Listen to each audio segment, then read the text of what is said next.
I'd like to call this special meeting of the Danville City Commission to order. Today is Tuesday, May the 4th, 2023, and the time is 9:04 a.m., so don't want to get behind. But I want to thank all the agencies for going through this process with us and completing the applications and stuff, and I want to especially thank all the agencies for what they do in this community. They do some very important, very valuable things that as city commissioners, we don't necessarily have to do. So we try to supplement an argument what they're doing with their time and with their services. So good morning and welcome. We have given everyone an allotted time slot, and our first agency this morning is the airport board, and they have their PowerPoint already prepared. And Ashley, give me a little wave so everybody will know who you are. Ashley and I have decided that we're going to set her timer, and she's going to give me like a 1-minute warning that presenter's time is about to expire. So, airport board, you're up first this morning. Good morning. Is it on? Can you hear me all right? For those of you who don't know me, my name is Marshall Wilt, longtime member of the airport board. With me is David Caldwell, who is our board treasurer. He's going to make the presentation of the financial details of our request. Also with me is Glenn Ball, another member of the board. Our board chairman, Rob Cowell, is away out of town on another commitment made prior to the scheduling of this meeting. He sends his regrets. I'm going to make a few introductory remarks and then turn this over to David, who can present the details. But I want to tell you that the request we're going to make is has multiple parts, and some of those parts were suggested by members of the city government and encouraged by them. Other parts have multiple funding sources, and there's complexity involved in those because various government agencies require matching local funds, and you'll learn about that. But there is that complexity. So a little context. Go back to 2021, the airport board was responding to requests from tenants and businesses at the airport for more space. And we had indications that we could attract more businesses and more economic development to the community if we had another hangar and another ramp. And we were in the process of doing that when we got diverted in December by the tornado. The tornado completely destroyed 3 of our hangars, which had space for 18 airplanes. Every airplane that was in a hangar was destroyed. And so our attention then and our priority shifted to replacing those. And we're just now completing the replacement, and we're back to where we can house our prior tenants. And we actually have a little additional space where we can attract a couple of more hangar renters. We're almost complete, but we have one remaining obstacle. The city is involved in that, and that is the insurance settlement with the League of Cities. Earl knows about that, and he's been supporting us. I'm not sure how much you all know, but maybe he's been briefing you on some of that situation, but we have not reached a final settlement on payment there. So with that in mind, I'm going to tell you that we're now in the process, though, of returning to expanding our facilities to support and attract more businesses to the airport. And David is going to fill in the financial details of our request and how it relates to that. Thank you.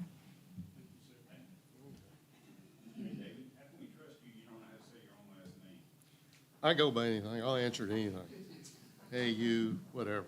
Okay. Let's see, 16 minutes left. Okay, try to get through this.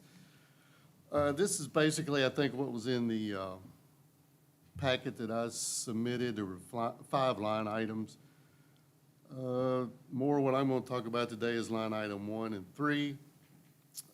Last year, I think Mr. Coffey had set aside $14,000 for the reimbursement of the KLC insurance and a car lease. The insurance came in a little bit more than the 10 we were planning, which took away from the car lease. And with everything else we've had going on, we did not actually use the car lease this year. And it's just we had so much other things going on. We do appreciate that, and we'll at one point get to the point of using that, because we need a crew car out there for, it's just like every weekend, or many times a week people come in just to run town, get something to eat, or it's amazing how many come into town and go to center ball games.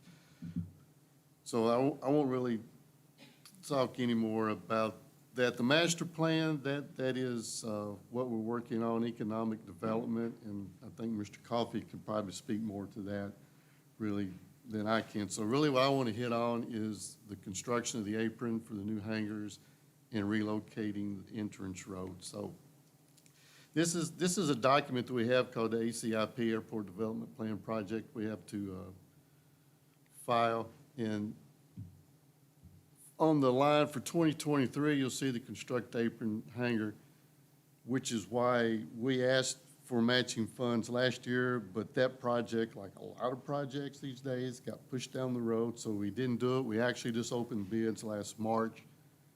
And if you'll see at the beginning, our engineer estimated that to be $1,078,000. It's going to be paid for with API entitlements, which is Airport Improvement Program, and BIL funds, which is the Bipartisan Infrastructure Law funds, and then state matching and local matching. State matches on AIP funds, but as what we know now, they don't match anything on BIL funds. So the AIP program, you being a sponsor, this applies to you, is simply the program the FAA uses to provide grants to the public agencies. There's a wonderful website out here. You can just go to FAA, Google FAA AIP program, and there's just tons of information out there about it. Each year, the airport receives $150,000 allocated to us. It's been that way for years. So it used to be when we go build a set of hangars 25 years ago, it cost $300,000. We'd have to wait 2 years before we could use those funds. Now it costs almost $1 million, so we have to save multiple years. And the state will match 7.5%, and the local match is 2.5%, and we'll split that up evenly between the city and the county. The infrastructure, bipartisan infrastructure law, we've received 2 payments so far. It's $295,000. We're going to get a total of 5 years. It requires 10% matching funds, but the state does not provide matching. So it'll be split between the city and the county. The new ramp, we asked last year matching funds because that's what it was calculated to be at that time. Now I have the numbers up here, it's gone up. And that'll be this yellow portion, this connector and this ramp here, and it's for additional buildings over here. So at the beginning, this was what the engineers provided to me, the numbers. And that $26,972 that you see there is half of this local match. The county's paying the other half. And then in March, we opened bids, and my mistake, I just used what the bid was, and I forgot to include our engineering costs. So as of Tuesday, the engineers, these are the numbers for the project, and these are the AIP funds in the bipartisan infrastructure law funds, state match, local match. So that's gone up a little bit. So basically, the total we're asking for now, we've already got this, the city saving for us, So we're asking this year for an additional $12,340 to match that. And in this project, we had to go borrow a year's worth of AIP funds from the Harlan Airport. They're not going to do any projects this year. We still came up basically $160,000 short. So we were looking for that funds as of Monday. Actually, Tuesday, the Kentucky Department of Aviation notified us that they will be providing those funds. The state of Kentucky has been absolutely wonderful to us. And if you run into anybody from the Kentucky Department of Aviation, certainly tell them thank you. I think you all will be scheduling a meeting to come out to the airport, and I'll have you a table showing just how wonderful the state has been to us. Our next project is spearheaded from the city with the county. They did get a grant for $1.2 million. This is kind of a rough drawing, but we kind of looking at moving this entrance road down here and then taking this out, and what's going to happen, these three hangars here, this is a Google Earth is still behind. Those are the three buildings that got destroyed in the tornado. It came right up through here and hit this middle one and took those out. What we've built back is an 8-unit hangar here, and then there's a 12-unit hangar. So we're actually gaining 2 more units so we can get 2 more planes. But the purpose of moving this is to open this field up for more hangars. And we were planning on doing that anyway. We had 80 feet between these 2 hangars, but now that we've rebuilt, we've doubled that. We've got 170, so we can get any kind of type of airplane that comes in to this airport if need be. If we got a hangar big enough and we can build it, they can taxi up in there. Last year, we weren't doing this. We didn't request anything. This year, because this is coming through the FAA as well, the Memphis office, and the manager, Tommy Dupree, has talked to us. It will require 90% matching as well. 10%. They're 90%. That makes a difference. So anyway, in the calculation, so we basically will have $1.3 million. And I think we're starting on that project. I believe our engineer's doing a little bit of work. But anyway, so the difference between the city and the county would be that additional funding right there. And I guess since it didn't come out even and we're at the city, I threw that extra penny on the county. So that's it for right now. 8 minutes to go. Questions? Yeah. I'm You sure guys have I've any created questions? them. Well, I have a comment. I've been very impressed about your advertising and social media presence, and just excited to see the new hangar. So keep up the good work. Yeah, but we're looking forward to y'all coming out and showing you all that. Has the latest, the spring newsletter gone out? Doesn't Jake do an absolutely wonderful job? Yeah. He's one of our board members, and he's a Delta airline pilot, and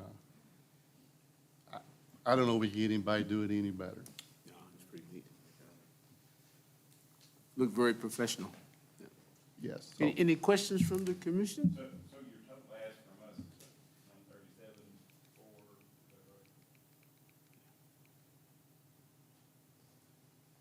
Yes. Okay. I was keeping up for a while now. You did. That happens to me. Okay. Of I know course. you all are very judicious with taxpayers' money. Always have been. Appreciate that.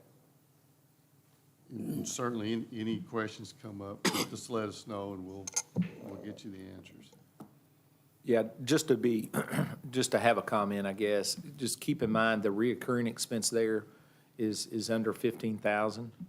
And so out of that 137, a vast majority of that's going towards infrastructure. Yep. And then those who are new on the commission, if you'll look at the chart, you'll see the amount requested from last year and the amount that was allocated last year, and then compare that to the 137.4. Okay? Any other questions or comments? Well, thanks for your presentation, and thanks again for the work that you do, and Well, thank you for your continued support throughout the years. well, I think it's very obvious that the commission values the economic impact Yes. that the airport has on this community. The community doesn't necessarily know how important it is, but we definitely know. And some of us knew before the incident, but we definitely know now since we've had that incident. Okay? Thank you. Yes, ma'am, hold on, we got another I do have question. a question. Are you all asking for from the county? How much are you asking for? Right now, this year, last year, we asked that same 26, Yeah. and then we didn't use that yet, so they're keeping that for us, and then right now, they gave us the same thing.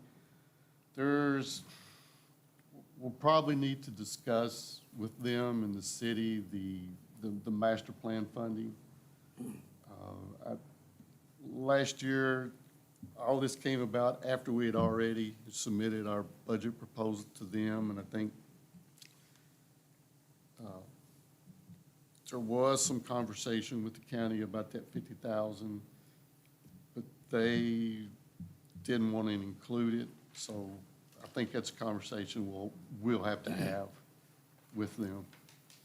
I mean, I know the value of the airport, and I So- appreciate it. Are you all still So sticking? basically, what we asked right now for the county is that 26, and they gave us another 26.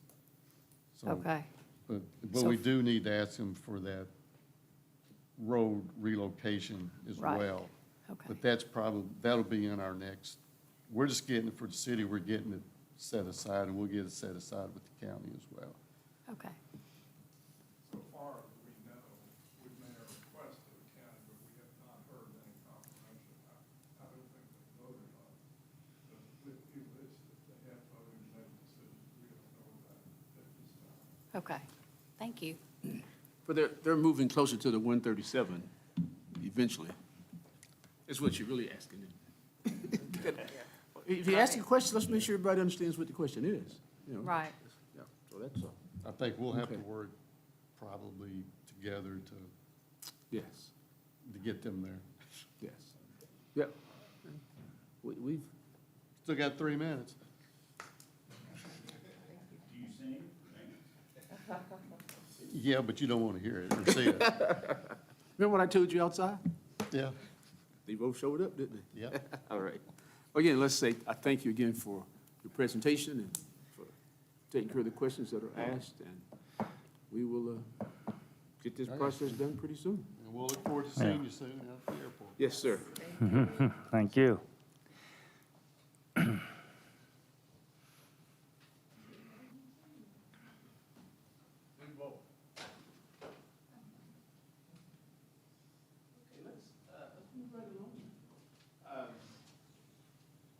The Danville County Development Corporation, now known as Development, now known as the Economic Development Corporation.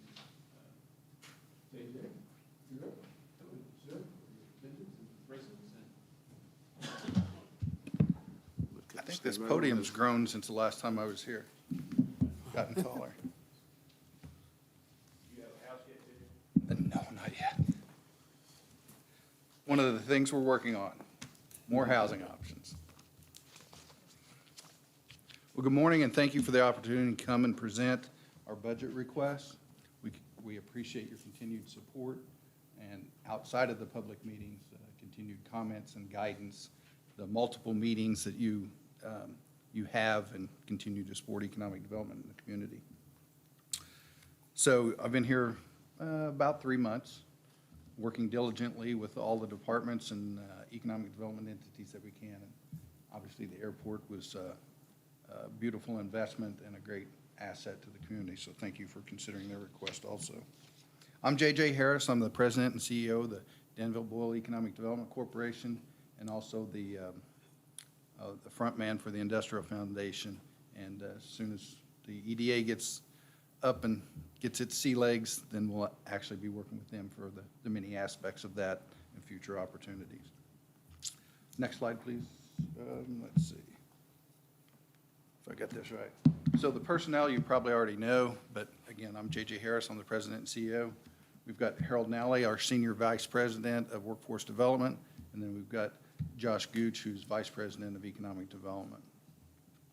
All have extensive experience in economic development, workforce development, and local community ties, which is very important.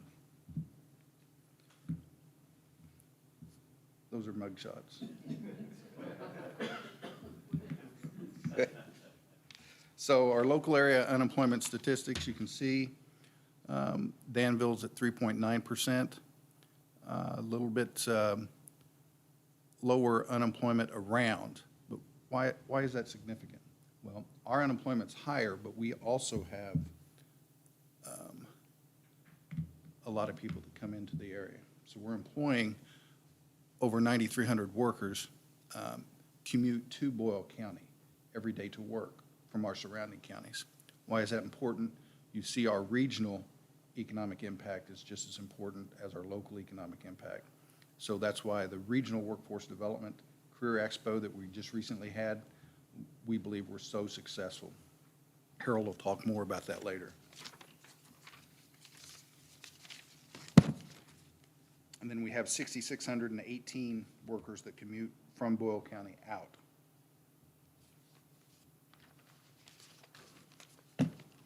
With more job opportunities, we hope to keep those people here spending their money here. But sometimes just a career field takes them out of town. Josh will talk a little bit more about employment opportunities in the future. And this PowerPoint slide, you can have for future reference. It's on the cities. We've sent it to you, so if you ever need more information like that, we'll be happy to share. Okay. That's the other counties where people are working at, coming from, and going to. Josh is going to talk a little bit about project updates. So we've been busy, as you can see, and this is far from an exhaustive list. And I think we'll probably become much more busy as we move into the summer months, and we tend to get more projects coming down through the state. Many of these came through the cabinet, some of them did not. But we have Project Mowgli, which is going very well. This will be over 200 jobs, and if all goes right, we hope that it will become public within the month. We have Project Isla, which is, if you're paying any attention, you're aware that the bourbon industry is booming. So we have multiple distillery projects that have contacted us and are interested in Danville. Project Isla being one of them, Project Fair being another, which was a more recent project than Isla. Isla's, I believe, on their third site visit and planning another. Luca Mariano, if you've seen them recently, they've been moving dirt and making progress out on their site, which is great to see, and they have very big plans, and we're excited for that. If anybody paid attention to the job fair that Harold will be discussing, Drake's was in attendance, so that is, I haven't seen them post anything publicly, but they've made it public through that. We have several other unnamed inquiries, some large and many smaller commercial projects that we're assisting with site identification and developments, as well as identifying their workforce needs. And we've working on identifying potential additional land that could be utilized for industrial purposes. We've worked through the EDA on the KPDI project to develop the Norfolk Southern rail site, which will be another opportunity for development, which I need to get back on Josh Morgan on something hopefully today. We're also working on marketing and development of the existing industrial foundation land, any needed improvements, and just making sure that we can connect any industrial inquiries to the land that might be needed. We've had some recent site visits, Ephraim, Adkev, Wilderness Trail Distillery, and are aware of several expansions and additional opportunities at AdKev, Megget, Wilderness Trail, Luca Mariano, and others. So I think there's a lot of activity right now, and it's everything's going well. So.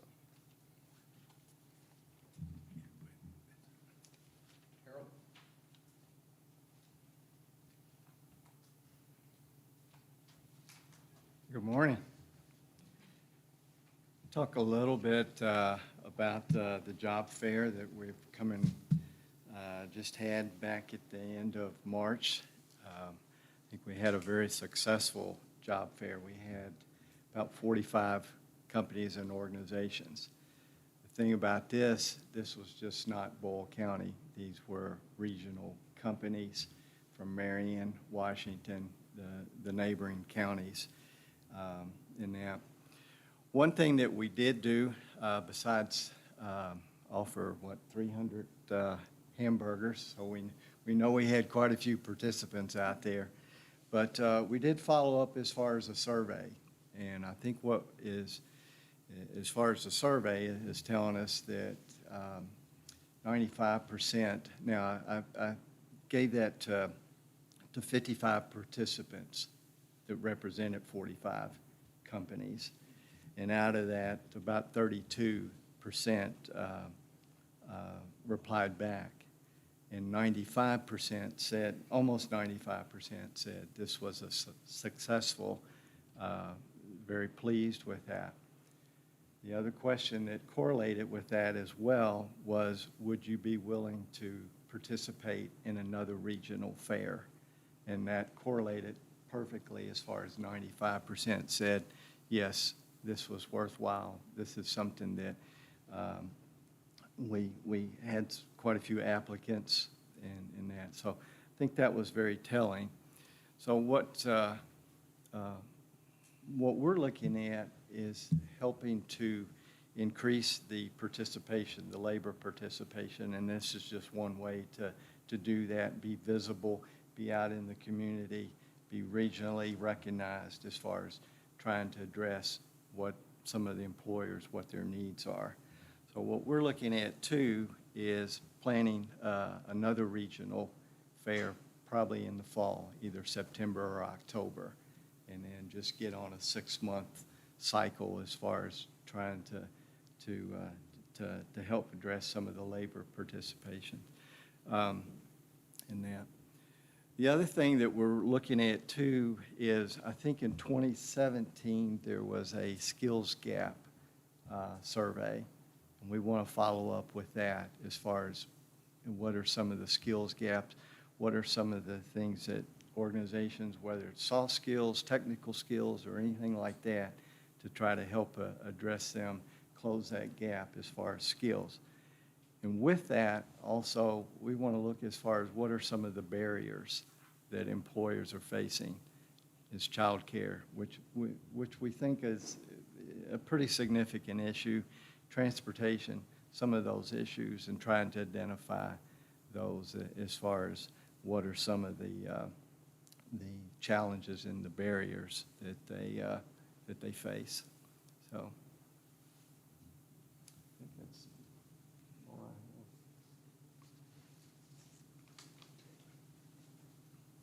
have. Thank you, Harold. Thank you, Josh. So what does all that mean? That means that your economic development organization is working, functioning, and we're out in the community working with our business and industry, developing partnerships, looking for opportunities, marketing the programs that we have, and the investment opportunities that are near. So near term, we know that AdKey is going to add 60 employees to their existing workforce, which is great. Their community investment is high. Same way with Wilderness and Luca, and then potentials like Project Mowgli. 200 employees that we have to develop a workforce for them because it's not here currently. And if those 3.9% that we talk about, if those unemployed, their skill sets may not match. So programs like the BCTC, we have to partner with and develop that skill set that they need. So that's what we're doing. That's Harold's job. What do we do on a day-to-day basis? Well, we continue to work with our existing industry, our development partners across city and county officials and programs, even with the cabinet, and our economic development cohorts across the nation. It's just part of it. It's not really a lot of stuff that comes with statistics, but it's coordination, it's marketing, it's investment. If we don't invest in ourselves, why should anyone else? So the investments that you're making as a city in infrastructure, water, sewer, roads, airports, parks, pools, that adds to quality of life. That's something that we can market. So as our sidewalks, absolutely, absolutely, because you got to get there. You got to get there. And even programs you're helping to help the small business on the downtown, weather that storm. That's important because it shows that your commitment to economic development and business development. So we're here to sing the song, basically, that Danville, Boyle County is open to development, open to business, and we're going to assist you as you invest here. And if you're a resident here, know that your money's being well spent. So now to the budget request. So you see that, the important part. So if we look at last year's numbers, you may not have those, but we had about a third each from private investment, a third from the county, and then the third from the city, about 100,000 each. I think the private investment was a little over 111,000. And then, so our request this year is going to be 150 from the city and the county, and we're going to go 250 from our business partners and investors. How are we going to do that? Well, you probably have that budget slide in front of you, do you not? Because I don't have it on the screen, but I've got the numbers here in front of me. But it's not in the slide set, but it's in the application. But our platinum partners, they participate at a $30,000 level. We have 3 of those. Gold partners, $15,000. Silver partners, $5,000 to $14,999, and bronze partners from $2,500 to $4,905. So all in all, that totals about $95,000 from our gold, silver, and bronze partners, and $90,000 from our platinum partners. What's important about that is we're going to ask our business and industry for more to contribute because we're marketing for them. We're marketing for workforce development, we're marketing for programs, and we're going to market, the Kentucky incentives that are offered, city and county-wise. What you'll also see is our personnel expenses did go up this year, this budget year 23-24, because you hired Harold and I. Harold's not cheap. And then our office support expense stays about the same. We do lease the office space in the downtown Constitution Square. Basically, we're paying the light and electric bill down there and any gas.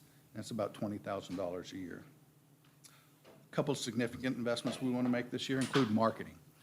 We believe we need to be the marketing arm of the community. We need to be singing the song. What you will see funneled through us is the development of the webpage, the common site, help fund that. So what you're funding through us will go back to marketing and coordinating all the websites. Business development and recruitment is part of that communication and marketing. So we're looking at Kentucky United Missions, any state incentive applications that we have to have, hosting local events. I've reached out to the cabinet and project managers, invited them down for a familiarization tour or FAM tour. And even, we'll set up a barbecue or we'll set up a luncheon meeting with community leaders such as yourself, business and industry, and showcase what we have as a community. Again, the investments you're making in yourself, we need to preach that. It's the gospel. We need to spread that all across Kentucky and the nation with site selectors. So we also want to partner with the Site Selector Guild, the International Economic Development Council, and a few of the other Economic Development Consultant Connect entities. Also, as Harold mentioned, what we didn't budget for this year was that Career Expo that came up, but it was an opportunity we felt we had to coordinate, promote, and the basic level of what we committed was about $5,000, and you got a basic level.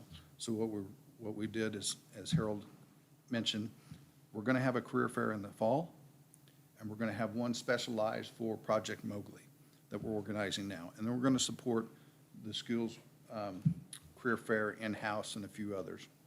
But it's going to be important as we get these new industry here to show our level of commitment to help them gain workforce. If we can't get a workforce here, there's no reason for them to come, and they know that. So that commitment, we're going to put $35,000 into marketing and doing the career expos.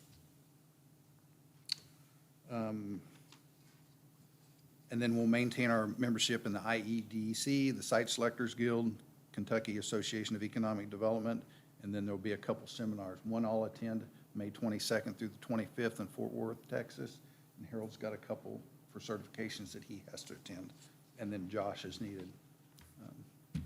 We'll get to a couple, but hopefully what our goal is to bring more people here, site selectors, business and industry, and our project managers, again, to showcase what we've got, and then enable them to find us on the web. That's the most important part. If you don't have a budget to travel as a site selector, then we need to reach them.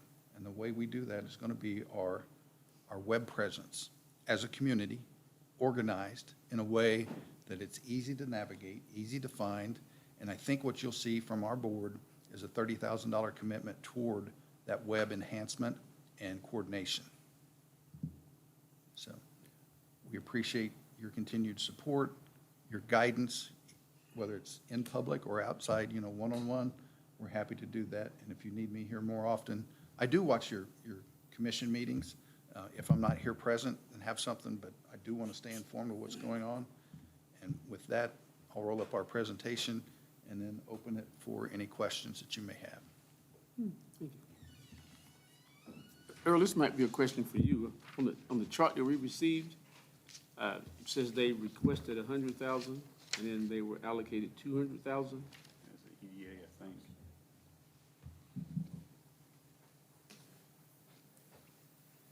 think. That was the total last year, and remember, we distributed as the year passed, progressed. What we're going to do is put, before the end of the fiscal year, what we had talked about before was putting in 50,000 into the bank account as seed money for the EDA.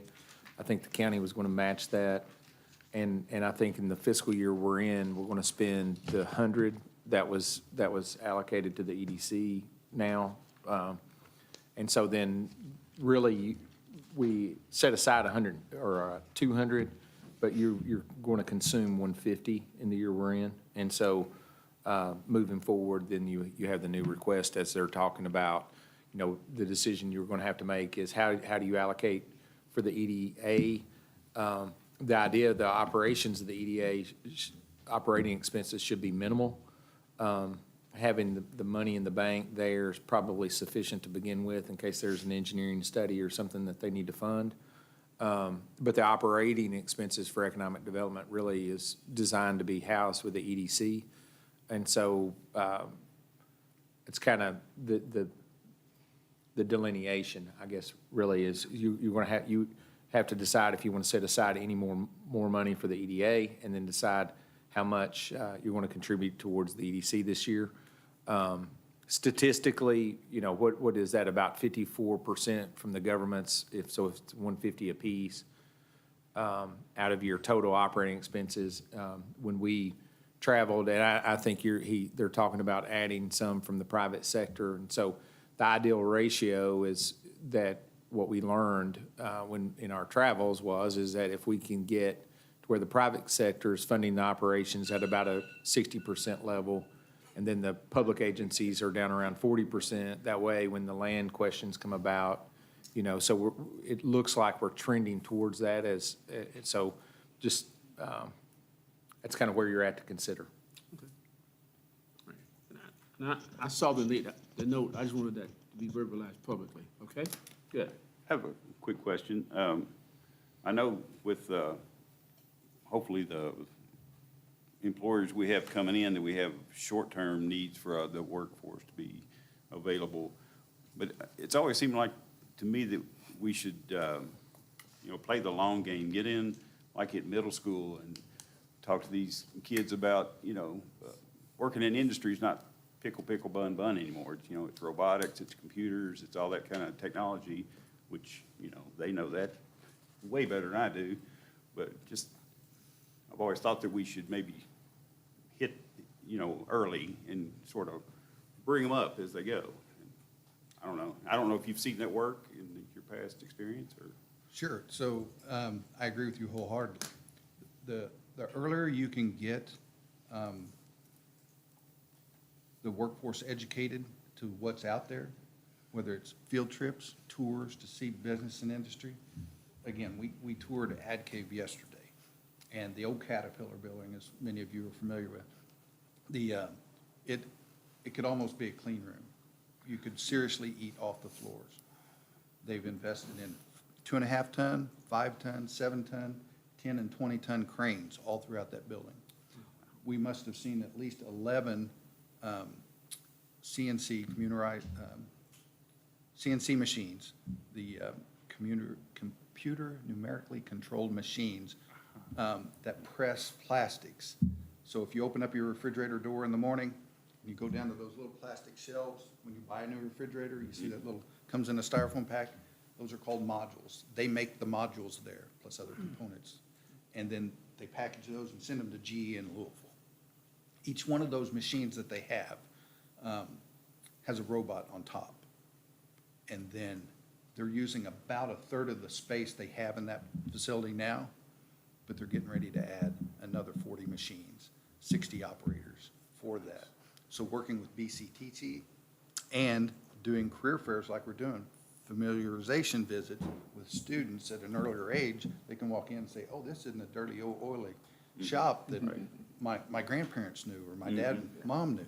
These are very clean facilities, very modern, that you may not need an operator like you did in the years past, but you're going to need computer programmers. You're going to need robotics, pneumatics, all kinds of technical skills that's important that some of you aren't as old as me, but remember back in the day, you'd have a kid go program your VCR.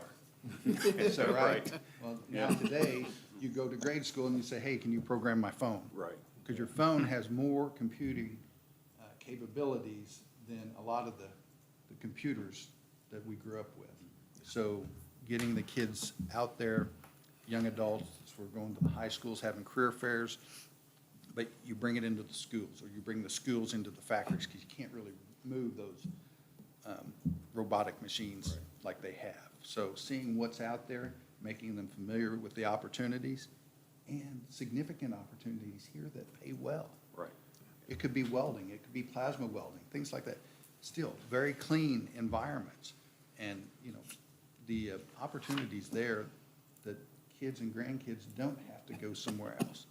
You can be employed right here in Danville, which adds to the bottom line, which adds to the quality of life, which adds to the increased housing opportunities. So, yeah, it all begins with the early familiarization. And the same aspect goes for us, marketing. So we're developing a workforce at a younger age, but we're also marketing to business executives and site selectors. Hey, we've got opportunity here. Hey, we've got land. And I'll go digress a little bit. When you talk about the EDA, the funding, improving that money stays in your account. That land stays in your possession until what time we can market it and then get somebody. So you actually control that 100%. So I think that's a good point to make. Yeah, with that said, I want to say thanks to you. I heard the silent alarm go off back there, but you were right in the midst of something. Yeah. But again, I want to thank you for your presentation and thank you for what you have and what you're going to continue to do, moving this community forward. So Thank you all guys. very much. Appreciate your consideration. I'm glad you're still here. You have one Yeah, on. if we have a little time, we both have a couple of questions. You have questions for Yeah, JJ? I do. Yeah.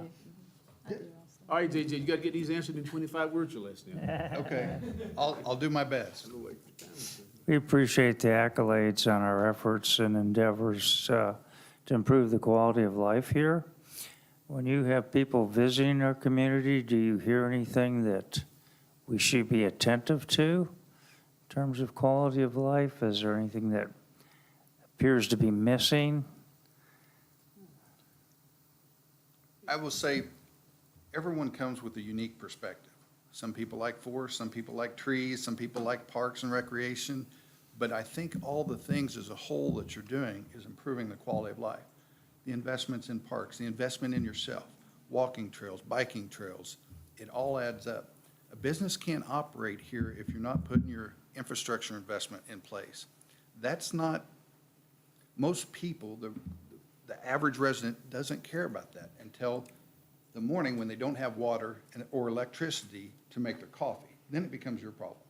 So you have to be ahead of that curve. We have to be ahead of that curve all the time. But as a totality, you're doing the right things consistently.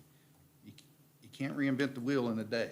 So what you're taking is baby steps and trying to address with what money you want or what money you have to invest.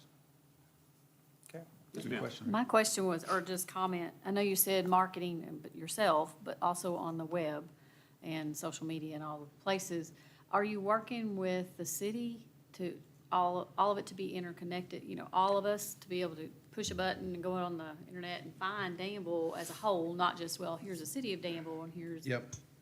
So Melanie's on our marketing team along with Emma. Okay, And the RFP that went out for that, our board is considering, and I think we'll go there. We just have to make sure that we know what kind of budget we have. So it's if this, then that. So if everything works out like planned, all the budgets work out as request, you'll see us come up with the $10,000 for that initial investment in that coordinated web page, and then you'll see an additional $20,000 come for that marketing effort for the web development as a whole. as a whole, Yep, okay. here's a better way to say it. It'll run through us financially. We're not the smartest people on that web presence, but we have people in partnerships, Emma and Melanie, that will work with, and our marketing committee that will make that happen. Okay. Great question. I just want to say thank you. I think we have a great team. You guys have really worked hard and have gone above and beyond. I've heard wonderful things in the community, wonderful things from industries, so keep up the good work. Thank you. Thank you, appreciate that. Mayor? Thank you, guys. Earl, thanks, everyone. I appreciate it. Thank you. Have a great day.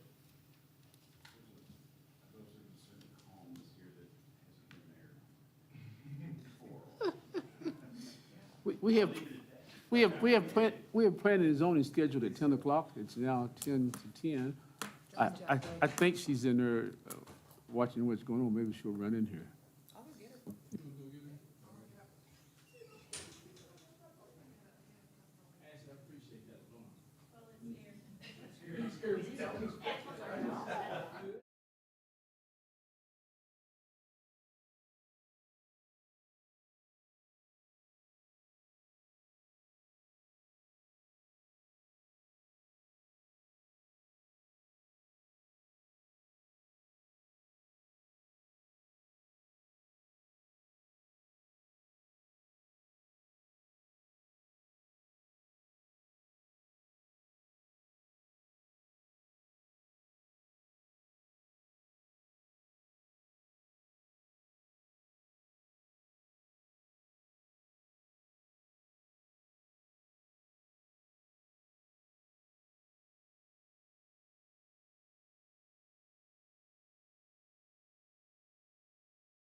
You ready, young lady?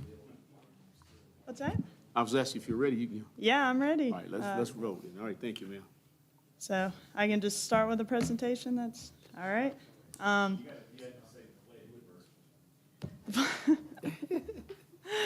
right, hi, I'm Michaela Gary, I'm the Planning Director for Danville Boyle County Planning and Zoning Commission. I'm here with Terry Mannon, who serves on the Planning Commission. He's also on our Budget Committee to help me answer any questions on the budget. The Planning and Zoning Commission serves 4 jurisdictions. We're a joint planning commission, and we're considered a special purpose governmental entity. Our main goals are to administer and enforce the zoning ordinance, the subdivision regulations, and implement the comprehensive plan, which is the long-range vision for Danville Boyle County. I have handed out to you a mid-year report. It seems like that's something Planning and Zoning likes to do, to just give you an update on what we've currently done for the fiscal year. So that's the top sheet you all should have. If you flip to the second page, this just goes over the primary applications and things that we review with Planning Commission.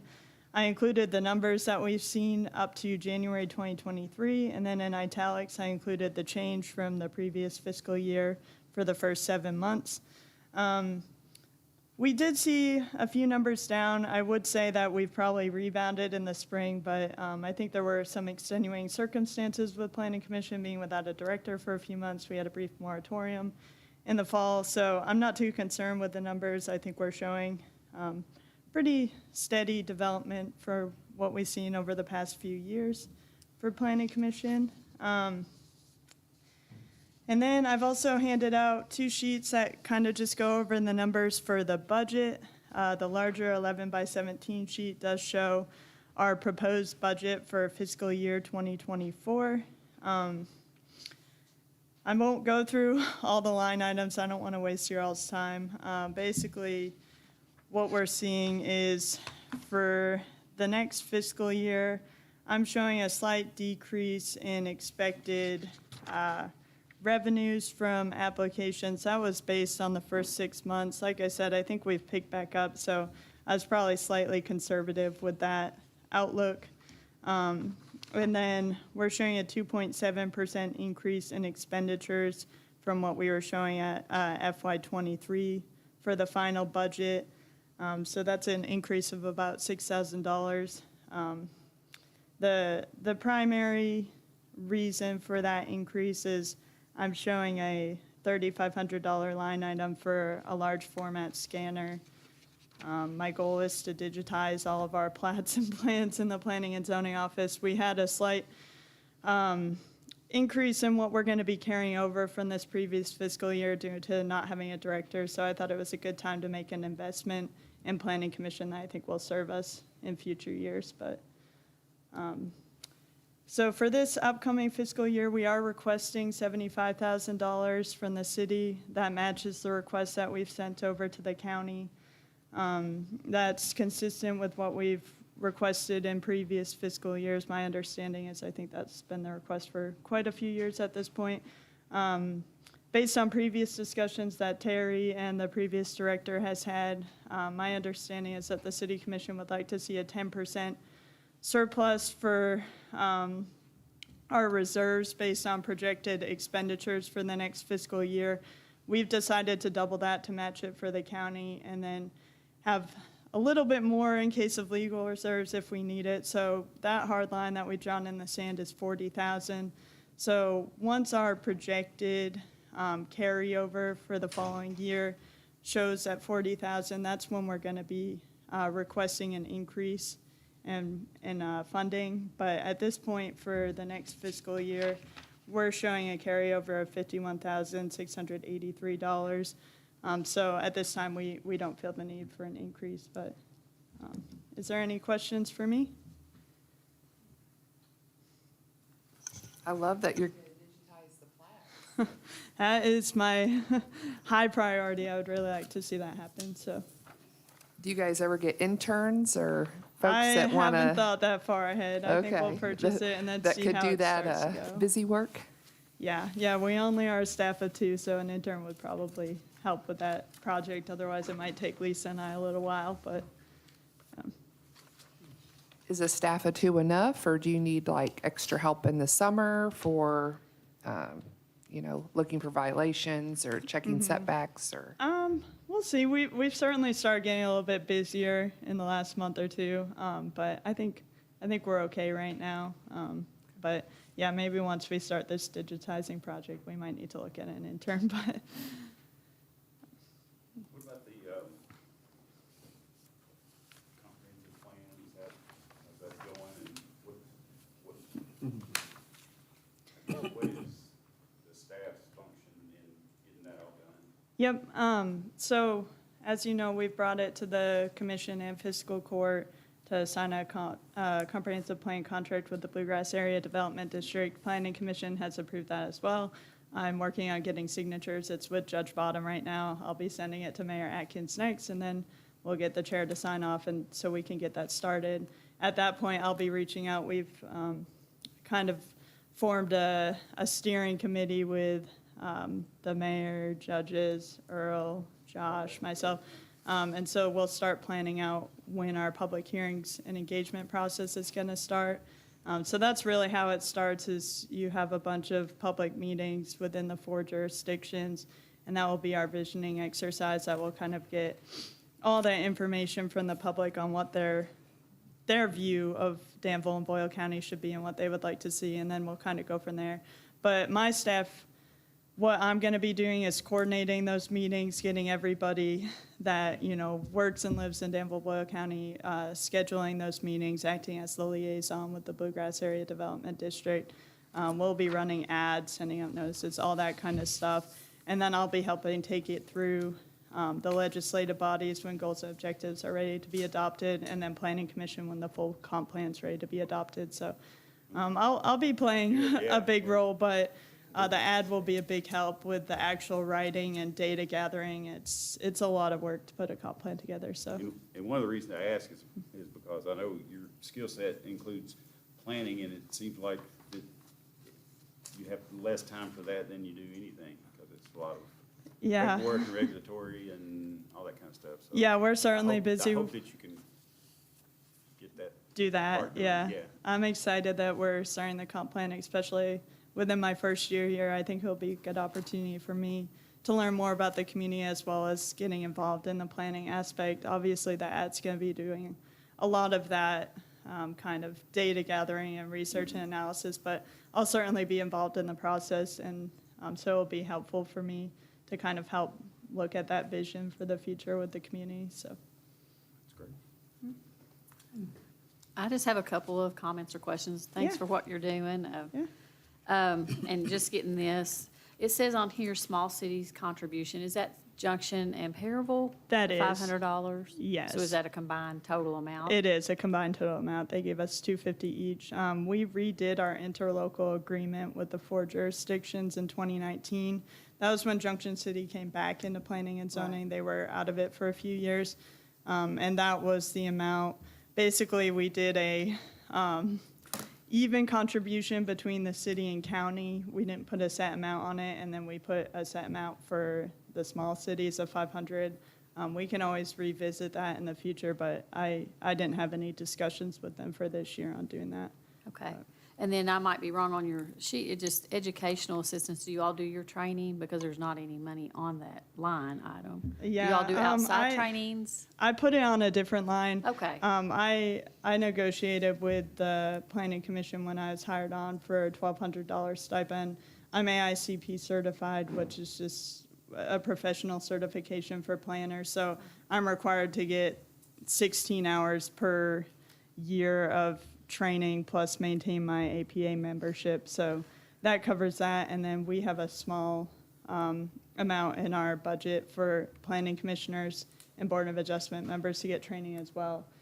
Per state statute, they're required to get 8 hours every 2 years. So just helping with that if there's something that's paid that offers a training opportunity for them. So. Okay, I just wanted to ask that. Yeah.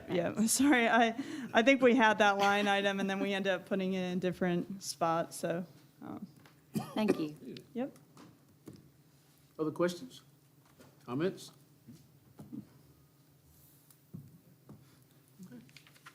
All right. Well, thank you.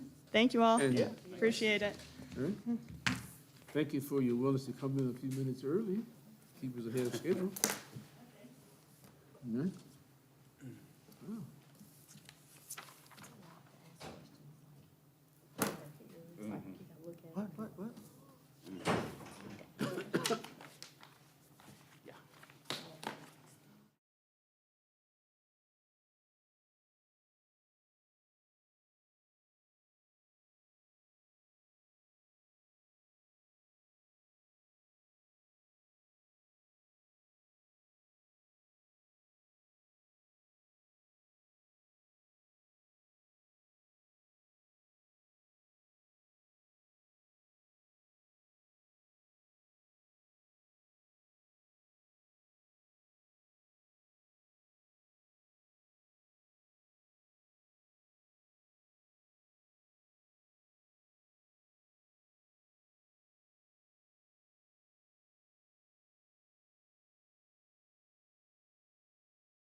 I am with a Gathering Place, Senior Activity Center and Adult Day Healthcare.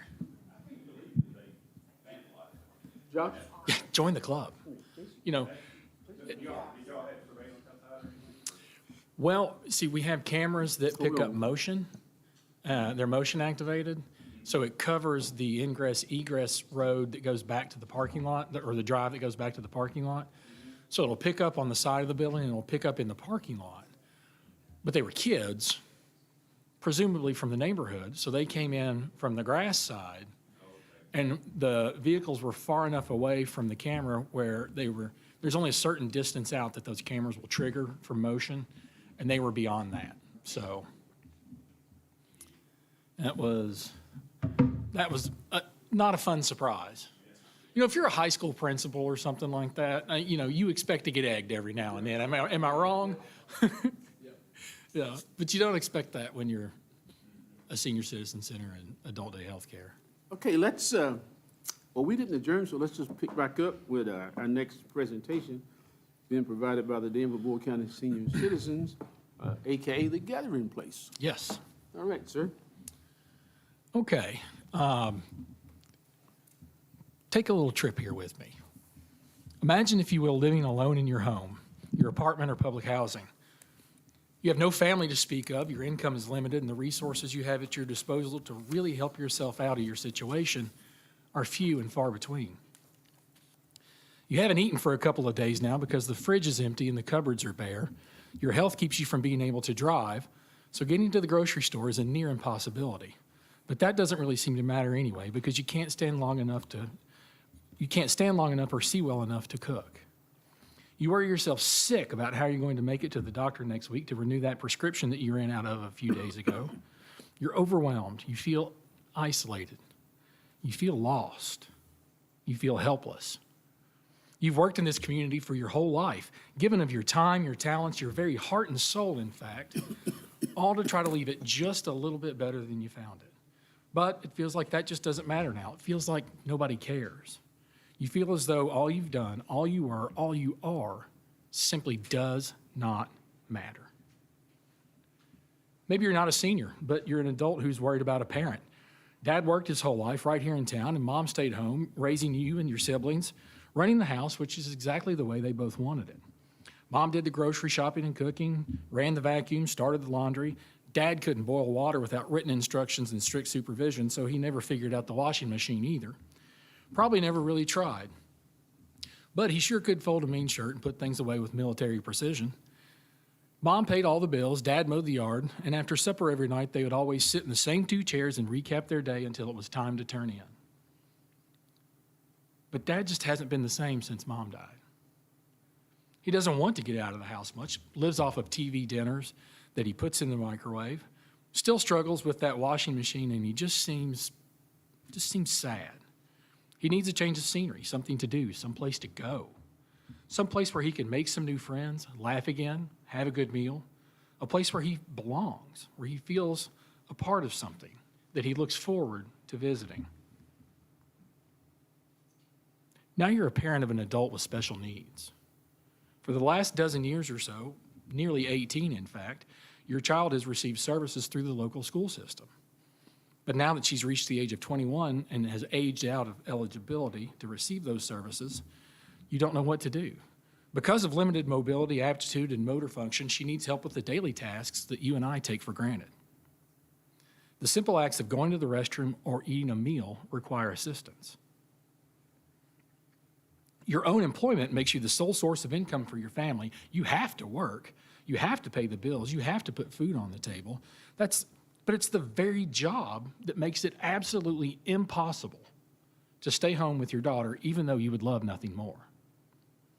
Faced with the challenge of trying to figure out how to provide the care your daughter most desperately needs while still trying to keep the lights on in your home, you feel torn. You have a problem that seems insurmountable. Having a place where you know she will be safe, where she's loved, where she wants to go, would be an absolute godsend. A place where she has fun and laughs, where she's active and engaged, where she's included and part of something truly, truly special. If only there were such a place. These situations aren't fictions.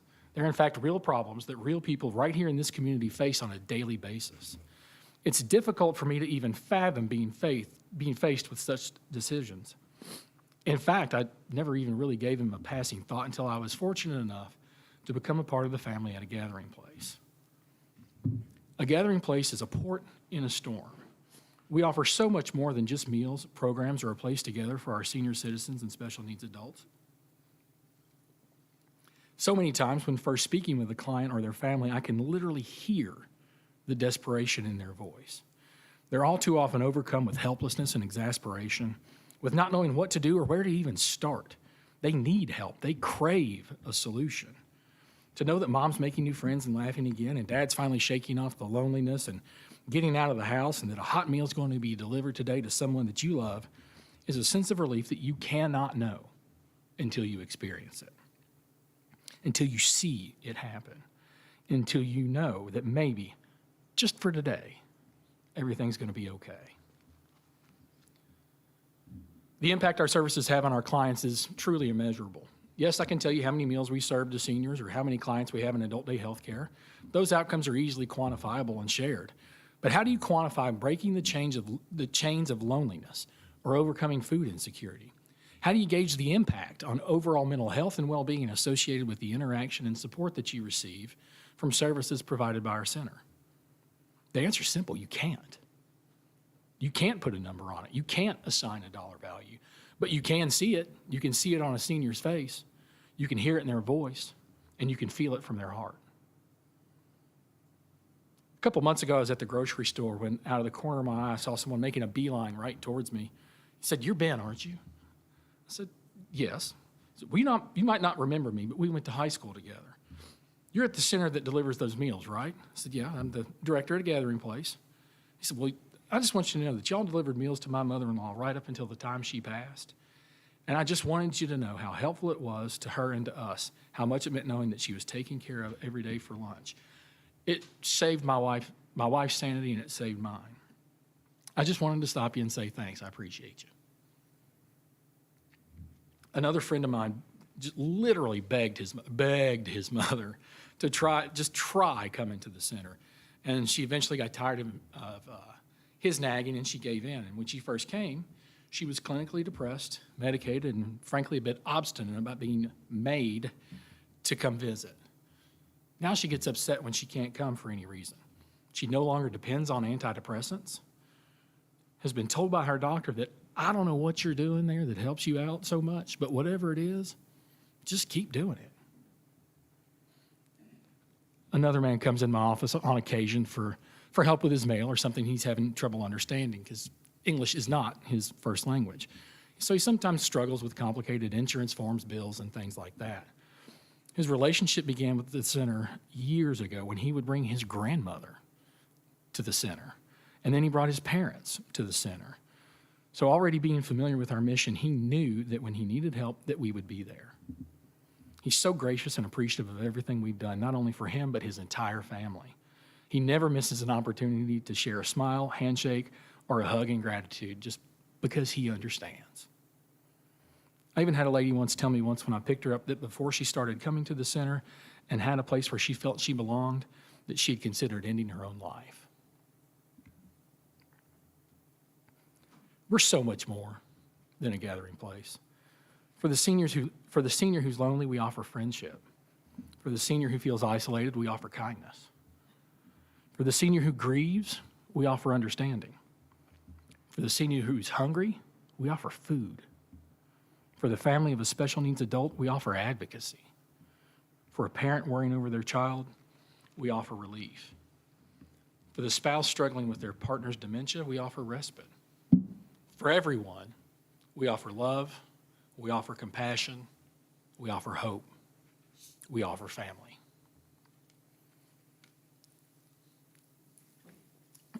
At a gathering place, our mission is to promote independence for senior citizens and adults with special needs through social, recreational, nutritional, and wellness programs that enhance quality of life. As you've heard, the services we provide the entire community are vital components of the social structure that set this city apart from others. A gathering place is a home away from home for our seniors, as well as our adult day healthcare clients. As we get to know our members, they become part of our extended family. For many, we might be the only family that they have. Our 4 major service areas are our senior programming, transportation assistance, adult day health care, and of course, our Meals on Wheels program. A typical day at the center may look something like this. Folks come in, they start with coffee and conversation, and after a little while, we have a little morning warm-up activity to get the blood flowing. Lunch, have an activity after that we call Focused Fun, which challenges the mind and offers an opportunity to keep the mind focused and sharp. There's other things that we do. There's pool to play, cornhole. We offer craft projects, holiday projects. We have special guests come in and do presentations, educational opportunities, information assistance. We host Tai Chi, square dancing, bridge clubs, the Danville Dulcimers, and gatherings for our deaf community, and much, much more. Our transportation assistance is available to seniors to help complete activities of daily living. For residents of Boyle County, age 60 and over, we offer rides to the doctor, pharmacy, grocery store, and other places. I know if I need a gallon of milk, I get in my truck and I go get a gallon of milk. Do you know how many seniors are out there that have no family? They may have macular degeneration, for example. They can't drive, but they have no one to help them out. So they can call us and we can get them to and from those necessary appointments. Those appointments are available first come, first serve, and we try to accommodate everyone as best that we can. It had been suspended during the pandemic and has recently become available again to the community, and we're proud to say that. Prior to the pandemic, we were providing over 916 rides a month. That's not just to and from the center. That's to all sorts of places all across the county. 916 a month. As return of the service spreads, as word of the return of the service spreads, we expect to eclipse that average. Our adult day health care offers independence through assistance. It's for adults who need assistance, may be disabled or chronically ill, but prefer to live at home. For them, a gathering place adult day health care is ideal. Breakfast, lunch, and an afternoon snack are provided between all the activities that are offered as well. Our program offers a unique opportunity for all of our clients to engage in social interaction in a family atmosphere. The programming is thoughtfully designed to provide individual care under the direction of both nursing and support staff, and we constantly collaborate with each client's interdisciplinary care team to make sure that they're getting the best care that they can get. By including their care physician, the primary care physician, social worker, and case manager, the client themselves, their family or primary caregiver, we make sure that we're touching all the bases and making sure that we're putting our best foot forward for the clients in our adult day health care. It's a safe, entertaining, stimulating, and supervised group environment. It's a very structured environment, and folks in our adult day health care tend to thrive in that type of environment as well. We offer families the freedom and peace of mind to work and perform the routine daily tasks while knowing their loved one is receiving excellent care.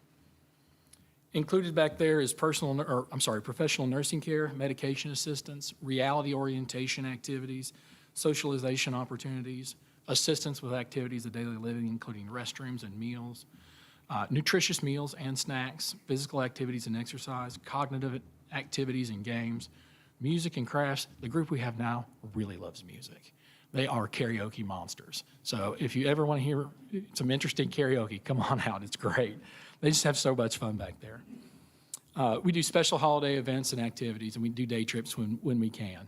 And that program is Monday through Friday, 8 a.m. to 4 p.m. Of course, as you know, we offer Meals on Wheels to the community, and we're committed to serving the citizens of the city of Danville and the county of Boyle. We affiliated with the Meals on Wheels America program because we believe their mission to empower local community programs to improve the health and quality of life of the seniors they serve so that no one is left hungry or isolated is in keeping with our mission. As part of their team of 1,065 members nationwide, we together strive to make sure that the nutrition needs of all of our seniors are met and not overlooked. Food insecurity is an epidemic. I'm sure you know that. It affects all of our communities. I'd invite you to join with us sometime as we deliver meals. Work together with us and help us make our small towns, cities, states, and this country a better place where no one goes to bed hungry. There are some eligibility requirements that basically state that you have to be a resident of Boyle County, age 60 or over, and some other items that we take care of. The Meals on Wheels program has been just an overwhelming program.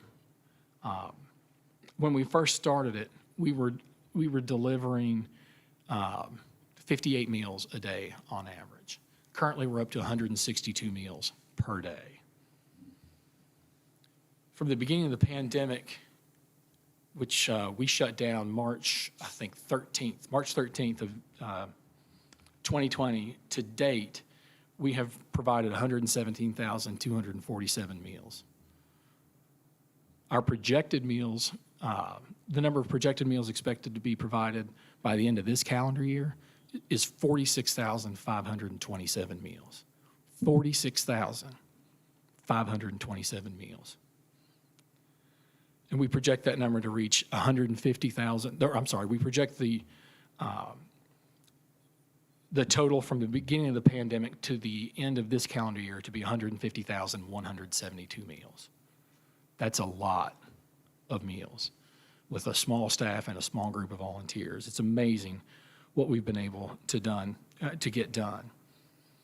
Our average in the fiscal year 2019-2020 was 21,189 meals, so we've obviously more than doubled that.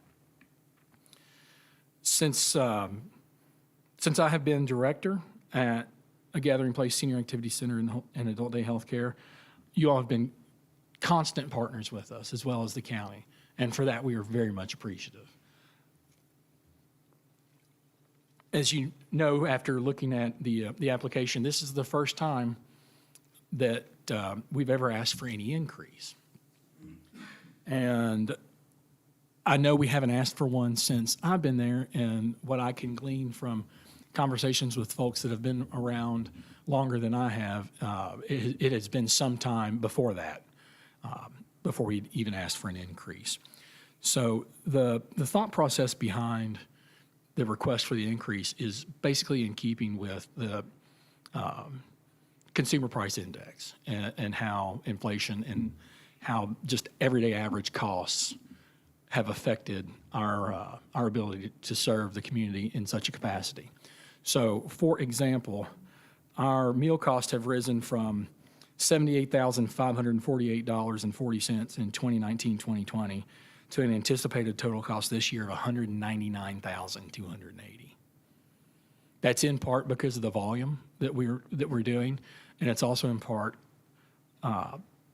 it's in part due to the cost of supplies and food and transportation and all the overhead it takes to run the programs that we run. That $199,000 figure, however, does not consider our labor, our fuel, the utilities that it costs.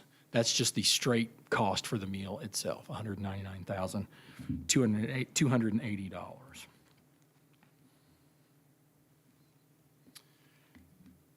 With that, I don't have a whole lot more to throw at you from a factual standpoint, but what I can tell you is how much this center has changed my perspective about this community, how much it has changed my perspective about all the people that receive our services, the folks that volunteer. When the chips are down, this community responds. You all know about the vandalism incident that we had a few weeks ago. I can't tell you the number of calls, texts, Facebook messages, people stopping me that know I work there. Somebody even stopped me at Farmers Bank because I had a shirt on with a Gathering Place down the sleeve. No idea who she was. She said, "I am so sorry that all that happened." And people were angry. People were angry that a defenseless population, like our seniors and our special needs adults, was attacked for no reason. And that's just one of the little things that tell me that this community always goes above and beyond to take care of one another. And you can see that not only through that, but through our volunteers, through the folks that we serve, the graciousness that they have when we show up at their door. Like I said before, some of them, this is the only human contact that they have during a day's time. And that's tragic. That's tragic. because we do what we do, we're able to bring a little bit of light and a little bit of hope to those folks during that day. And in fact, you could say it not only does it save lives by offering nutritional care to the folks that need it the most, we've actually had instances where people have fallen.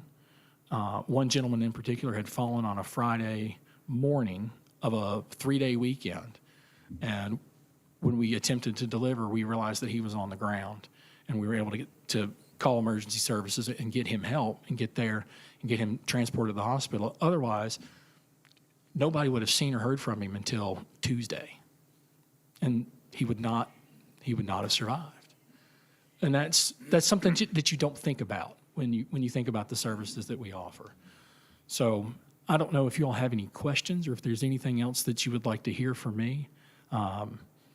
I certainly, from the bottom up of my heart and on behalf of the seniors, truly do appreciate what you all do. Your dedication of your time and your talents and the sacrifices that you all make from your personal lives, from your business lives, just it's amazing that you do that. And I admire you for having the ability to do that. I don't think I could do it. I don't know. I think I'm too soft-hearted. Well, we definitely thank you for what you're doing. Yes. Yeah. Ben, you'd mentioned that part of the reason for the increase is because more people are using the facility. Is that correct? Yes. Mm-hmm. Do you not, rough guess, of how many you've increased, or do you increase over a year? Do you keep track of that? I'm just curious because the population is aging, so I just wondered if you're. Sure. The biggest increase that we're seeing, our congregate programming, which is the on-site services, and so you'll hear me interchange that senior citizens, congregate, and Title III, and that just kind of depends on what headspace that I'm in. The senior programming, all of the senior programming is funded in part through a federal Title III grant, so that's why we call it Title III, and then more specifically, the congregate program of the Title III is the on-site services, where home-delivered meals is a different subsection of Title III. So we kind of use that interchangeably, so I just want to kind of make that clear before I confuse anybody. So our congregate numbers have remained pretty steady. It seems that when someone, for whatever reason, is no longer able to come, there's generally some folks that are kind of filling in that backspace. So that number stays pretty constant. Where we're seeing the increase is in the home-delivered meals. It seems like for every one person that comes off the list, 2 go on, and it's been that way for a long time. Also, we're seeing a really big increase in our adult day healthcare census. This time last year, we had on average about 10 or 11 people there.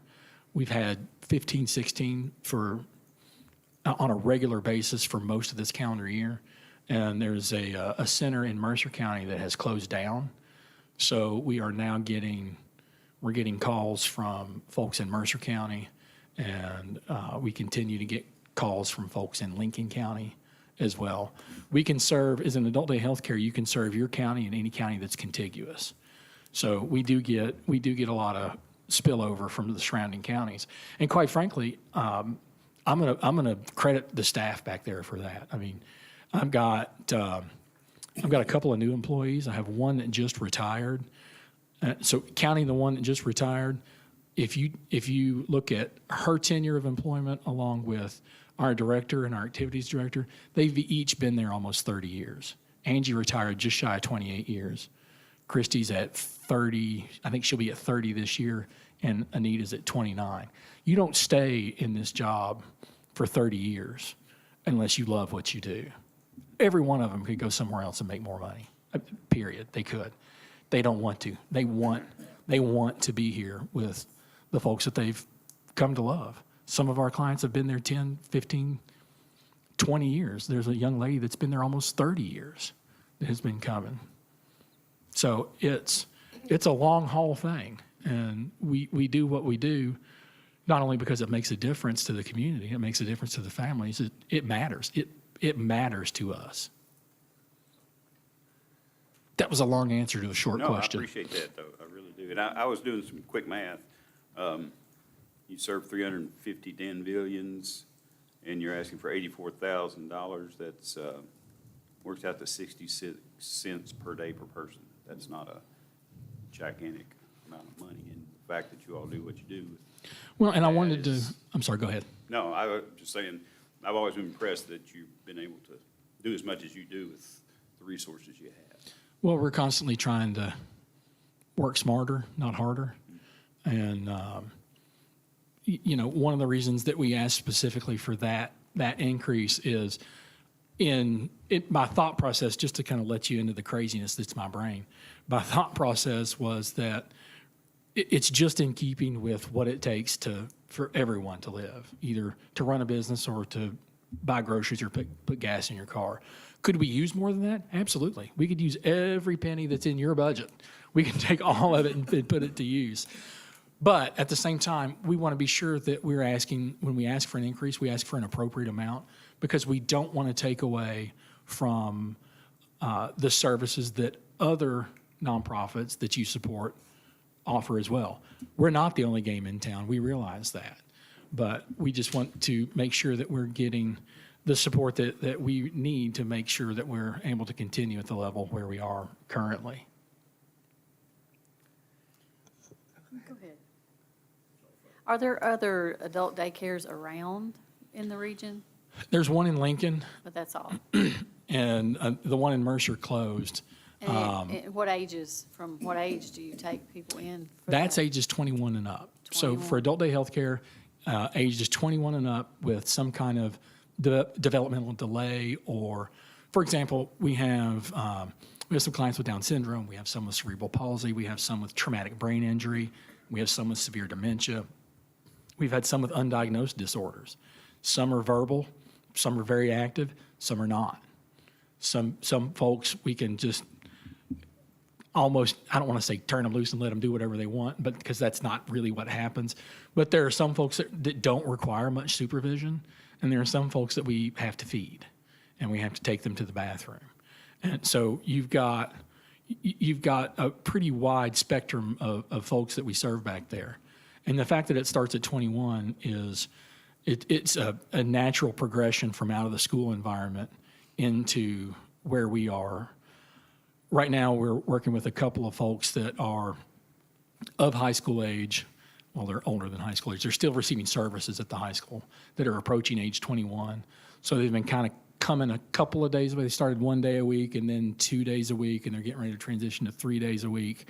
So by the start of school, or the end of school this year and the start of school next year, they'll be with us 5 days a week.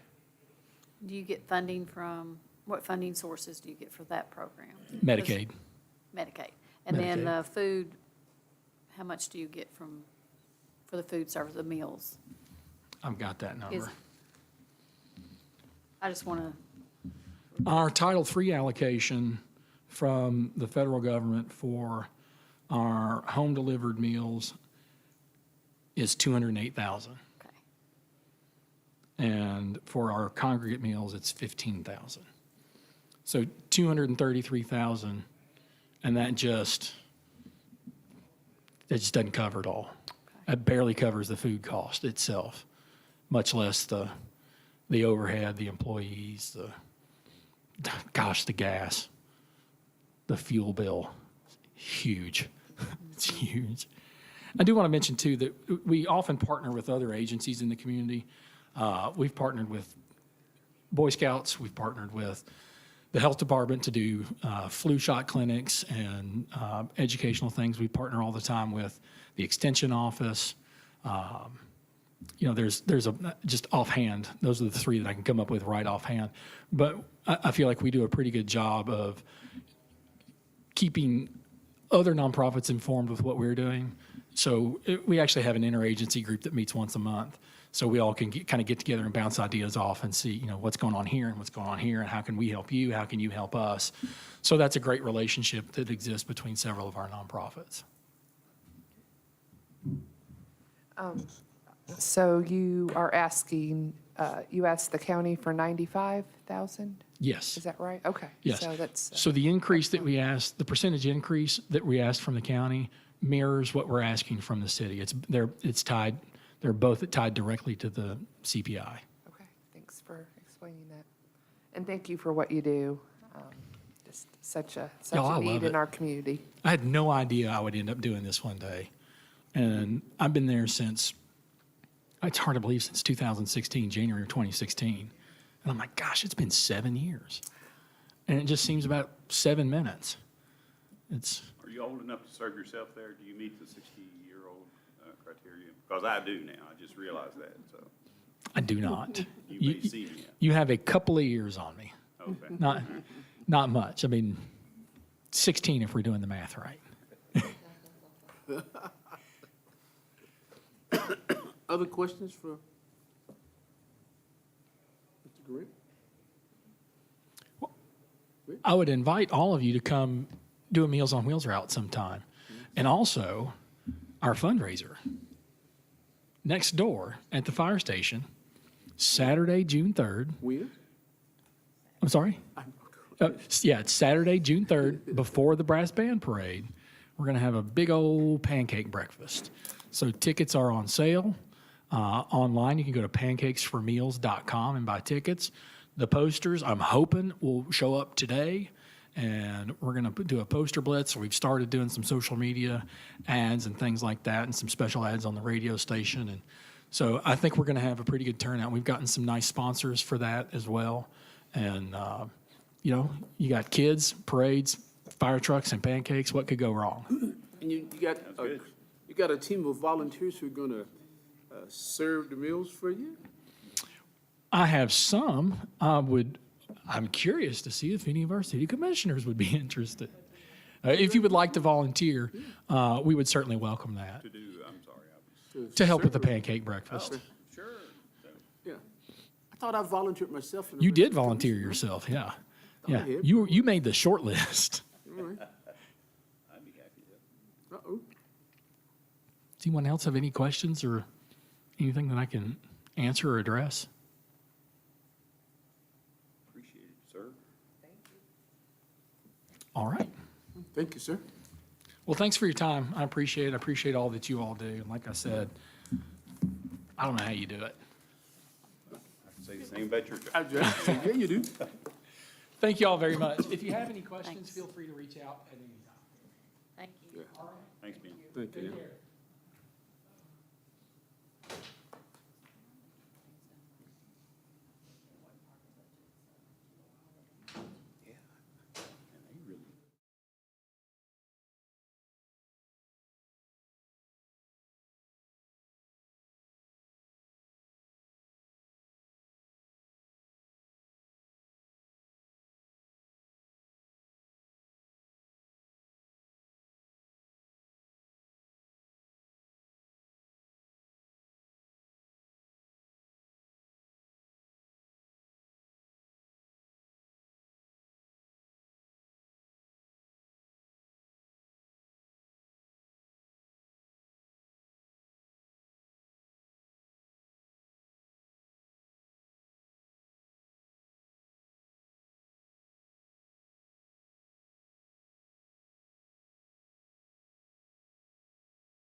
And we want, no, it's, all right, Senator. Yeah, Blue Ray. Yes, ma'am. Hello, I'm Diana Gilly, and I'm on the board at the Art Center. I've not done this before, so please bear with me. We're here at the city, asking the city commissioners and the mayor for money for infrastructure because we feel like this money will only add value to your property. Did Nikki share with you what we were asking for? Okay. We are asking for $312,000 at $312,311, which includes tuck pointing at $41,661, painting the exterior at $32,810, $200,000 toward the elevator, which will be much more expensive than that, and then HVAC for $37,840. Again, that total is $312,311. We'll continue to work, of course, with the county commissioners for funding there as well. And we've been working very hard to share our vision with small groups, not only locally, but statewide, because we do feel like we are a regional arts center, and we want everyone to know our vision, understand the process, understand why it's important to Danville, and what we anticipate the tourism and just the excitement around what we're doing. So we're sharing that and trying to get the word out. We ask for your continued support in this exciting project, which we think is a great collaborative process both between local and statewide government, private individuals, and our nonprofit organization. And I'm going to turn it over to Milton Riegelman. You just blew it. Diana Gilly made the first mistake of her life. We're not continuing to work with the commissioners, but the magistrates. And we're confident that at some time and at some level they are going to support us. But it's the only mistake Diana's ever made. We're, other than Nikki, who's out of town, by the way, she couldn't be here, we're all simply unpaid volunteers. And we've been working really hard and having unbelievable results. We just sent out 85 invitations, again, to local folks to come to our third sort of reception where they go through the building. We've had 3. We've had 40 people from around the county and the state interested in historic preservation. Barbara Hewlett and David Morgan, who's the state expert, organized that for us. And I think we are building out the number as well as the amount because it's important to tell some larger foundations, like the Brown Foundation, that we have unbelievable local support, okay? We believe that this will be a real game changer for the way we think about our little town and the way we're thought about. One foundation told us, you know, there are a lot of famous writers and artists in Kentucky, certainly in Danville. I mean, come on, Danville. But probably the most important person internationally that we've ever had in Kentucky is Stephen Powell. And we think that will bring a difference, separate Danville from Bardstown and all those other little towns that have really interesting stuff going on. But no one has a museum that will absolutely draw international people here. Diana will answer any difficult questions that you have. I will answer any easy questions that you have. What are the plans for the building down where the restaurant was? Is that have y'all gotten that far as far as the? I was asked that the other day. So. Where the restaurant was, the kitchen where Tuts was, that little add-on, will become our gift gallery. And currently in the space that was the dining room, we'll have an adult education area just behind that, where the stairs go up, will be totally redone into a children's art area. We're really excited about, especially the children's area, because it will have so much more than what we have currently with the setup, with the availability of space. We'll have sinks in there where they can clean their little paintbrushes, and it will just be a space totally dedicated to children and their art. But how about a cafe? The cafe would, currently on the side that where the radio station was, will hopefully be an art cafe. That's the current plan. And then the museum will be on the upper floor. Well, actually, what we're hoping, or what the current plans are, and this could change, is that the actual glass museum will be in the Grand Hall. I don't know if you had a chance to visit the exhibit when we did the Stephen Powell exhibit last fall, but that space is so grand, and it really just lends itself, and the lighting and the sunshine lends itself to Stephen Powell's glass. I'm not sure, you probably don't know this, but I live in Stephen Powell's house. And his home was built to showcase his art. He didn't leave any of it except the sinks.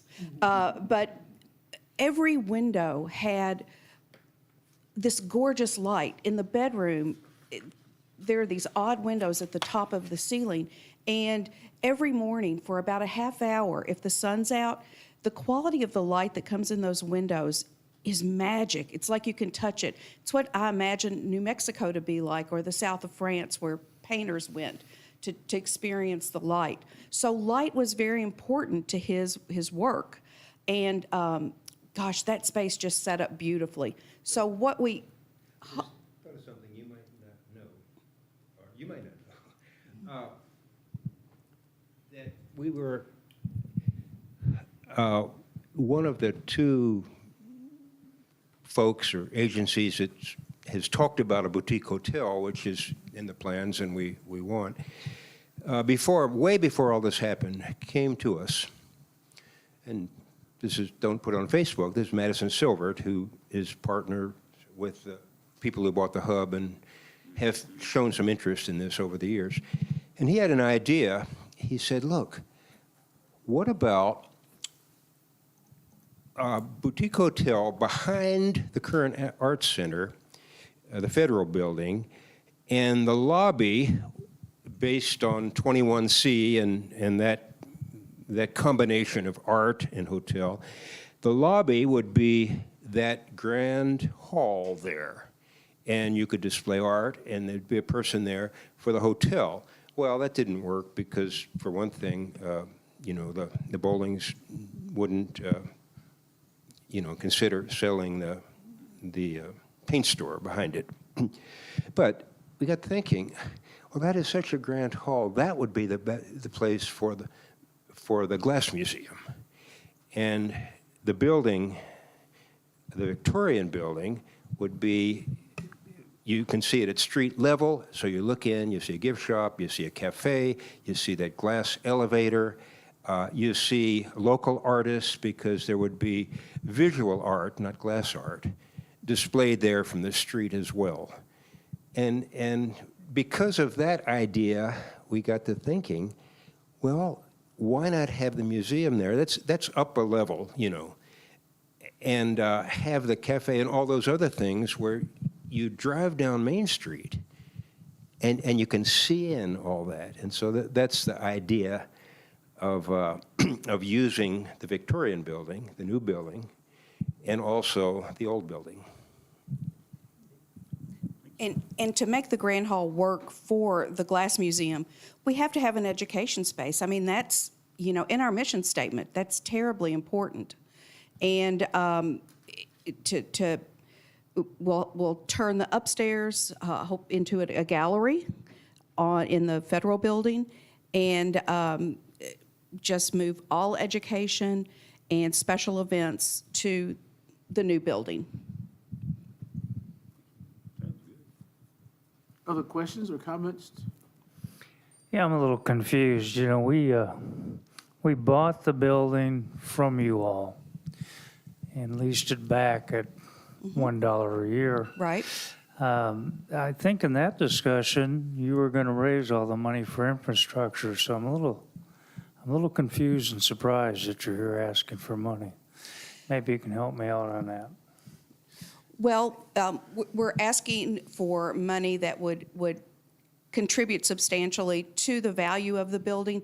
We're not asking you to, renovate the ballroom or make the children's space. And I think that the reason we are asking for elevator and tuck pointing and things to make the building more usable was because it would substantially add to the value of the building. Yes, we are definitely going to raise all the money for everything else. Probably not supposed to share this, but the original estimate for the infrastructure, including the elevator and everything, was a third of what we're going to have to raise to complete everything. And we're on track with where we need to be, with what we need to raise to complete the art projects, complete the ballroom, make that building so user-friendly for not only the art center, but the community as well. So that's why we came and just asked for some infrastructure help. One way to think about this, and there are several ways to think about everything. One way to think about it is if you rent a house, the owner does the roof or does some of the infrastructure, and we're renovating the inside, which is a big cost. We have a $3.6 million capital campaign. The city has been incredible this month for buying the building. And it is yours, and you can kick us out after 30 years and stuff. And so we see this, we're asking for this because it is sort of basic for the building, which is owned by the city. We will, Richard Trollinger, who knows about raising money, he did it very successfully for 30 years at Center, thinks we have a chance to get the $3.6 million, which we need for the museum. But we need all the help we can get. And so we would love some help for infrastructure, knowing you have other things on your plate. This, though, is different than the other things I'm involved in the city, and Diana's involved in. So we want you to consider it and help us as much as you can. So, Dr. Riegman, since will take some time to get it to completion, if we were so inclined, could our gift or our grant be over a number of years rather than just one lump? Or have you thought about that? Would that? You mean your Like if we. if you decided to help with Right. for instance. Right. We're on a schedule that we're gonna do things as we have money. Mhm. Okay. For instance, we now own 23 of the works of glass, and each year, depending on how much we have, and a lot of the pledges are over more than 1 year. Okay. We can count any pledge toward the $1 million match that comes in by the end of 23, even if it's not paid for the next year or 3 years or 5 years. Okay. The reason we're asking for money now is some things we have to do sort of first. Mhm. We gotta get money for the elevator, we Right. can't do that. But Shepherd Construction and Garland Van Hook, the architect, know that we're raising money and we will delay some things. We wanna get that building, we don't have to own all the glass. As you know, we have the glass in our possession now, locked very tightly in the basement. Each room worth about $1 million, okay, of the federal building. Don't put that on Facebook either. Okay. So yes, if you would commit to it at some point, first of all, we could count it toward the $1 million match. we can't count the building because that was before we got the match, we purchased the building. So you could commit it, or part of it, at any point, even if it's will be paid in the next fiscal budget, I guess. Although because we need to do this now, we'd like as much upfront as we can. Sure, I Okay. understand. I was just, Yeah, no, that's a good that's question. right. And we'd be happy to come back with a proposal for a multi-year plan, but a lot more than 300. There's always a catch. Always a catch. But as Milton said, you know, this is money that we need to do immediate things. The elevator and stairs alone, that tower is incredibly expensive, well over $200,000. But we have to have it in order to make the building safe and compliant, because there has to be 2 ways in and out of the building in case of a fire or anything. So we have to build a stairwell in the tower that goes 3 stories. And it's just a lot of money. I don't know if any of you have seen the elevations. I don't know if Nikki shared those with you or not, but the tower will sit behind the building. It will not be a part of the building. It's where the storage structure is. And you'll walk toward that tower from and be able to see it from Main Street. We'll take out the berm between the 2 buildings, and that's how you'll enter the building to the elevator or the back stairs. Of course, the front stairs will stay. Okay, let's let that be the last Okay. question, the last comment. You heard the buzzer go off, so we're trying to keep our schedule as planned. And again, thank you all for your presentation, and thank you for the time, and thank you for the work that you have already done and that you're getting ready to do, so. Well, thank you all for your consideration. All right, thank you now.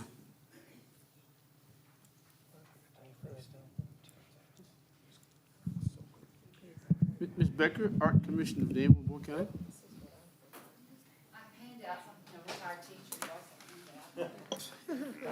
That's good.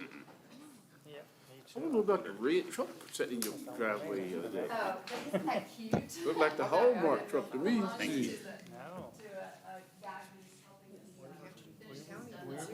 Wow, that was sharp. Yes, ma'am. Yeah. Presentation said they would take care of it. Okay. We're done. Okay, Milton wasn't on the microphone. Y'all help me with that. I'm disappointed. Okay. All right. okay. Ready? Yes, ma'am. Okay. Thank you so much for allowing me to come before you today. The Arts Commission is an organization I believe many of you are familiar with because I stand in front of you at least once or twice a year for other things. We're here to ask you for some support. One of the things, the 2 things I gave you, the red thing sticking out, is how we break down our job. Our mission has 4 parts, and we feel very strongly that we have to address those. So when you're looking at it, we break it down into arts and cultural activities, youth and special needs in the community, and technical support, as well as information and collaboration. So a lot of these things cross over, but what we are asking help with specifically is our community concert series. We believe very strongly that a town is what it is. A community is because everybody can participate and everybody has access. So we have developed a summer concert series that takes concerts, art activities into the communities, actually directly into neighborhoods, as opposed to perhaps some of the more traditional locations. We have 3 scheduled in Danville and 2, one in Junction City and one in Perryville, so 5 altogether. What I really need is we need some help. We have applied for a matching grant with the Kentucky Arts Council, and what we were allowed to ask for was for what we could match for the musicians who are on the Kentucky Arts Council list, which is an interesting concept. So I really am asking for help to that matching grant. We haven't received funding from the city in several years, so I couldn't quite place some of the things on the application where they should have been. We are requesting money from the county. We have not heard yet. I've presented to them as well. But the county support is generally allocated towards operational expenses rather than programming expenses. And so what we are hoping for is the help. I asked for $3,000 from you guys to help us with the programming part of the concert of our concert series. Just so you know, the locations in the city, we're partnering also somewhat with the housing authority. So 3 of the concerts will actually be directly in the housing neighborhoods. One at Berkeley, one in Nichols Terrace, and then one down at Michael T. Smith Park. The Michael T. Smith Park schedule, I'm being very optimistic. Michaal Hughes and his band will be playing there on June 13th. So I'm already into this here, you know, but that's okay. We are very proud of this concert series, and we believe that it will grow and it will draw people to the neighborhoods that are full of our citizens. Rather, it's not just people who live in the housing areas, there are people who live all around that, and we help us become a more walkable city as well. So I'm trying to stick with my time and give you time for questions. The newsletter I gave you, we do a monthly newsletter. It's part of the operational expenses. We have a fundraiser coming up that funds directly our children's programming, scholarships, and we give, you know, assistance for various other types of programs, art kits and materials to students in the county areas during the summer and spring break. So it's very important to us, and there are still some tickets available if you're interested. Questions or comments? Mimi, I think what you're doing is good. Last year, I attended some of those concerts.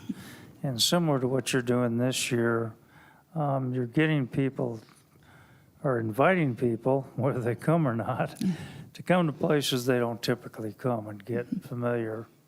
I think the first one was down here at Henson Pond. Yeah, and go ahead, and then I have a little thing to tell about that. Go ahead. I'm sorry, did you have a question that I'm interrupting you? No, I think it was really good because that's a city park. And so, you know, when we went to Jenny Rogers, the dog and I, that was well attended. And so I think it's good you're getting out. It kind of mirrors what our Parks and Rec master plan is, and that's to go out to the community, not expect the community always to come to us. So.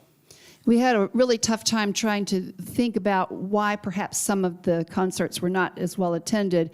And I'll be honest, we really didn't think very smart about Henson Park. I thought Henson Park would be a big one. And then you start to look at where is the park in relationship to where the neighborhood is. And between the park and the neighborhood was a fence and a row of trees. And that wasn't a very smart thing for us to do. I mean, that was a hindsight being 2020, of course. So we are directly in Berkeley. We're in that open, when you come into Berkeley, there's a kind of an open area. And this year, that's where the concert's going to be, right in there. So that will mean that there's no barrier between people. You know, you had to walk a long way to actually get to the music if you were going to Henson Park. Was a neat idea. It's a sweet little park, you know, but I'll be honest, we didn't do that. That was not the smartest thing. The one in down on, it's not Nichols Terrace, actually. It's at the end of 6th Street. Down there, we're right next to the park, you know, so we're going to actually be in an open area, but outside of the park area. Because I drove that whole area, and there are literally probably hundreds of people who live within a quarter mile of that little section right there and can walk to it with no fences or trees in the way. You have dates set for all 3 concerts? No, and the reason for that is I needed to kind of assure we had the funding. I have commitments from 4 of the 5 groups I want, and we're just awaiting the dates. Michael's group is the only one we have a final commitment on. Are the dates different than the downtown? Yes, we are doing Tuesdays. And the reason we're doing Tuesdays is because I have an agreement with the artists we've selected that if it rains on Tuesday, then the next Tuesday is our automatic redo. So if we were doing it on Thursdays, I would possibly be bumping into the next Thursday as their concert. So that's why we're doing Tuesdays.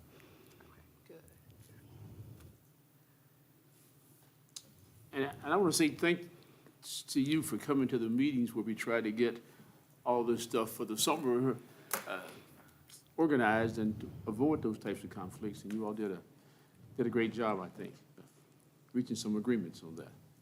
Okay, other questions or comments? I'm looking at Donna. No. Okay, all right. Okay, Yeah, if thank you. things work out, definitely get with Melanie Crossfield and Yes. just advertise the heck out of it, you know?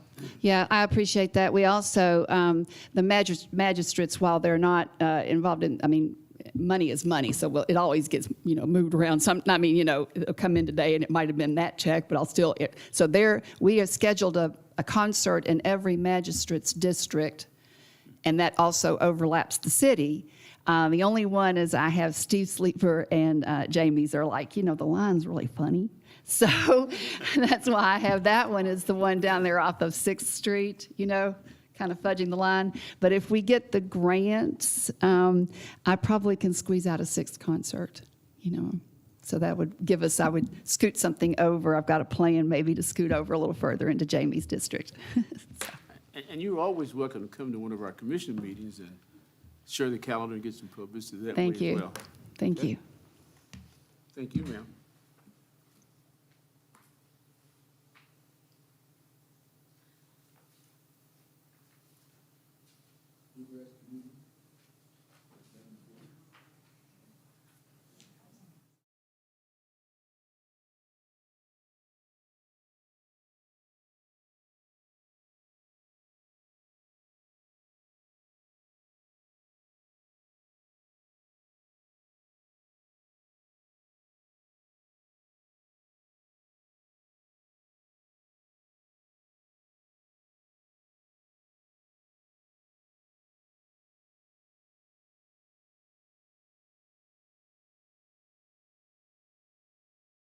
Well, Good. How are you? Ma'am. I'm good. I'm Sarah Clark. I'm the Senior Director of Community Services with Bluegrass Community Action Partnership. We are local. We are here in Danville, 225 West Walnut Street. So far this fiscal year, we've served approximately 2,000 clients here in Bull County, and 1,000 of them are city residents. The program has experienced increases significantly in those that are aged 0 to 5, 6 to 13, and those that are older than 75 years of age. And we do anticipate serving over 2,100 families this year. The goal of Bluegrass Community Action Partnership is to assist families and individuals with reaching self-sufficiency. So we offer an array of services. Utility assistance, education assistance, employment, transportation, rental assistance, and we offer Achieve sessions. And these Achieve sessions focus on financial empowerment. So building credit, budgeting, establishing credit, and banking one-on-one. Our families, we invest in coaching. So in 2020, we were one out of 10 agencies in the nation to receive a whole family approach grant from our national partnership. Last year, in the fall, we did a reorganization to where we are now taking a coaching approach versus a case management approach. And so this coaching approach allows us to work with families, both the parents and the children, to provide them tools to implement and set goals to not only achieve short-term success, but long-term success. So we are breaking that generational cycle of poverty. We do have a mobility coach that serves Bull County, and she meets those clients where they're at. So whether it's virtual, whether it's at the library or another local establishment to set up those goals and make an individualized plan for that family. The design of Bluegrass Community Action Partnership in our office is very unique.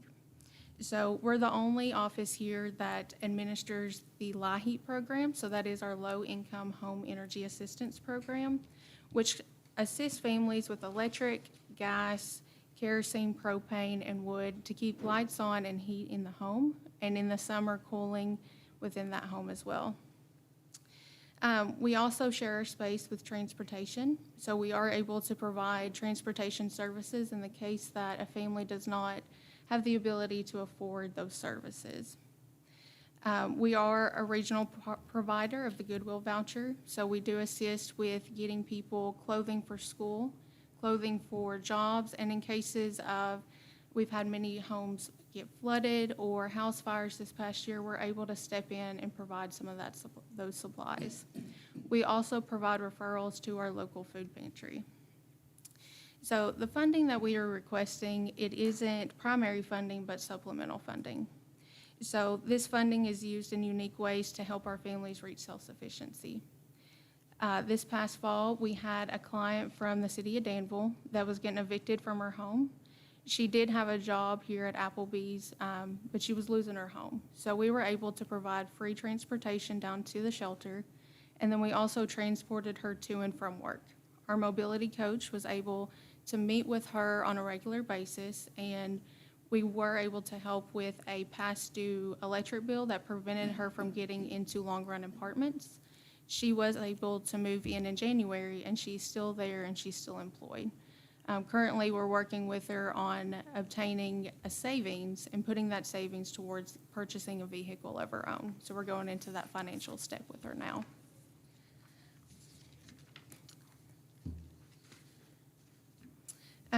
Our office is located here in Danville. It is at 225 West Walnut, and we've made changes to how we provide services to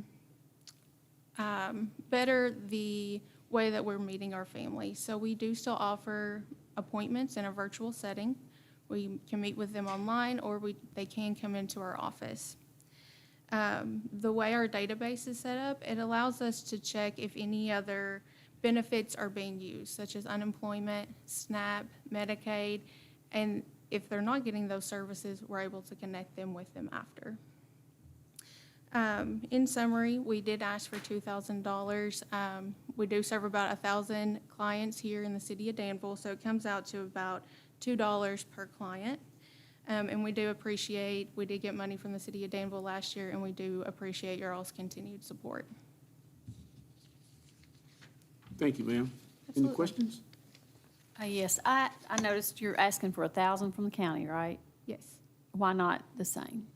So we didn't receive funding from them last year, but we wanted to get back out there with the county, so we started small. Okay. Other questions or comments? Well, thank you, ma'am. Thank you all. I appreciate Nice and it. easy on you. All right. Well, and thanks for the work that you all do in our community. Thank you all. Yeah.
More than once, I'll tell you Oh. that. As they Well, stood good on morning my- to you, sir. I know.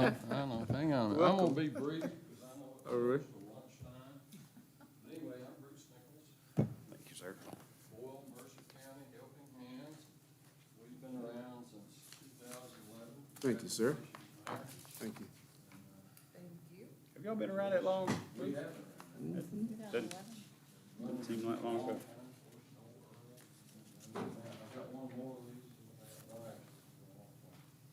Anyway, we're still out there doing the things that nobody else will, basically. Prepared. I want to thank you all for allowing us to come, and thank you for last year's donation of $1,200. We do appreciate the support. As you can see, and with everything going on, the economy, everything's changing for us. We were founded September of 2011. Basically, we came into existence as current Red Cross board members. When Red Cross pulled out of Boyle County, we all resigned, founded our own 501c3 to continue what they would not do. So we think we forced them to come back to Boyle County, and we believe we did, but we are no longer first responders. We do the second response with people and their needs. We do not have any expenses. We're probably the only charity in town, 0 expenses. We have rent-free where we have our meetings at the New Mission Church there in the corner of Broadway and 3rd, and have been there since 2011. I was trying to add up some numbers, and again, this will be brief, but since 2011, we've helped between 6,000 and 8,000 people here in Danville, Boyle County, and a few in Mercer County. We partner with all the other agencies in this area, and one in particular, the volunteer and mission team of Centenary Church. They're a group of basically whirlpool retirees that are very good at construction. So we do some funding for those people, and they are building ramps throughout the city and the county. And when you see that, that's us. Tommy McGurr helped with some of our projects, and a few years ago got hit in the head with a 2x4, and we had to quit being a hands-on organization, so we went straight to funding. Thought we'd do that better and get people to do the actual work. So we're proud to partner with them as well as all the other agencies. And one of those sheets I gave you, go to the bottom line of the 12-month scenario, and you'll see for the year 2022, in Boyle County, we only spent $995 of the fiscal court's money. Move to the next column, you'll see we spent $2291 of the city's money, of which we received $1,200. But we went ahead and did it anyway out of an escrow, and that's just kind of how it goes.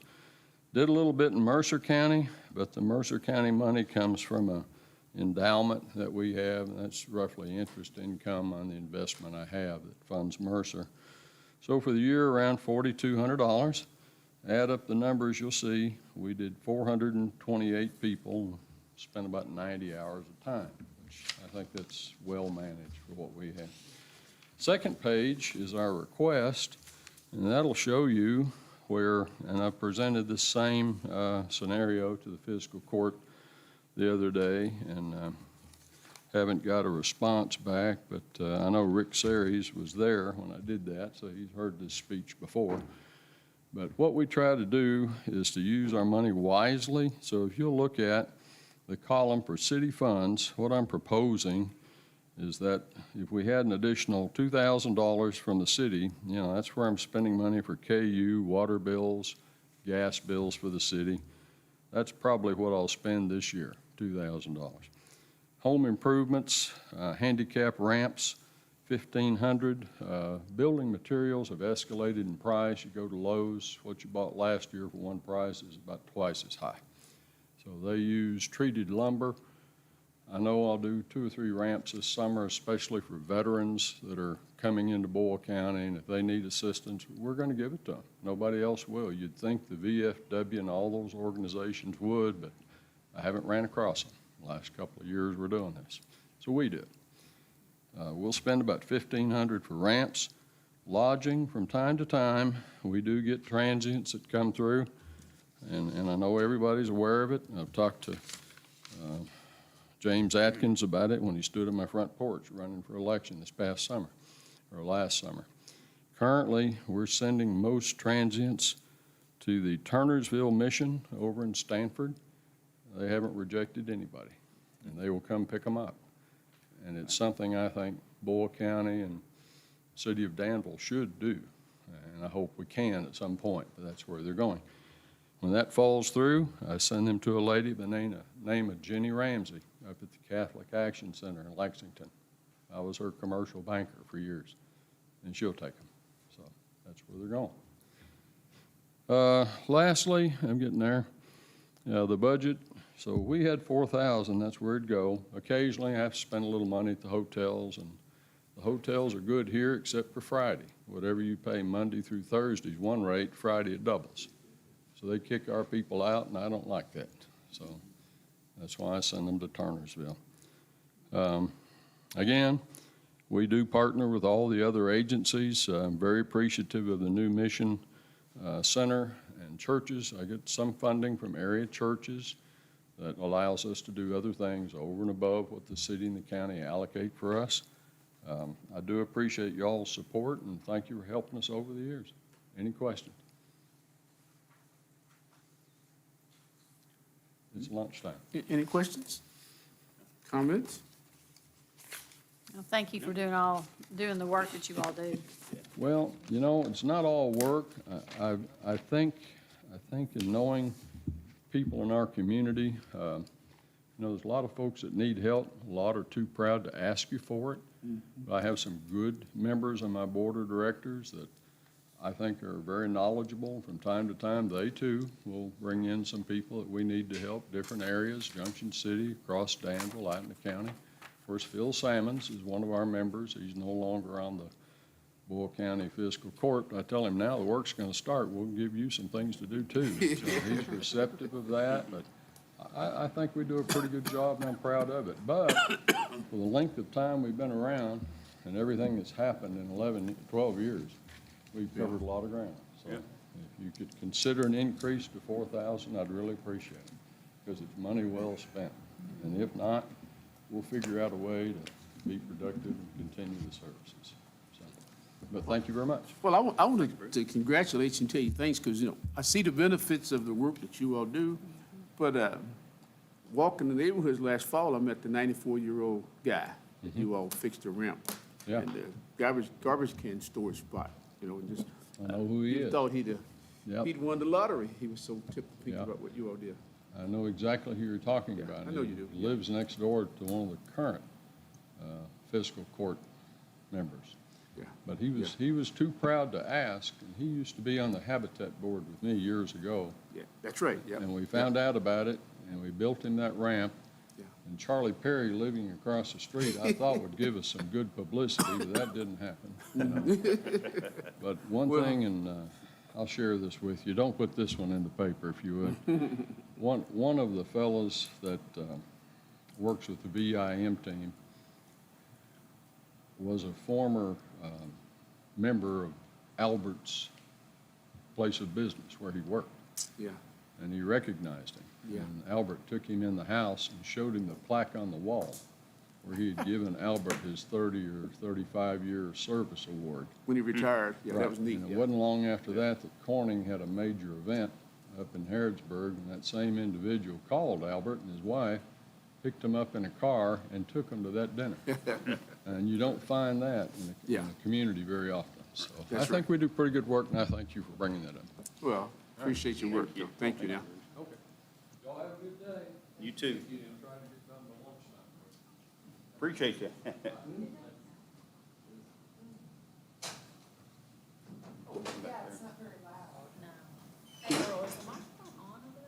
Is it up loud?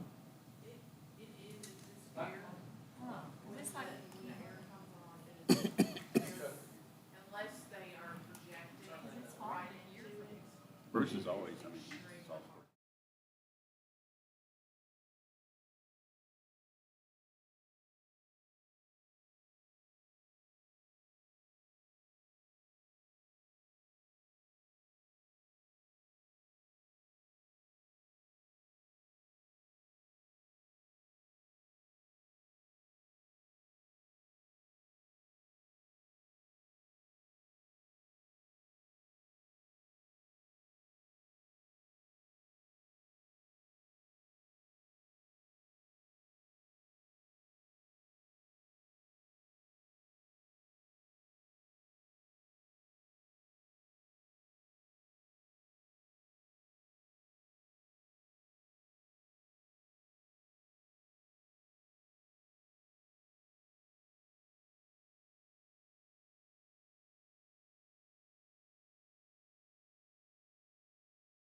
We have Costa of the Bluegrass to ready to do the next presentation. Yes. She's waiting very patiently. Okay, yep, All I'm right. ready. Thank you, ma'am. So obviously you all know that we're requesting a little bit higher funding this year. Whenever I came last year, I told you all that we wanted just the basically the complete buy-in from City of Danville. When we went to, I'll be honest, when we went to the Boyle Fiscal Court, they were actually the ones that kind of encouraged us to ask a little bit more from you guys because they felt that it should be an equal playing field from what they're giving to what you all are giving. And I can somewhat completely agree. But of course, I'm going to agree with that because I think the work that we do at Casa de Bluegrass is just, I think each and every one of you all know what our mission is. You know the important work that we're doing. It is work that it's hard to put out there in the public's eye because the fact that, for one, we can't do, success stories and pictures and all that kind of feel-good stuff because it's confidential. We do not want to share those children's stories. I've told the board when they hired me on that would be one thing I would never do, would be have a child share the story, or even if the child was adopted, I would not have that adoptive family share the story because that child's still a child and they own that story, so they can share it when they become an adult if they want to.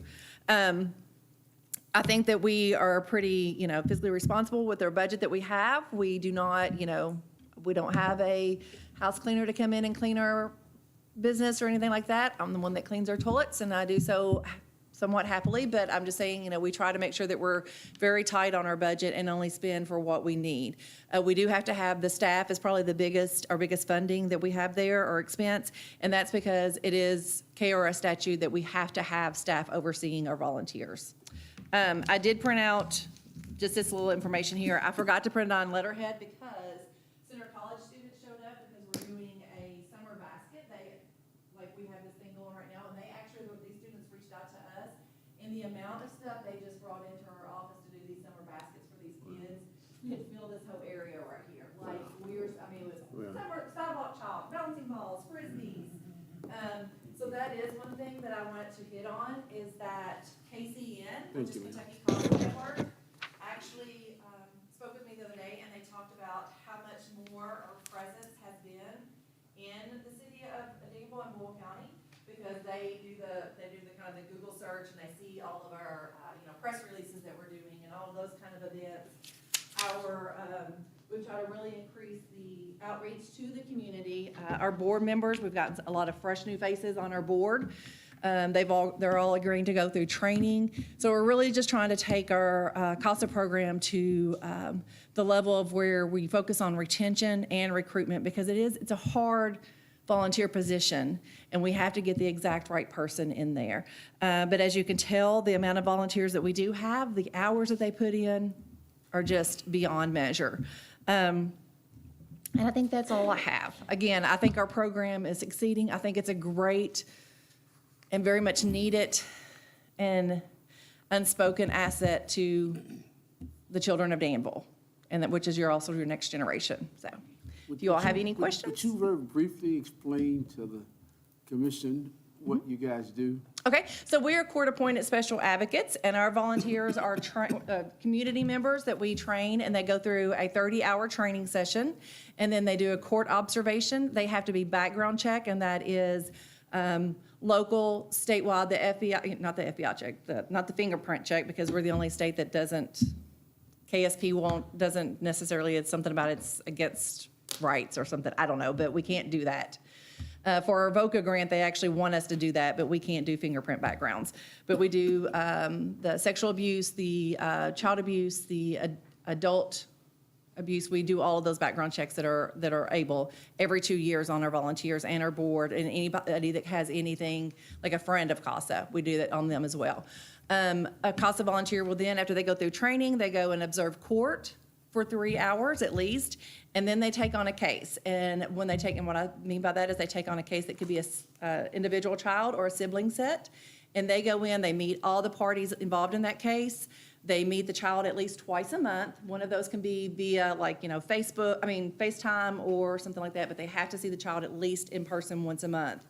Then they make recommendations to the court on the best interest of that child. So the way I've always explained it to my now 17-year-old, who was 10 when I first started, or 9 when I first started at CASA, is that sometimes children don't, your parent is supposed to be who speaks up and says when you need to go to the dentist, when, you know, if you're having issues at school, that they're going to step up and fight for you.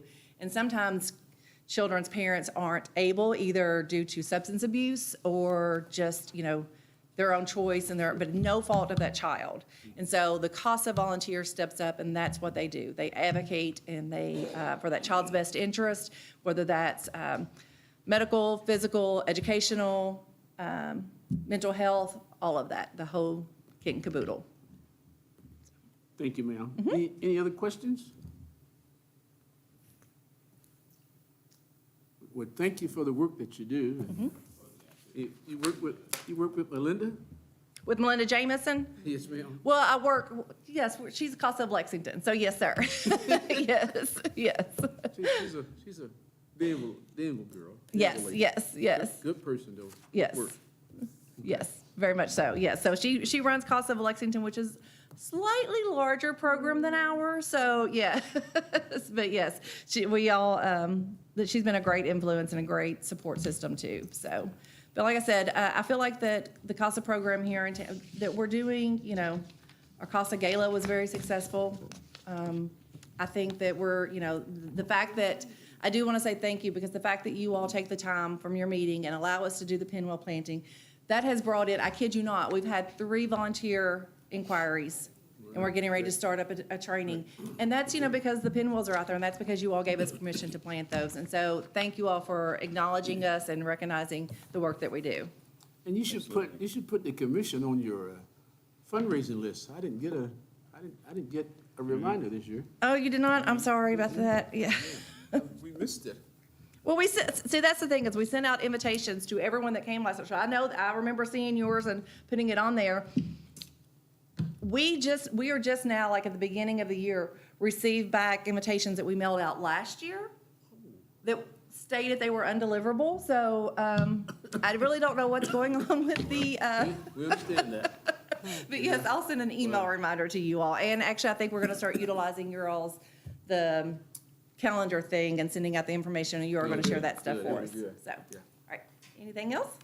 Thank you, ma'am. Thank you all. You all have a great day. I think that's the longest one I've been at, so.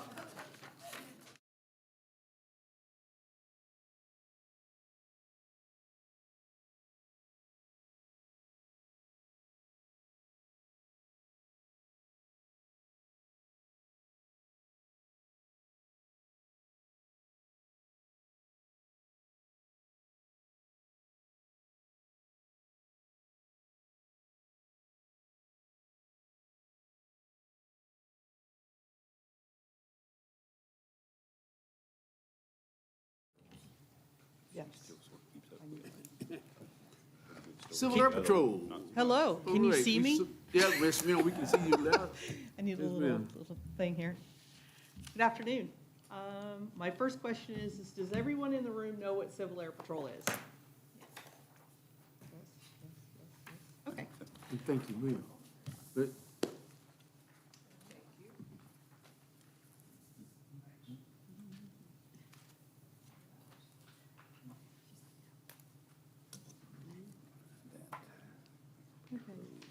Did everyone get a chance to review the packet before we were here today? Okay, good.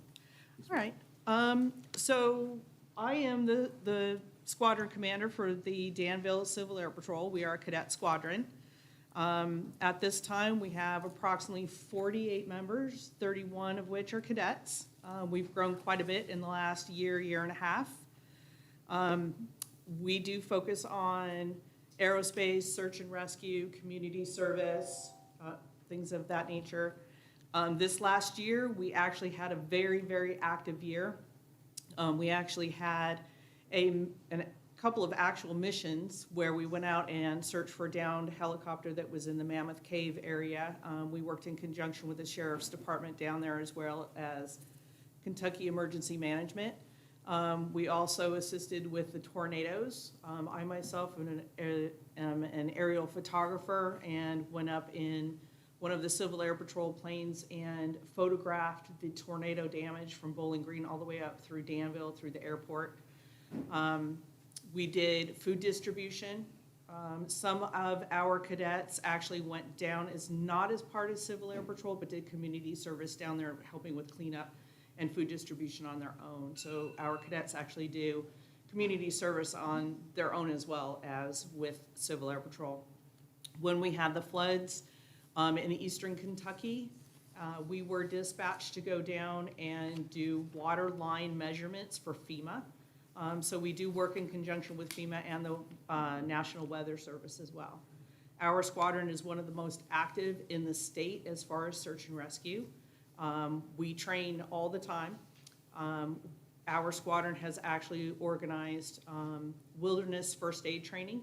So our cadets know that if we go out into the wilderness and someone has a broken leg, they know how to stabilize that leg with branches and whatever they can find. So they also have survival skills, so that if we have to go out for several days at a time, they know how to build a shelter, they know how to conduct first aid, utilize radios.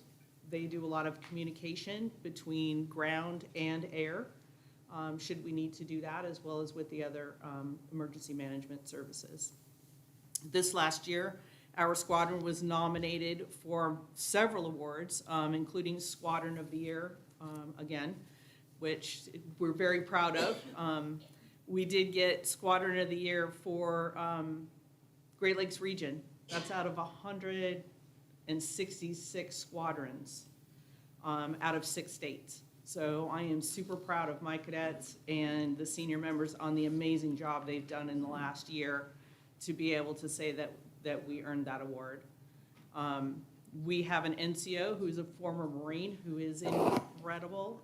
He trains most of our cadets with the emergency services, so we're very fortunate to have him. This is, what's your rank now? You changed on me. So I'm Technical Flight Officer Burt. I've been with Civil Air Patrol since, August 31st of 2016. So I've been with Civil Air Patrol for a little while. I actually came in as a cadet, so I came in on the cadet side, and I've moved up through the ranks, and now I'm a senior member. I turned 18 and decided that, hey, I'm going to go to the dark side now, where I can get coffee and all these wonderful things. Yeah, they're not allowed coffee. They get a little, I promise that wasn't the actual reason. But yeah, I switched over to the senior member side, so I've been in, about 7 years now. This will be my 8th year. Very, very excited to be here with you guys again. I've come in a couple of times and done some of these meetings and done briefs with you all. Civil Air Patrol is a fantastic program. I mean, I have nothing but good things to say about it. I think most of our members have nothing but good things to say about it, including our community too.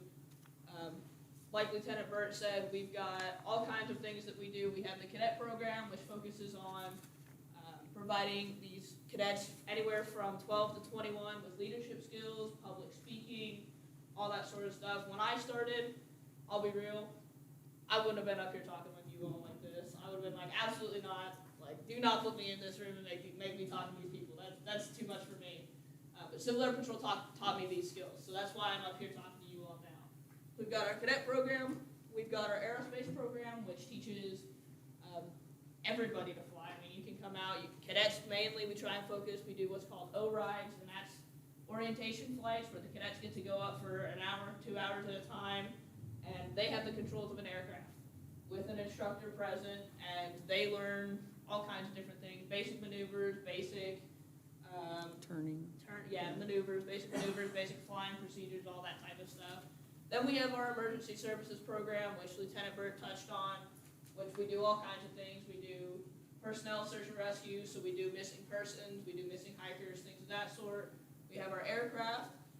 We can go out and look for missing aircraft. We've got all kinds of equipment and skills and techniques that we use for that. And then, of course, we have just our regular disaster relief, which can be anything from going out and taking photos of tornado damage, like Lieutenant Burt was talking about, to going out and helping with food pantries and things of that sort. I know with our COVID mission, we were out every Thursday. One Thursday per month. It was the longest actual mission that CAP has ever performed, and it was our squadron that was doing it with a local church here, doing food distribution one time per month. Yeah, so we. Every we've got- Thursday, one yeah, Thursday a we have month. all kinds of things that we do with Civil Air Patrol. It's kind of a multi-tool if you think about it with the program. There's all kinds of things we do. We got our three main missions, obviously. We've got aerospace, we have cadet programs, we have the emergency services. Those are our three main building blocks that basically everything is based off of. But within those three, it's divided up. We have all kinds of activities for cadets to do in the summer. We've got search and rescue schools. We have glider flights, glider academies where they can actually go out and solo in a glider, and that counts toward their flight hours. We've got a balloon academy, so if cadets want to go learn how to fly balloons, they can go out and get hours on balloons. We have just a regular flight academy where they can go out and solo and learn how to fly a Cessna. We have all kinds of programs, like I said. We've got honor guards, we've got, Honor Guard, Color Guard. yeah, We everything do- under the sun. One of the programs that we have are for our more daring cadets, where they go into New Mexico or they go to Davis-Monthan in Arizona, and they go to what's called a PJOC, which is where they go and learn how to parachute out of planes. They're jumping out of airplanes. Yep, they spend a week with Air Force pararescuemen, and they get to do all kinds of stuff out there. We had a cadet at one point who was a former cadet commander who's moved on and he's no longer with us. But he went out to PJOC and absolutely loved it. We have several cadets who've gone out to what's called Hawk Mountain Ranger School, which is one of our search and rescue schools. Actually, both of us have gone. We love it. I'm going back this summer for my 6th year. Well, I wouldn't say I love it while I'm there, because it's basically, you're roughing it. You have your tent, the cadets are cooking their meals over campfire, they're roughing it. If it's raining, they're out in the rain. Yeah, while you're there, it's rough, showers are non-existent, and we get in the van and it doesn't smell so good, but hey, the skills that we learn are incredible They skills. learn first aid, they learn all kinds of things, and then of course we have our NISA and things of that sort, which is our National Emergency Services School, which is just, basically it's all classroom work, so we have everything under the sun for just about anybody. Let me stop you right there. Commissioners, we may have time for just one question. Is there a question someone wants to ask this group? That timer went off. It wasn't for you, but she did go back and reset it. So, any questions? Okay. I don't think so. No questions?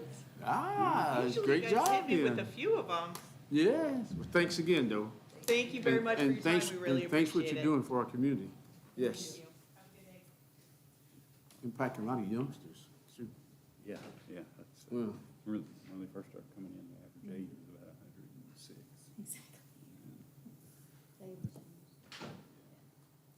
I saw Michael Hughes up there.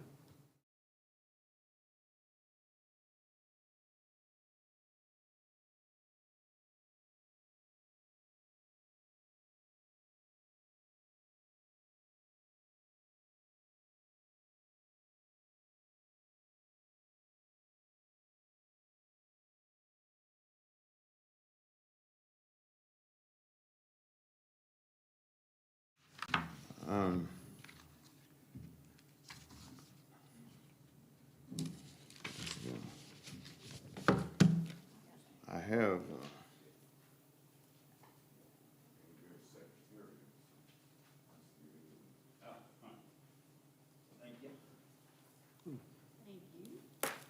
Thank you, sir.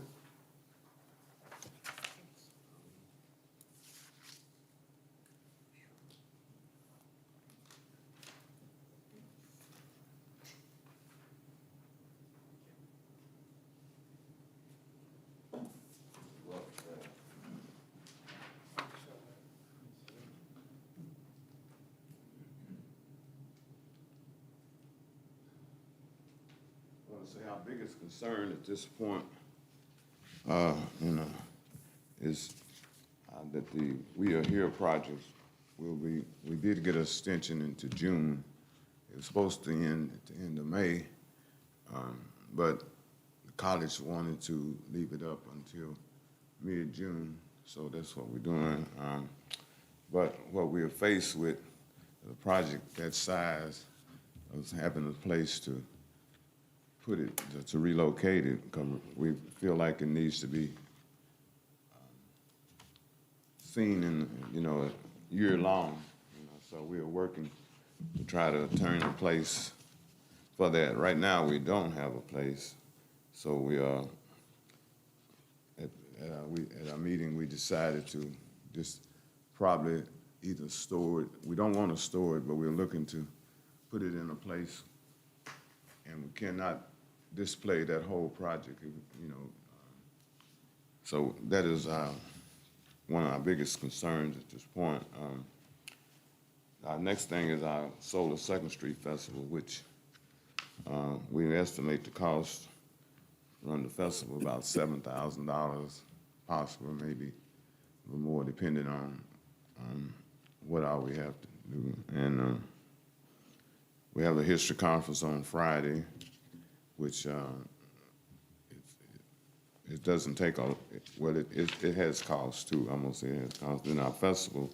So we're estimating our festival costs will be around $7,000. We are in a museum that we have down on Second Street. It has changed hands, ownership, and you know, with ownership, the cost went up to run the museum. You know, but what we really, our biggest concern is being able to get a permanent place where we can have the museum all year long, have our project, and be able to entertain people, guests all year long. So I think that's the cost. We estimate the cost at present at $4,500, which is pretty good, but it's probably through 24, it'll go up to $6,000, about $6,000. And I know we're just talking about next year, so I know we ain't talking about. But then it'll go up again in 25, according to the new owner. Let's put it that way. And we want to, that is our biggest reason for trying to get a permanent home where we know what we're doing, you know. And one of the things that we want to do, and I'm speaking in futuristic terms, is we feel like the term that we use when we're talking about is that back in urban renewal, and we talk about took the dirt, and our thing is we want to have our own dirt, our own place, so that when we do a celebration 5 years from now, I might not be around 10 years from now, we want it to be on the front of the building to say Danville County African American Historical Society, you know. So, but I know that's all. Like I say, I'm talking futuristic, but for next year, we want to be able to sustain that, probably at the same place that we are now, and be able to, along with our historical project, be able to expand our Solar Second Street Festival to bring in more people that will benefit us, benefit the city, benefit all concerned. That's all I have for you today. You have any questions, I'd like to try to answer those. Are there any questions, comments? You might want to mention when the Soul Second Street is, just for the public that It's might- on there, August. It'll be August 11th, 12th this year. We have some year, we really ran it into September one year and late August last year, but we feel like the second week in August is the best time for, you know, before football games get started. And, you know, everybody seems like at the end of August, everybody's making their fall plans, so we want to try to keep it around the second week in August. Okay, other comments or questions? And Mike, you're asking for $5,000 this time? Yes. Okay, all right, okay. Other questions? or Cost of comments? living go up. Oh, yeah, we understand. I think everybody on the sheet has asked for an increase, so just about, so just want to call that to everybody's attention. But again, I want to thank you for the work that you've been doing, for what the society's been doing. the We Were Here project, and the fact that you just celebrated 10 years has been amazing. Just, I think it's been that long already. And one of the other things that we are venturing out to do, Harrisburg has asked us to come in and help them to get started. Lincoln County has asked us to come in and help them get started. And one place that I thought might already have a place is Frankfurt. Already have a society, but they don't either, so we're gonna try to venture out and help them to get started, because we feel like every place, every city needs that type of organization. You know, so. But that's all I have. I appreciate you guys and what you do for us. Okay. Thank you, too. Thank you. Appreciate it.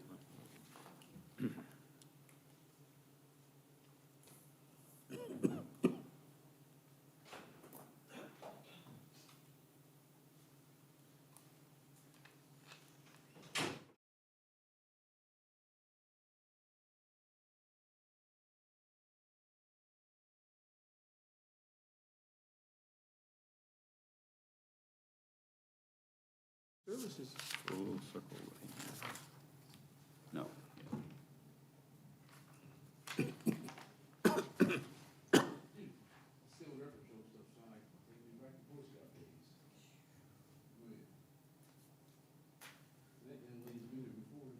Yeah.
about 15 minutes to present to us, and if you go over 15 minutes, this young lady will beat right here.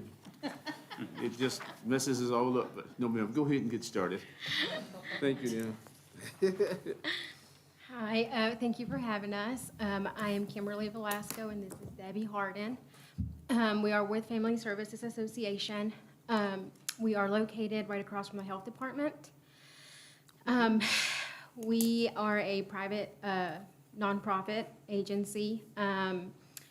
We have been in existence since June 1916.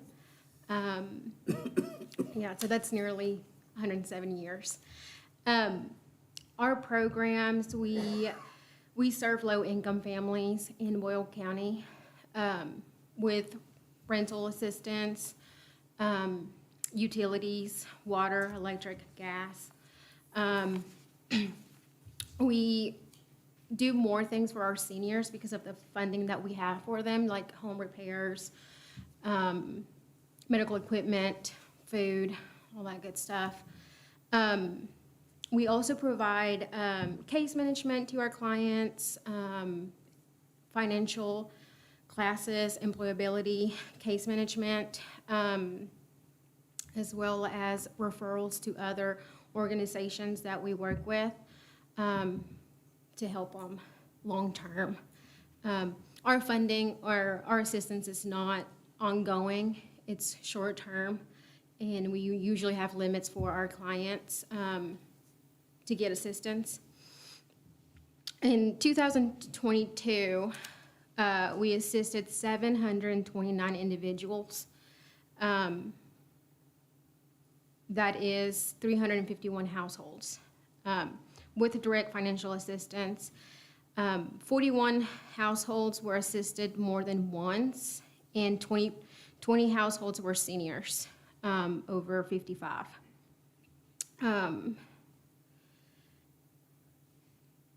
Our numbers were low during the COVID years because Community Action had funding for to help with utilities and rent year-round, and so we were covering those gaps between water assistance and other financial assistance that Community Action was not helping with, as well as the Salvation Army.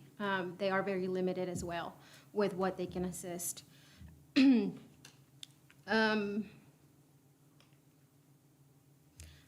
Back to our senior trust, we work closely with our community partners. We also distribute some of our funding for our seniors that are 65 and older to other agencies. We have distributed $10,000 to Community Action to help with home repairs. We have distributed but 40,000 to the Senior Citizen Center to help with home delivered meals since September of 2021. And we have also distributed some funding to Housing Authority to help their seniors with medical stuff such as prescriptions, dental, all of that good stuff. We serve around 68 to 75% of our clients live within the city limits. Over 59% are female clients. Over 65% of our clients are Caucasian.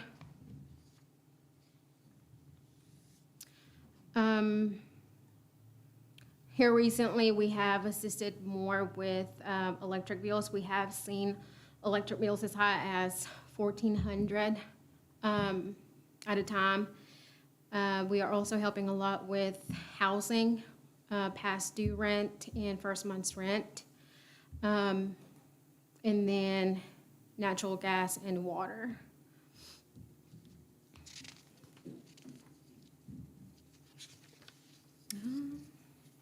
Our numbers are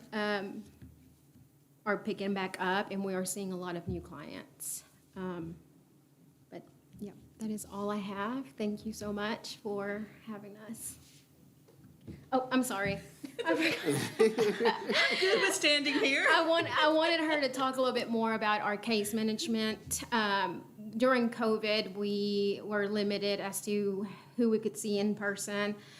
So, and with all the needs that we were covering financially, we were we put a stop for case managing. But we've picked that up this year. And here, Debbie Harding, she is the one who is taking care of our case managing cases, so. Donna, do I still have time if I talk fast? Yes, ma'am, you do. Okay. Like Kim said, we're starting to make our case management program a little stronger. Case management, my job is to help them figure out how they can make better decisions financially, usually. That's the biggest thing.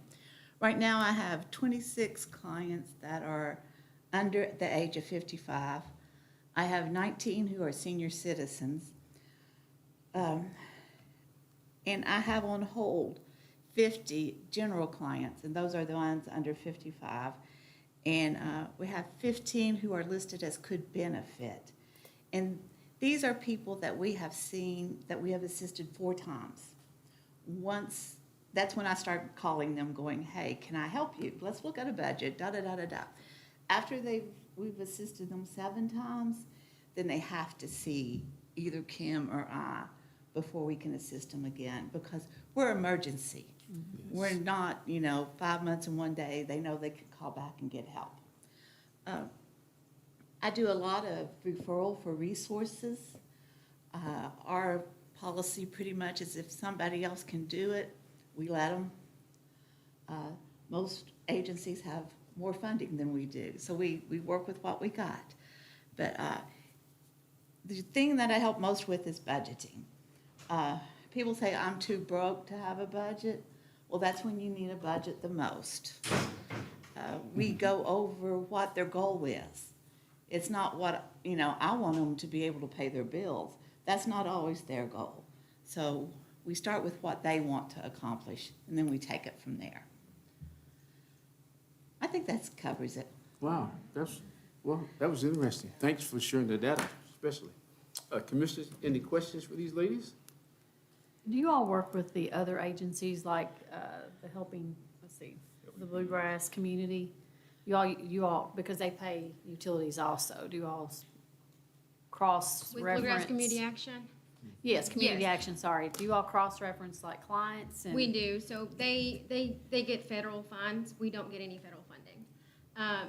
So one of our guidelines is for clients who are needing assistance with electric or gas. Right now, Community Action is helping just with electric.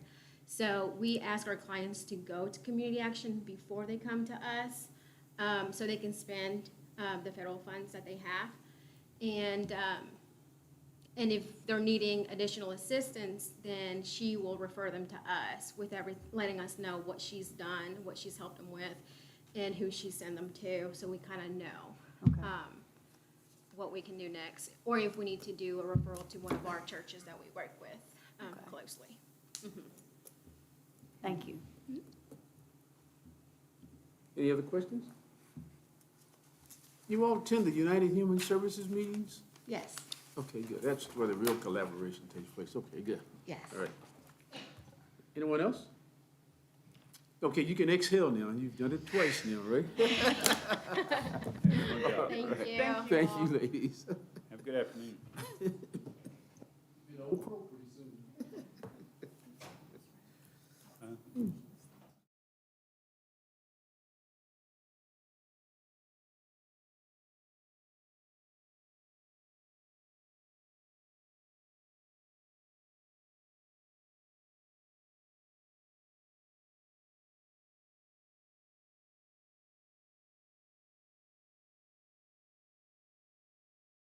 You introduce yourself to this group. And we're not as mean as we look, okay?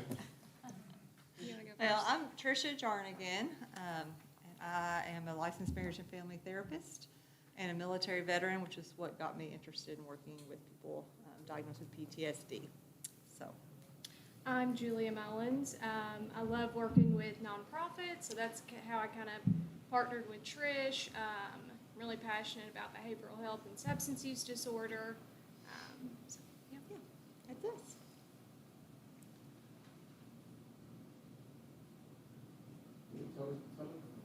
Tell us about your program and tell us what you're requesting from us. Yeah, so I've got a little something I'm just going to read to you guys.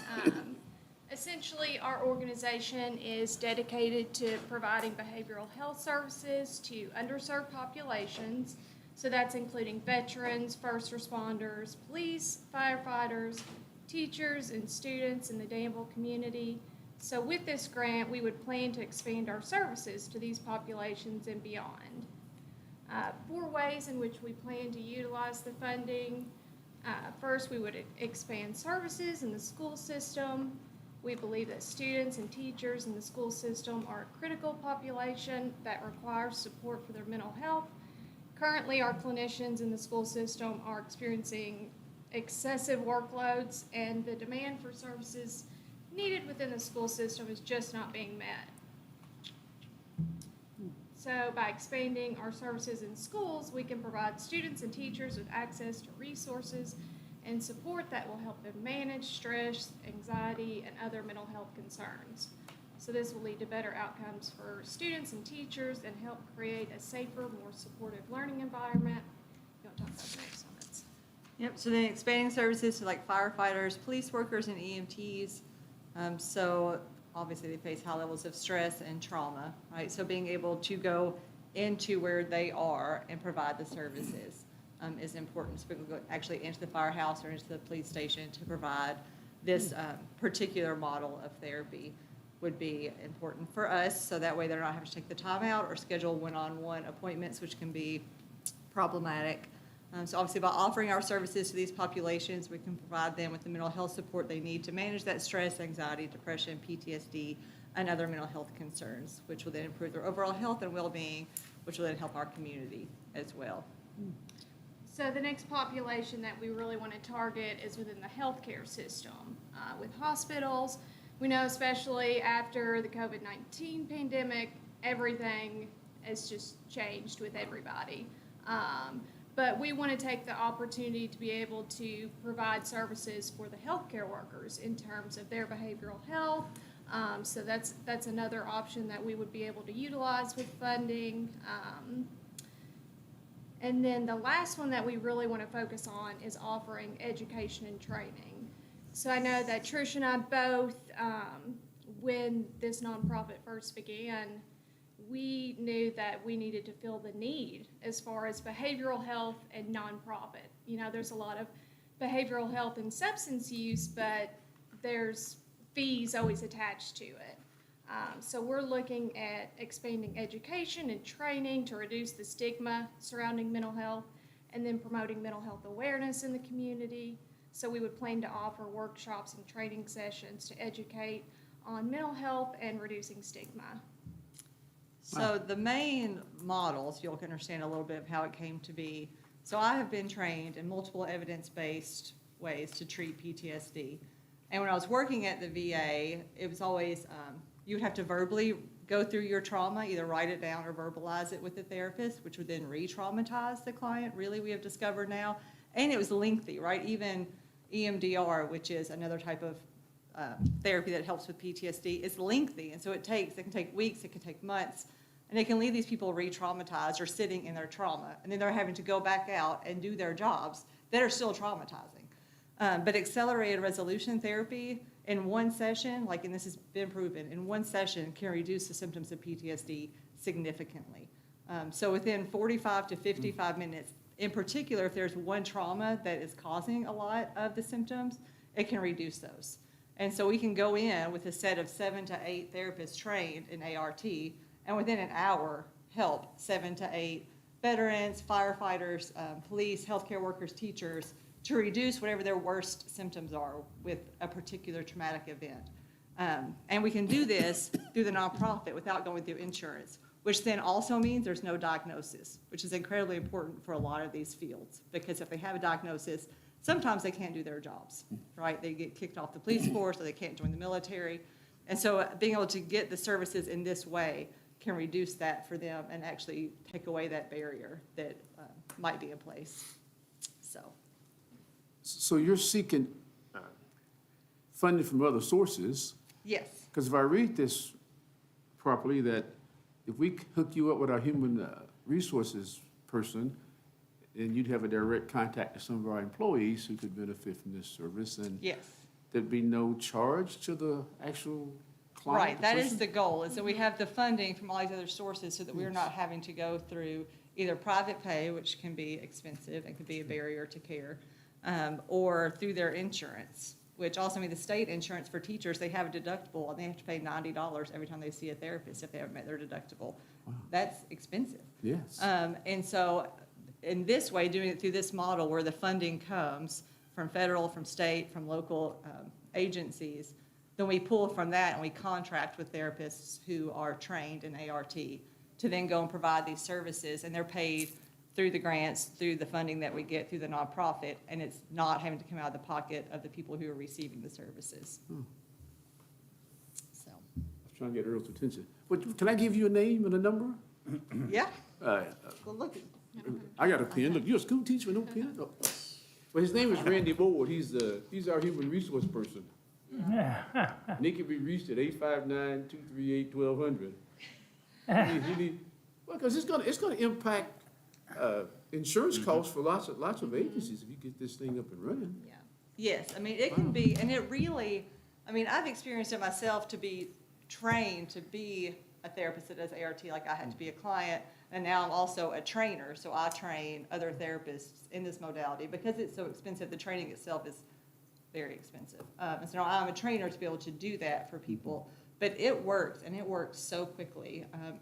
And most of the research is done on combat veterans because it just is, and on military sexual trauma. But it very quickly eliminates, within, again, 45 to 55 minutes, like nightmares, the triggers. So they're still vigilant, right? They're still able to do their job. They're not hyper-vigilant to where they're able to do their job. And so if you can eliminate that, like if there's a cop and they have a trigger, right, of loud noises, that's going to obviously impact their ability to do their job in a day-to-day. But if they see one of us for an hour, like, we can help get rid of that in a real way that is lasting. So, yeah, it could be, it's amazing. And the fact that not everybody knows about it, that not all clinicians are trained in it, feels unethical to me once I've experienced it. And so that's why, I mean, that was really the whole reason I started a nonprofit, was to be able to get this out to more people because it's phenomenal, so. So how many years you been involved in this program? Well, I own a private practice, Kentucky Services. And so we provide the service through there, but then it has to go through insurance and all of that, right? And all this red tape. And the trainings are so expensive. It's $1,500 for therapists to get trained. Well, we don't make enough money for $1,500 CEUs, right? And so then we saw like a huge need that this can serve the population, the people, not only the clients, but also the clinicians. And so Jules and I really just started the nonprofit a year ago. Like it actually got like its 501c3 status. And this is mainly what she does, is just trying to find the grants and the funding for this. So it's new. We haven't provided the service through funding through the nonprofit to anybody yet. I provide the service a lot through my private practice, but not the nonprofit. So, yes. Sounds outstanding to me. Wow. Yeah, I'm excited. So. Well, see, I knew you in another setting, another life, so this is really a big Yes. change in my opinion, but that's great though. Other questions or comments? Did you all request funds from the county? Funding from the county? We did not. Okay. Other questions or comments? Thank you, ladies. Well, thank you all. Thanks. Thank you. Good seeing you again. Yes. And I can say something positive about you. Let's see. She was a guidance counselor at Danville High School in another life. See? You know her too? Yeah. She was good.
On at 2 o'clock, but you know, you're here early, so we're gonna let you go early. Unlike my dad, he wouldn't have been You here get- early. You get 9.5 minutes, and the alarm goes off, and then we'll give you 1 more minute. Come on. Okay. All right.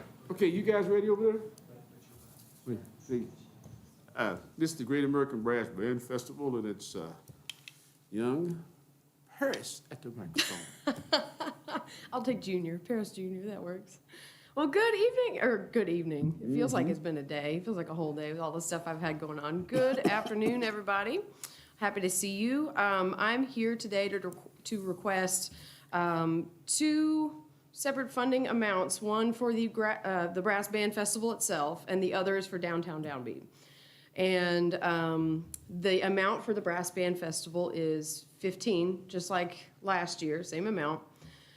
The amount for the concert series, Downtown Downbeat, which has had a rousing success, by the way. So far, so good. We're up to, rough guess, but pretty close to 200 people, and then people coming in and out. Probably another 50 or so that were at least passing by and stopping in. And I checked in with the downtown businesses that were part of the EDC, and they were pleased with the results, and they're going to keep their business open for the EDC, and we'll just keep opening that up and getting people into businesses. But that amount for all of Downtown Downbeat, starting from May through October, is $11,375. So a total of $26,375. And like I said, Downtown Downbeat it's going to be the newest event of the Brass Bands Festival itself. So, between all the concert series that we're going to have that are separate from that, it should bring a lot of attention to downtown and already has. The next one is tonight, which is very exciting. We've got Alice Bluegown bringing 90s alternative hits and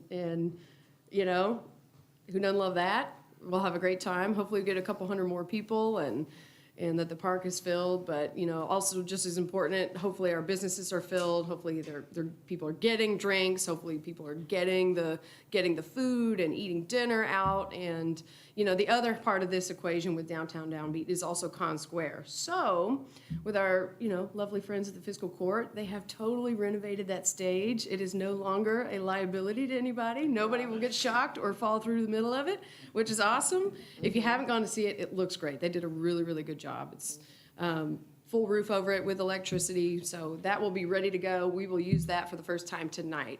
So we've got a acoustic guitarist, Shane White. He plays at the farmers market a lot. He's a familiar face for a lot of people. And then we're also having a theater group tonight.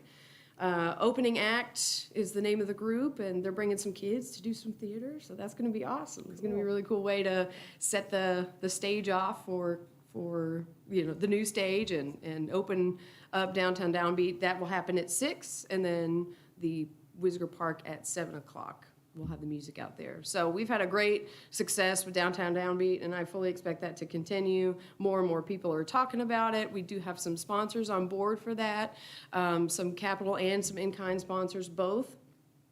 Not to mention my friends at the Chamber of Commerce and Tourism that are also helping flood to get people into the seats and the chairs over there. And we have Farmers Bank. They'll be presenting the June event exclusively. So that's really exciting for us to be able to host a sponsor like that. And, they can hand out popcorn and do what they're going to do and make it theirs, which is great. So, with that being tied into the Brass Band Festival, that's going to be a really nice way to actually kick things off. I don't think we've had music on Thursdays for the last several years. So outside of the swing dance, which is still happening. So between the swing dance and Downtown Downbeat, the festival will be off to a great start. There's no really, as far as the festival goes, Downtown Downbeat's new, so that's going to be a really good thing. And, I'm working to make the music more modern, more appealing to more people. And that's really the big goal for this year is to try to modernize it and put a slightly different tone on it. And I think with the lineup we've got, we'll please a lot of different people. We'll please, the folks that are more traditional and like the concert and wind band. Those people are going to be easily entertained. And then we'll also entertain the other people that maybe that's not their flavor and they like a smaller group with more energy. We've got plenty of those too. So that's really, really fun and exciting for us this year. The breakdown of these funds, so if you look at, we've got our specific budget, we've got a partial payment for housing, so bands that come in, we are able to use the dorms, and that money will go to that. It will go to tents and tables that we rent for not only the Great American Picnic, but also Bayou and Brass. Hi, Cammie.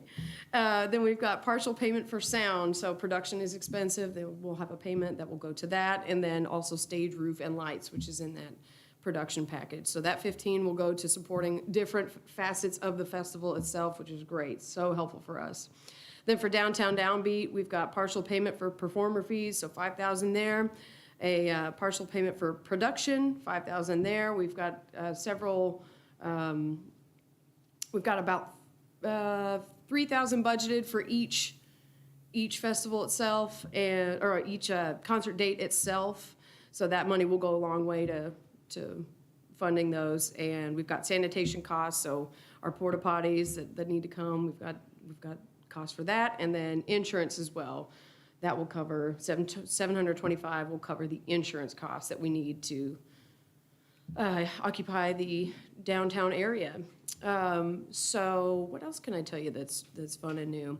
If you look at, we've been doing a lot of work to increase sponsorships. That's been one of my big goals too, is how do I reinvigorate businesses around here to really buy into the festival again, and not saying that there's not a lot of buy-in, there's still plenty of buy-in, but certainly we need to, kickstart it and get some more interest built back into it. So one of the opportunities that we've created for sponsors this year, which is really, really brand new, really exciting, is we've got a 17 by 10 foot video board that's going up the festival weekend. So Saturday and Sunday on Center College campus, we'll have a nice LED board that will scroll through sponsor logos, and we are also opening that up to commercials. So any businesses that want a 15-second commercial slot, we're selling those, and that is available. We've opened that all the way up to a minute if anybody pays attention for a minute or longer in any commercial these days. I don't know if we can, but at least 15, 30 seconds, a minute. We've got all those capabilities, and so that video board is going to really help us to attract sponsors, and we can do really fun stuff with it, like, not only show the band and have the production crew to live stream close-ups further away, we can show images of the crowd, we can do QR codes, we can do a lot to use that video board and to make sponsors really excited about it again. So we're making a lot of efforts to not only get capital sponsors, but in-kind donations as well that also go a long way to supporting us as much as we can. If you look at our income sources that we've received, we have some of our biggest sources. Obviously, City of Danville has been a huge source, as has the county the last couple of years. And we've got, if you look under the line of state government, we had a really, really, really wonderful relief program that came through. It's one time only. And I found it.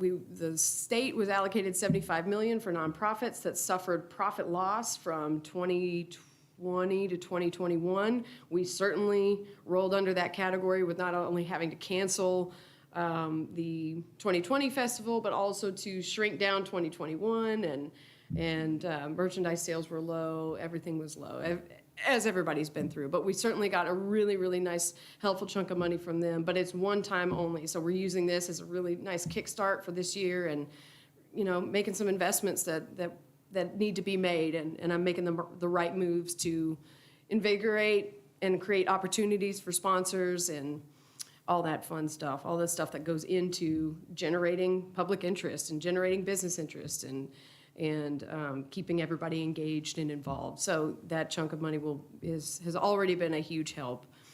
I'm certainly open to answering any questions that anybody has. I'd be happy to open up the floor for anybody that has questions for me about the festival, about budgets, any of that stuff. Any questions, commissioners?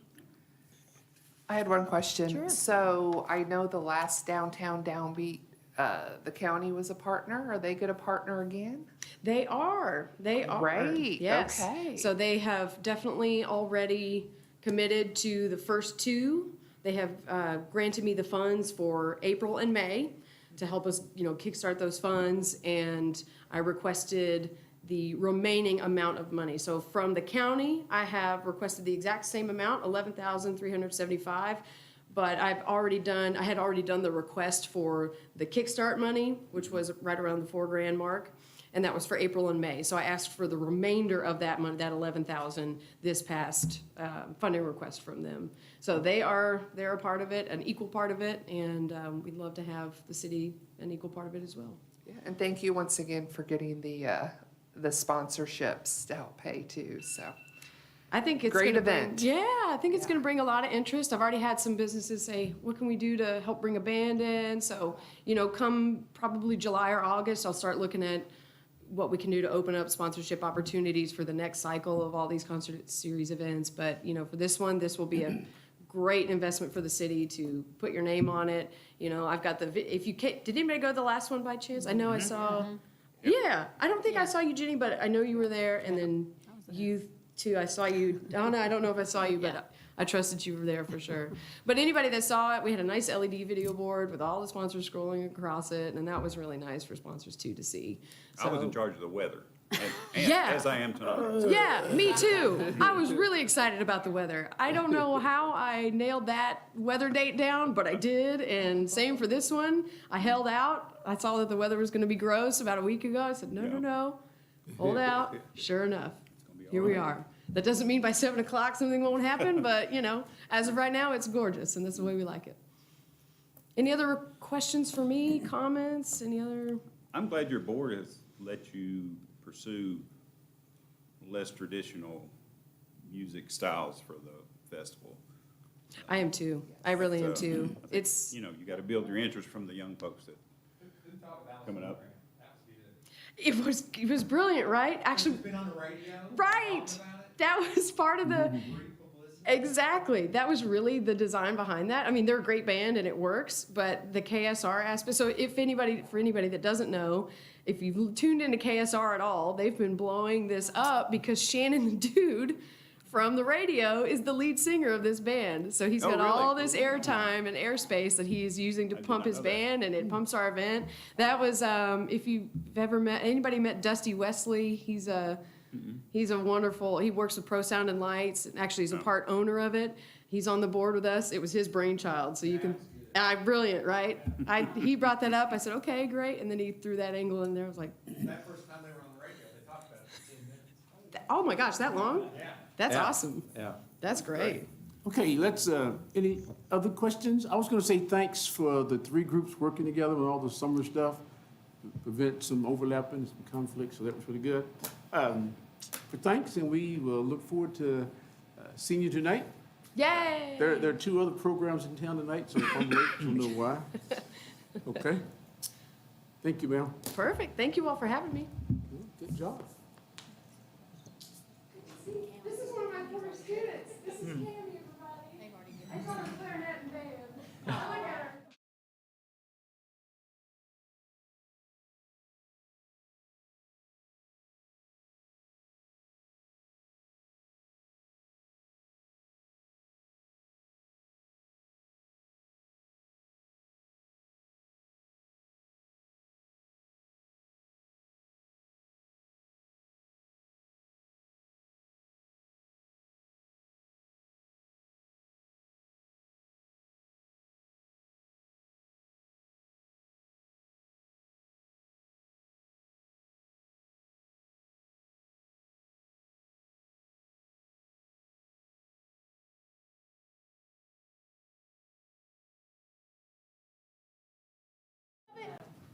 Well, first, let me apologize for my appearance. Me and the husband own a plumbing company, so I literally left a job site and came here, so No apologies I necessary. apologize.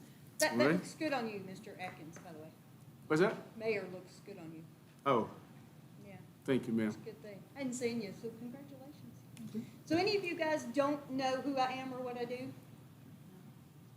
Get a little closer to that mic though, because we're But trying to then you can't record all see this. me. That's all right, that's all right. You can take it off of that. Oh, boy. Yeah, come on, all right. Okay.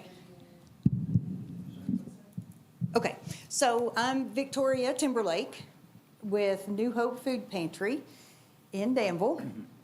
right off of 4th Street, across from the Salvation Army is our current location. And what we do is we purchase food, or there's local food drives, those kinds of things. And we give the food away to Bull County residents for free.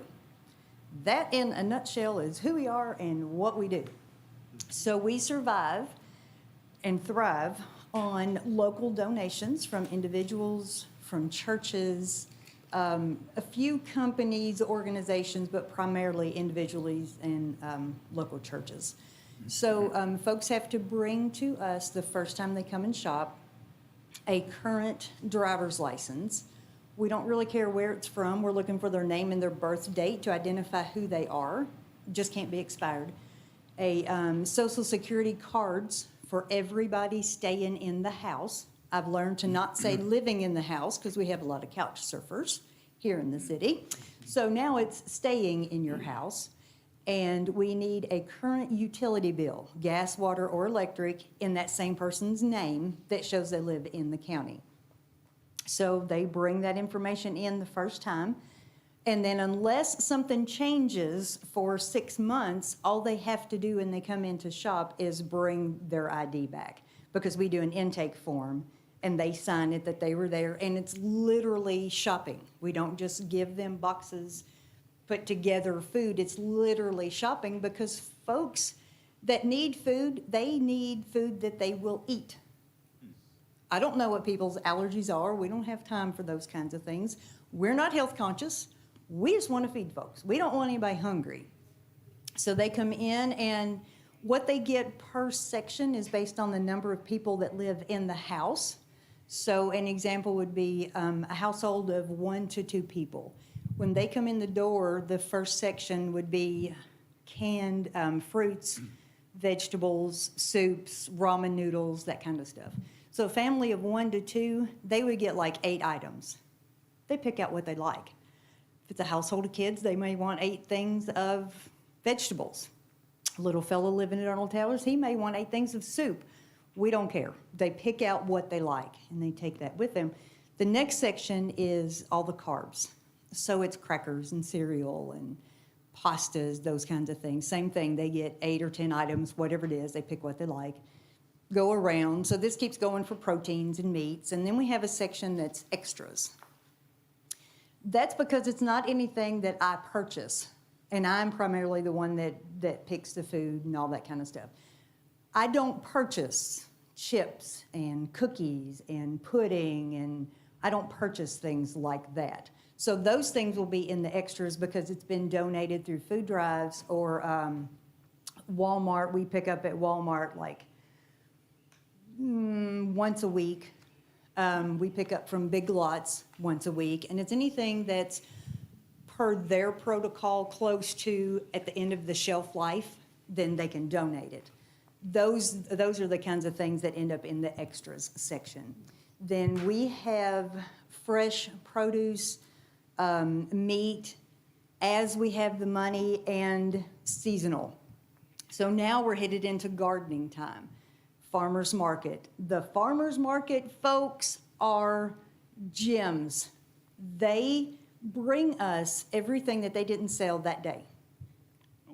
It might be 2 tomatoes. They may make a special trip from here to us for 2 tomatoes. It might be 50 cucumbers. Makes no difference. We will take it all. So we've got 15, that's not right, we have 11 residential refrigerators and freezers. So like the refrigerators on the bottom, the freezers on the top. Then we have 4 chest type freezers, and we have 2 upright freezers. We have 2 commercial refrigerators, like the 40-inch whatever, and then we have 2 coolers, like sliding door open, you'd see in a convenience store kind of coolers. We can house a lot of fresh produce, so we take on anything that they'll bring us. So since the last time I talked to you guys, nothing really has changed. Since COVID is kind of under control now, our numbers are more normal. than they have been the last couple of times. But other than that, not a great deal has changed, other than, as you guys know, the price of the food. It's just, that's not coming down anytime soon. So our numbers are not changing. The food is the same price. So we have to ask everybody for more money every year to maintain and offer. So we like to provide 2 weeks' worth of food for every household that comes in. That's kind of our goal. That's a lofty goal, because we have, what do we have? We have 288 households that shop every month, and they can only shop one time a month. So it's not like we're counting the same household 4 times. One time a month. 288 every month. So that's 575 Boyle County residents every month that come to see us. And we're trying to provide 2 weeks' worth of food for 575 people. It takes a village, the old saying, it truly takes a village. So if we get down to, so the number of city folks per month is 214. The number of county folks is 66. I was shocked the first time we started tracking that, and we did that at this group's request. I would have never thought there was more in the city than there was in the county, because the county's so much bigger. Never would have thought, ever. And we get calls, or I get calls every week from folks saying, I live just across the line into Lincoln, Mercer, Casey, wherever it is. And you guys, it breaks my heart to have to say, we can't do it. So what ended up happening is we'll let them come one time and then say, we can't do this every month. But if somebody is hungry and I'm sitting on a pantry full of food, well, I don't care who they are or what they do. Everybody needs to eat. So we'll do it one time and say, okay, you're going on this list. This is the one time from Casey County list, And we get a lot of calls from family members of folks that their house burned, or a tornado, natural disasters. I don't care where they live. Don't care. So I can't say to you guys that your money will specifically feed Boyle County Danville, because we are going to do the one time for, it's got to be something truly needy, not just, I don't want to go to Walmart, I'd rather come to you guys. That's not going to fly, but yeah. So that's who we are, what we do. You guys have any questions? Any questions or comments from the commission? Did you say that, the 288 every month, is that the same, all different people coming through, or? So that is households. Right. So it could be a house of 1 up to, I think the most we have is 12 living in one house. We count the houses individually. So that would be, say, beginning of May to the end of May, there's 288 different households. Different households. And how Different. many come every month? 288. The same households? More than likely. More than likely, it's the same folks. We have some that are kind of in and out, because we will have some folks that will come back and say, last year, I just couldn't make it, lost my job, you guys helped us, here's a check for $100. So we do have some that's what we want to do. We want to help them right. You wanna get help them out up. of where you are, not stay there. Right. That was my question. Do Yes, they, yeah, but it's- recurring, are they recurring? Yeah, for the most part, yeah, it truly is. So we have about, and this kind of fluctuates, we have about 10 brand new, never been to our pantry in the last 2 years, because we purge everything after 2 years. Haven't been there in 2 years. Every single month we'll have about 10 new families. I had 3 calls today. They all live in Boyle County, never been there, didn't even know we existed. And people that don't need us or don't support us don't. They just don't, Yeah. Does that mean my time's up? Yes, ma'am. Does it really? If you want to make some closing comment real quick, you may. Well, I would love to, and this is kind of looking toward our future. I say this every year, but I would love for this to be the last month that we're ever open, because there's not a need. That would thrill me to death to close the doors of New Hope Food Pantry, but do y'all see that happening? No, ma'am. Nah, I don't think so. So I went and bought some land that we're going to build on. So you guys know where, and I think I talked to you guys last month, like, I need a building, I have the money, I need a building. Well, God didn't provide a building, but he gave me some green space, so we're good. You know where Aldi's is? Go up the hill, Aldi's is right there, Advanced Auto's right here. That green space behind Advanced Auto, they had storage buildings there for a couple of years that they sold. Future home of New Hope Food Pantry. Yep. Good for you. Bought it with cash, straight out, got the deed. We're good to go. So in here, if this is the time, I have not real good drawings, but drawings of what our future home is going to look like. Can I leave that with you guys? Sure. Yeah? Okay. So are you all done with me, and I'll just pass them out as I go? Yes, ma'am. Thank you. Good deal. And again, thanks for what you do for our community. Oh, it is truly my pleasure, and you know, You raised it from a pup. We didn't have anything till you That's right. created it, as I recall. That's right. actually,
Nursing home ombudsman agency of the Bluegrass.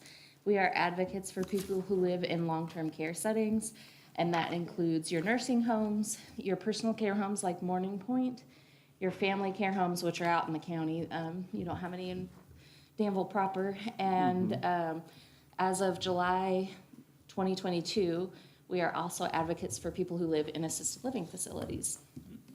And so here in Danville, the ombudsman is a woman named Rita Salee, and she is a certified ombudsman who goes to visit those long-term care settings multiple times a month to visit with residents, make a connection with them, introduce, their rights, ways that they can exercise their rights, and if they have issues, they know that they can call Rita to investigate and work for a resolution.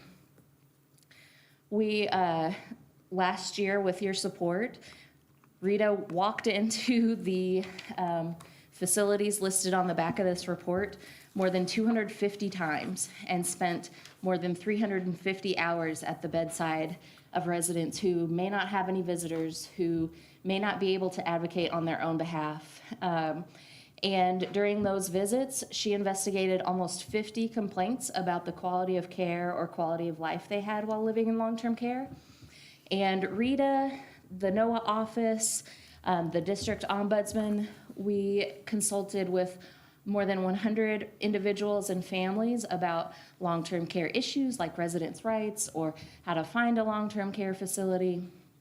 And we participated in 3 community events to educate the wider public about our services and about the rights that residents have while they live in long-term care.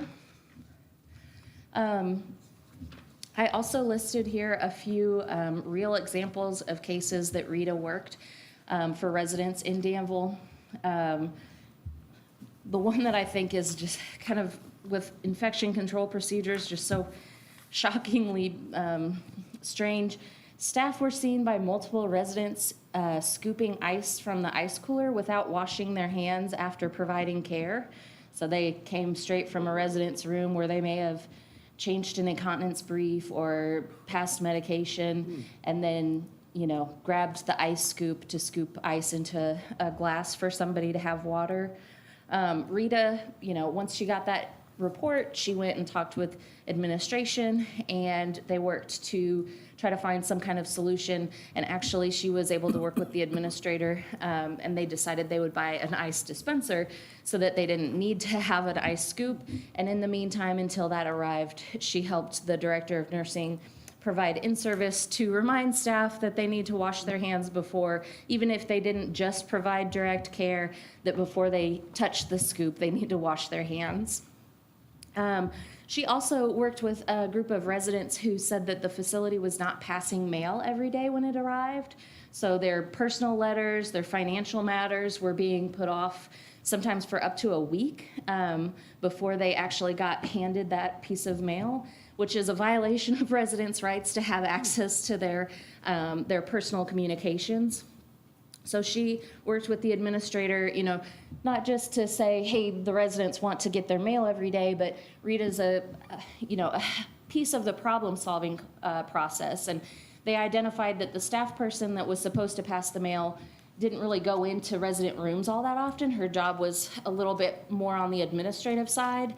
So they transferred the duty of passing mail to a staff person that was much more involved in hands-on direct care, was much more likely to have to go into that resident's room regularly anyway. And so the residents reported back after she visited with them a week or two to check in on things. They said that they had been receiving their mail on a timely, daily basis. So the other thing that I want to make note of is that Rita is somebody that people can call when the quality of care is not up to par.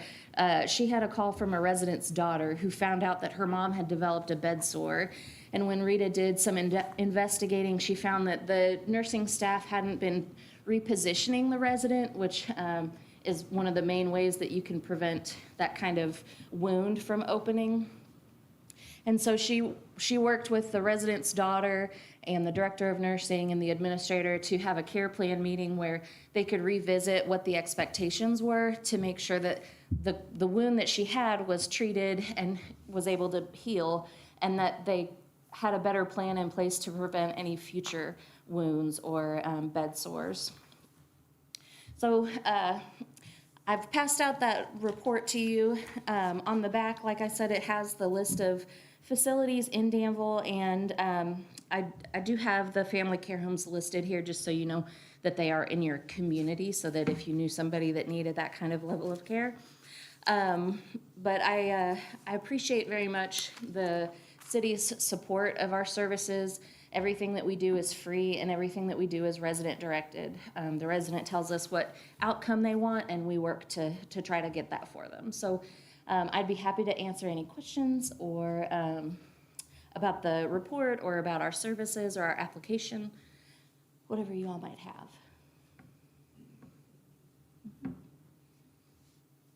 Any questions? You asked for funding from the county? Yes, Well- yes, we do, and we do receive support from the county as well.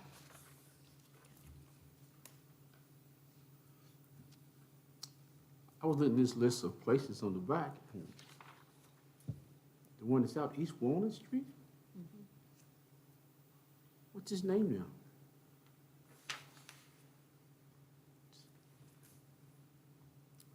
What's it named now? Yeah. out East I don't Walnut even Street. know. It used, was it Charleston? Is that what Yeah, you're? Charleston. It's now Landmark of Danville. Oh, okay. So it's owned by Landmark of Lancaster, was also recently purchased by that same group. So in order to get, does Rita come by regularly, like once a month, or? Yeah, so she typically, our typical goal is to visit at least once a week. Okay. And we may not see every resident every week, but visiting with each resident at least once or twice a month.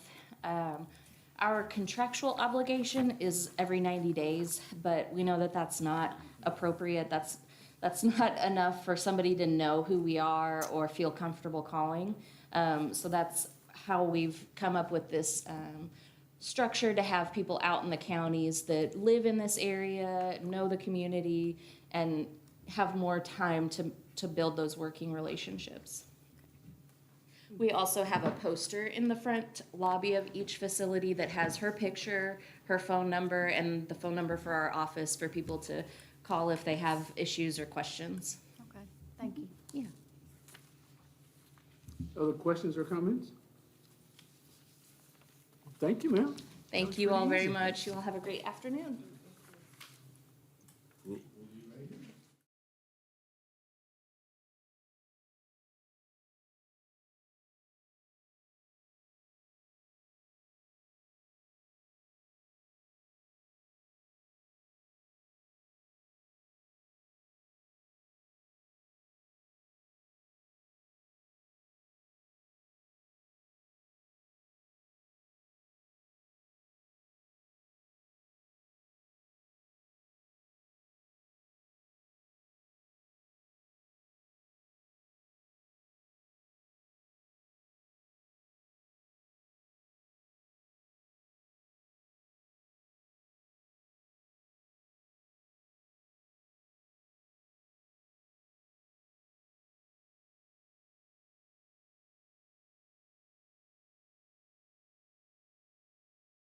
Do it.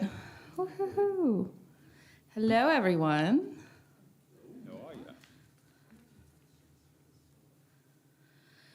So, we are about to begin our 74th season. I know.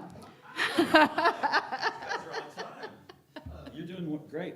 I just started. 74th season here in Danville, in Kentucky. Woo-hoo-hoo-hoo. I did. I handed those out. I know, I can believe it. And, next year will be our 75th, so we'll be planning for something super big for that, something exciting. But we have a great season. We're doing our 3 shows instead of 5. In all honesty, Robbie and I are not sure how we used to do 5 shows in 10 weeks. COVID made us slow down a little bit, and we love it. Our first show was written by none other than this guy, Robbie Henson, right behind me. Yeah, can't wait. And let me go through it, and then you can explain a little bit about that show. You can explain why you wrote that show. And Farce of Nature, you all loved the plays we did last year, Southern Fried, and this is very much in that same vein, Southern Fried, Funeral and Nuptials. And then Kosher Lutherans is a play we've done before, and usually when I say Kosher Lutherans, it gets a laugh, because it's a funny title. But you all don't have to laugh. We've done this play before. It's done really well for us, and so we're excited to bring it back. Lee Cruz is back at the end of this season, so we will have him. So we really have a terrific season, as we always do, we feel. But the first show is an original by Robbie Henson. We at the Playhouse do create original plays, and so I've been a part of the Wonder Team, which was about the center football amazing team from 1921, and then also I did an Elvis play, Breaking Up with Elvis, and then I was happy to do Good Blues Tonight, which was a play that celebrated 2nd Street's history in Danville. Blood Suede Shoes is not about history. It's a silly mashup of Elvis Presley stuck into a British murder mystery. So if you can imagine a play like Clue with Elvis, that's kind of what Blood Suede Shoes is about. And I'm hoping it will really grab the audience's attention, eyeballs, and funny bones, and I bet it will. And, as you all know, we come before you and we always request a bit of funding from you guys. And we really use it to help us with the marketing to get people here. I mean, we are all about getting people from outside of Danville to Danville. And we're successful at that. When we go out in our parking lot every night, we count the license plates, and many of them are not from Boyle County. They are from elsewhere. 70% of the people who come nightly to Pioneer Playhouse are from outside of Boyle County. So that's thousands and thousands of people that come, Tuesday through Saturday, night in, night out. And we kind of love that. It's a warm summer evening, and our grass parking lot starts to fill up with these cars from all over the state and outside of the state. And it happens night in and night out, Tuesday through Saturday.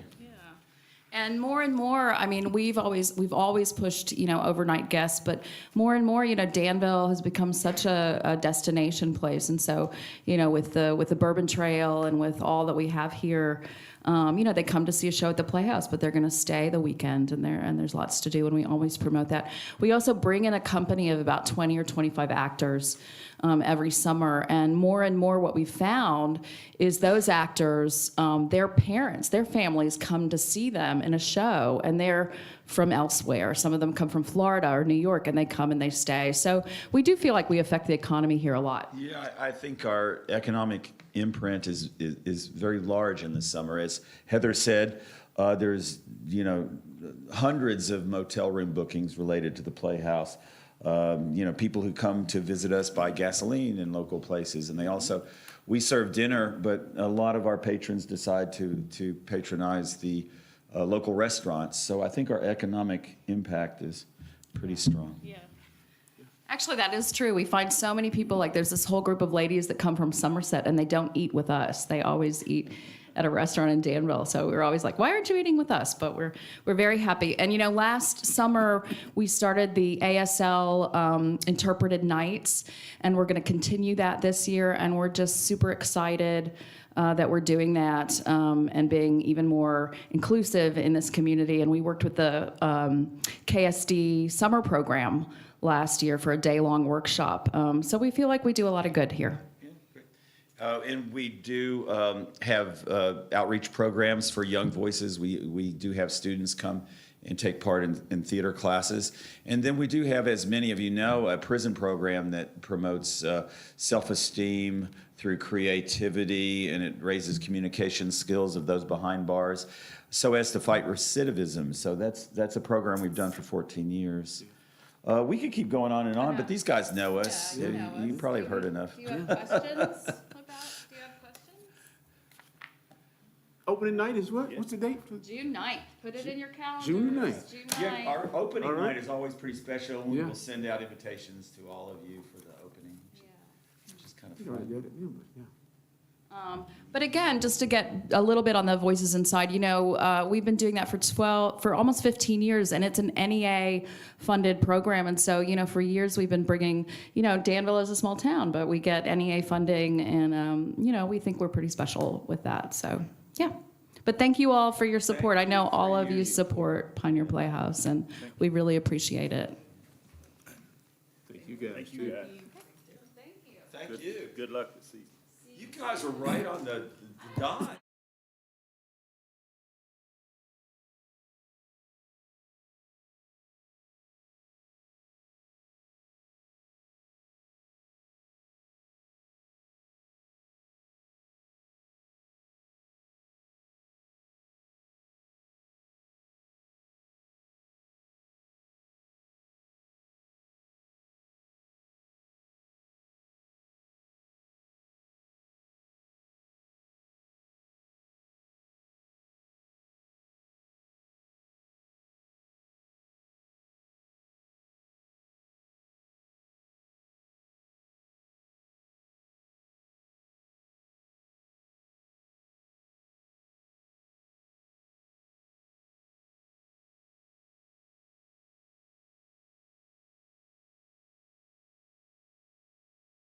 Boyle County.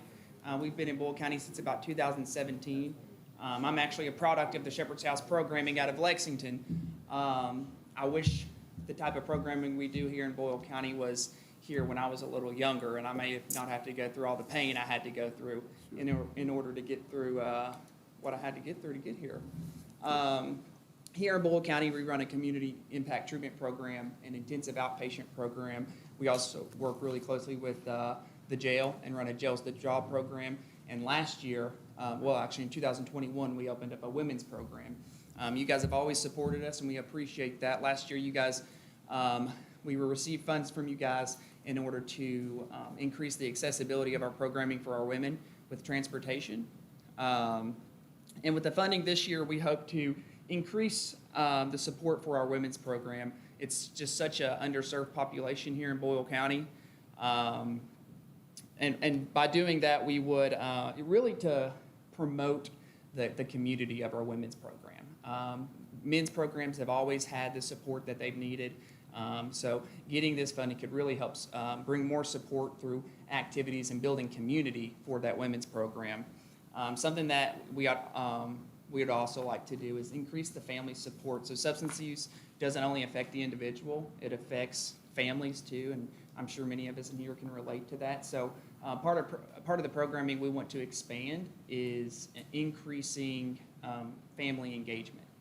So we with the goal of having the family be a part of the person's recovery, and we believe that if a family is part of that and they feel supported, they're more likely to be able to have that long-term sobriety that we're really looking for. And then another aspect of the funds would be used for nutrition and wellness programming. We have a lot of community partners in town that do kind of like mindfulness meditation, cooking skills, and things like that. And as looking at the whole person as a whole, adding the nutritional value and wellness programming could really help provide just like a different way, a different alternative to seeking recovery other than just 12 steps alone. So the goal is to make the greatest impact in our clients' lives. So through your support, we can increase our capacity to fulfill our mission. All of our programs are guided and animated by a fundamental principle. Clients who are the authors of their own recovery journey are best equipped to reclaim control over their lives, and in realizing their potential, actualizing their talents, will contribute toward the flourishing of a brighter community. Do you guys have any questions? Yeah. Awesome. Pretty neat what you just read to us. Yeah. That's pretty neat. Any questions? Well, I know the county's a pretty big supporter also. Yes, ma'am, they Okay, are. so you seek funds from them too? Yes, Okay. yes, we have a contract with the county, but we don't usually ask for the yearly funding through them, so. we, But you have a regular contract We have a working with regular them? contract Okay. with them, yes, ma'am. Yeah. Or the number of people you serve going up? Or Yeah, so, You would like for it to go up, or be able to take more people, I guess. what Yeah, you're saying. so our main referral source right now is through Boyle County District Court. Even though we do get a lot of support from the jail, we do get a lot of referrals through the jail. I mean, last year we served over 200 Boyle County individuals, so we hope to just be able to increase that. And really what helped kind of bump that up, we were really sitting around that 145 mark for the last 3 or 4 years, and adding the women's program has really helped kind of boost those numbers up to, and it was just a specific population that we were really missing out on. Other questions? It seemed like, I'm sorry. No, go ahead. Okay.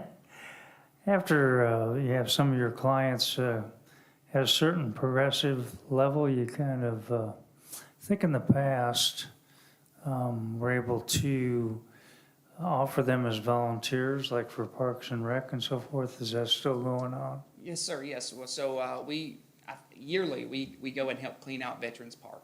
That is something that we do every single year. And we're still really involved with the Gathering Place to help do volunteer work with them and deliver meals. Well, just this morning we delivered meals. So, all sorts of different things like that we're consistently involved in.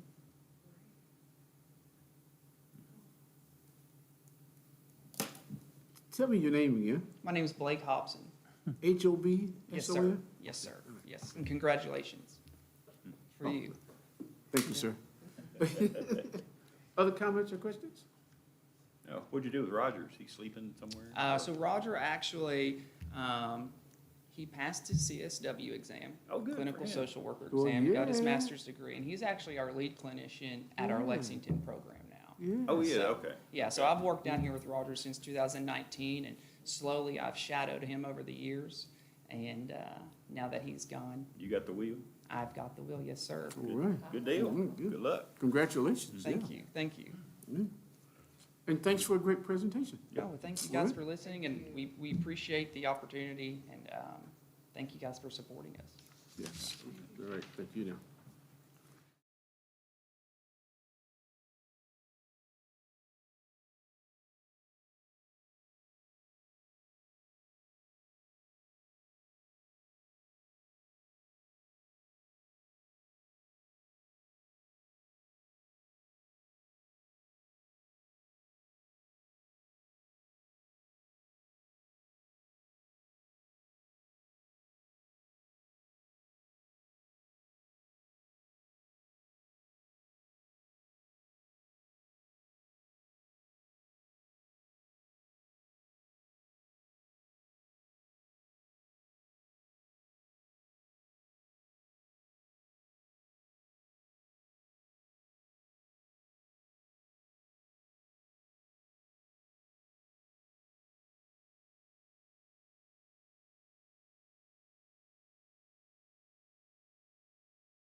And again, I know that there are more important things. But this is a little extra, and all of us are volunteer. We don't take any money when we travel there, whatever. And we're coming out of COVID. And so we realize we got to catch up. And so Mary Beth will tell you about something. But I'll tell you about one thing. We're going to do our 4th sister city tour of Ireland. And we're going to announce it maybe in a month or less. And it's going to be kind of a citizens exchange.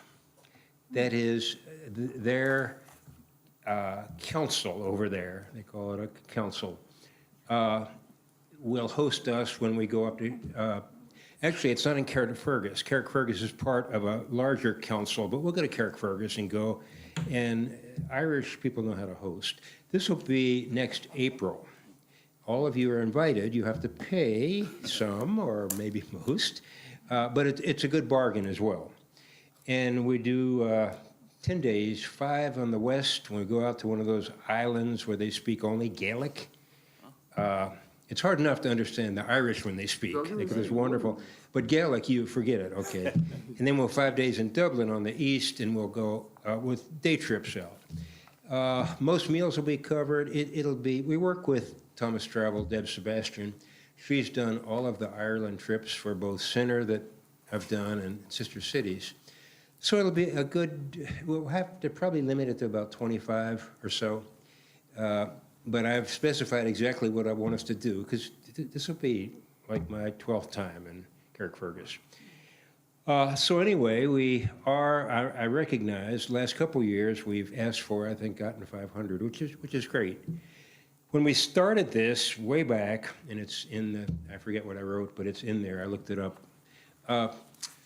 You know, I think only Kevin was maybe a member of it, of the council then, but, you know, first few years, we were given thousands, and we knew that couldn't be sustained, and so we really now have about 70 or 80 people who give 50 or 100 bucks, because they believe in what we're doing. And so we need some support. Without it, we can't do it. But this year, since y'all are rolling in money, no, this year, yeah, I don't know, don't pass up. This year, no, we want you to consider a bigger event. And I don't think we would ever need this much after this year. We're doing 4 major things to kind of catch up. And Mary Beth, who is technically the co-chair, remember, Sister Cities? I got her to do that. We'll explain a couple more things and we'll take questions. Okay. So you all may remember, we started out with a lot of exchanges. We had artist exchange, we had cultural ambassador exchanges, we even sent over our city manager, and those kinds of cultural exchanges have been really good for both sides. This time, we're going to have a music exchange, which is going to be really wonderful for both communities in a big way. So they are sending us 5 of their musicians. The musicians we'll host them upstairs in the apartment above Dry Stack, so they'll be right downtown.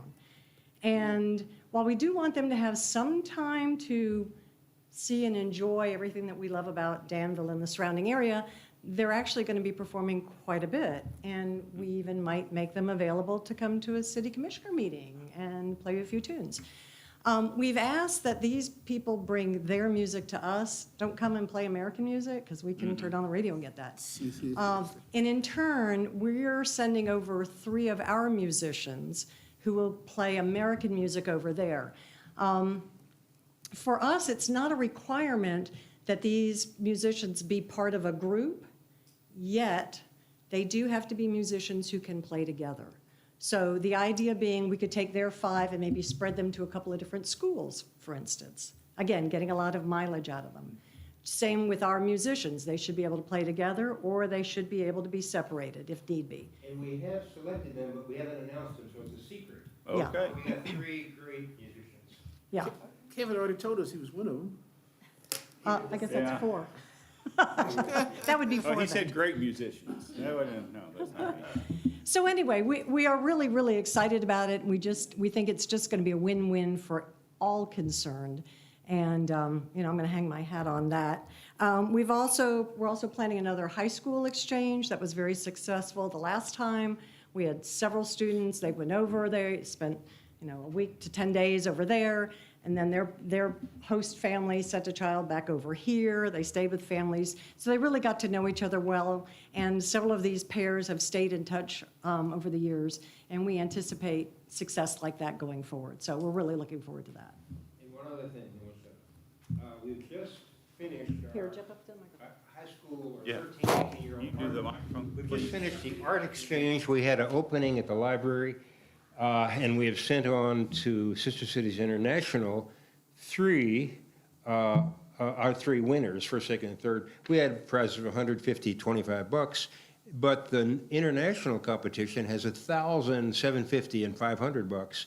And we think one or two really is great. They all actually ended up from the high school, even though it was open to DCA and, of course, Boyle County. And so it's hard to get things we want in the newspaper when we do. That's been all over social media. But that's a different story, the newspaper. Okay, questions?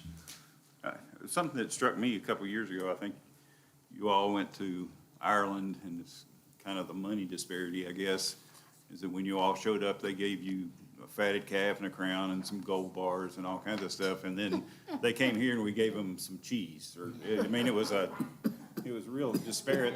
I hope we can do better than that. You cannot keep up with the Irish. Well, I don't want to keep up with it. I want to do a little better than we did. Oh, that's neat. Sounds interesting, though. Yeah. Any other comments or questions? Well, I think sister cities, like some other things in this community, is really add a lot to our culture. And it is our culture. Pretty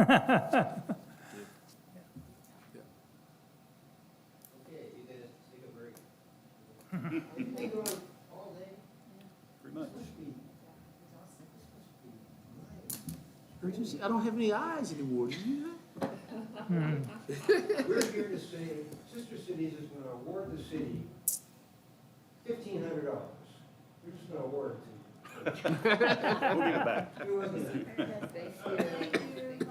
Y'all have a good afternoon. Milton, it's a good long day, but we get one college credit for this.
Well, hello, Mayor, Commissioners.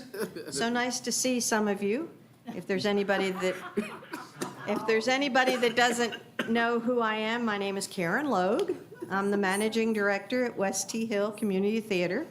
And I hope you have our application Yes, ma'am. in front of you. You will see that we're asking for some help with our summer camps. This will be our 9th year of bringing the Irish over here from Northern Ireland to do our Shamrock camps, and they have been extremely successful. But as you can see, they're extremely expensive to conduct. We have to house them, we have to feed them, we have to pay for their flights. But they come and we have an absolute wonderful time, 3 weeks of camp. We generally have about 175 of our local people participate, which is a wonderful amount. We've had registration all this week, and we are about, I would say, 3/4 of the way full already. So it's very popular, not only for the fun and the energy that we offer to the kids. I think the thing that's really important is the cultural exchange. They get to know these Irish kids that are doing the same sort of things in their country that we do here, and then they get to meet the American kids and some of them get to come over to the U.S. for the first time. For the last 7 years of camp, we've had pretty much the same cast coming back to help the teachers. But this year, we have a group of new people, because what happens is all those wonderful kids that started coming when they were 14 and 16 are now gainfully employed in their home country and getting married and having babies. So we have a whole new crop that we get to meet this year. And on a personal note, I'm going over there the end of May, and I'm going to get to meet these young people before they come. So that'll be a wonderful experience for me. I don't know if you have any questions. This is our 44th season at West T Hill Community Theater. You have the brochures in front of you. Not only do we do summer camps, we do musicals and dramas and comedies. And we're just bouncing off of COVID. We're still getting people to try to come back.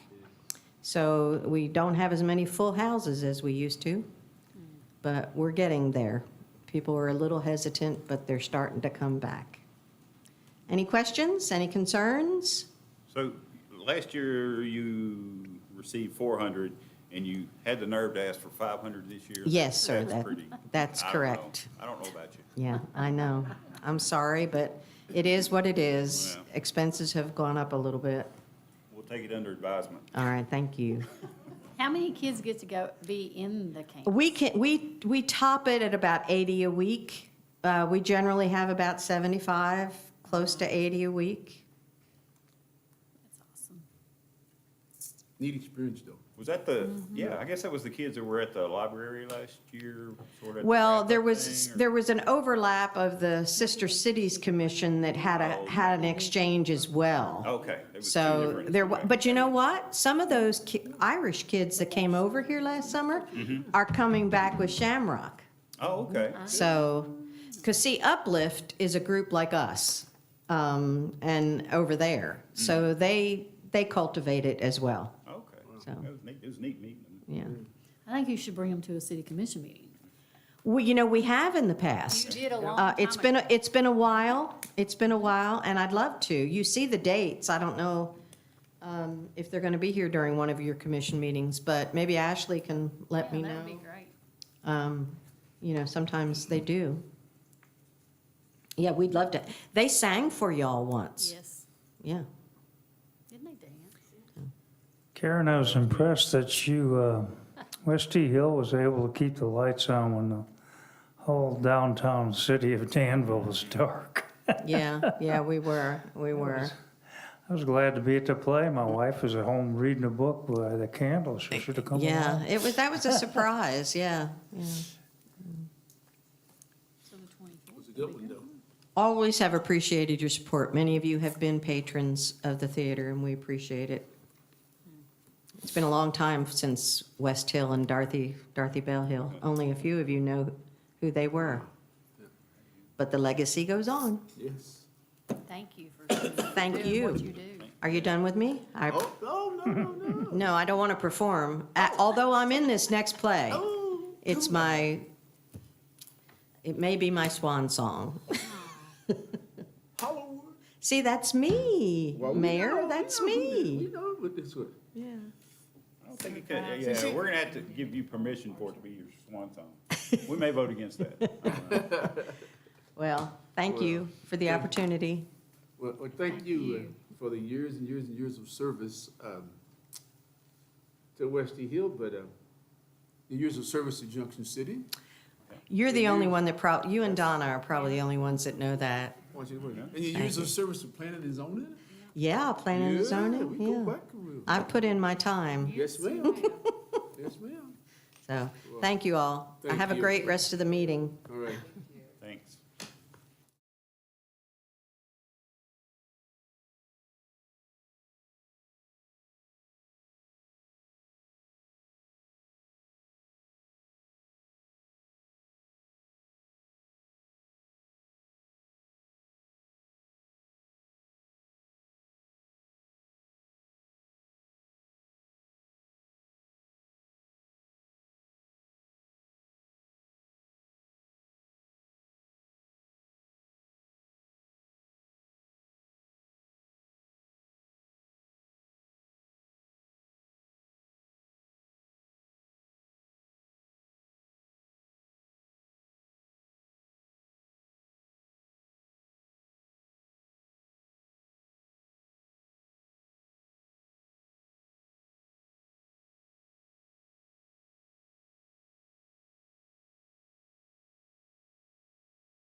Is that better?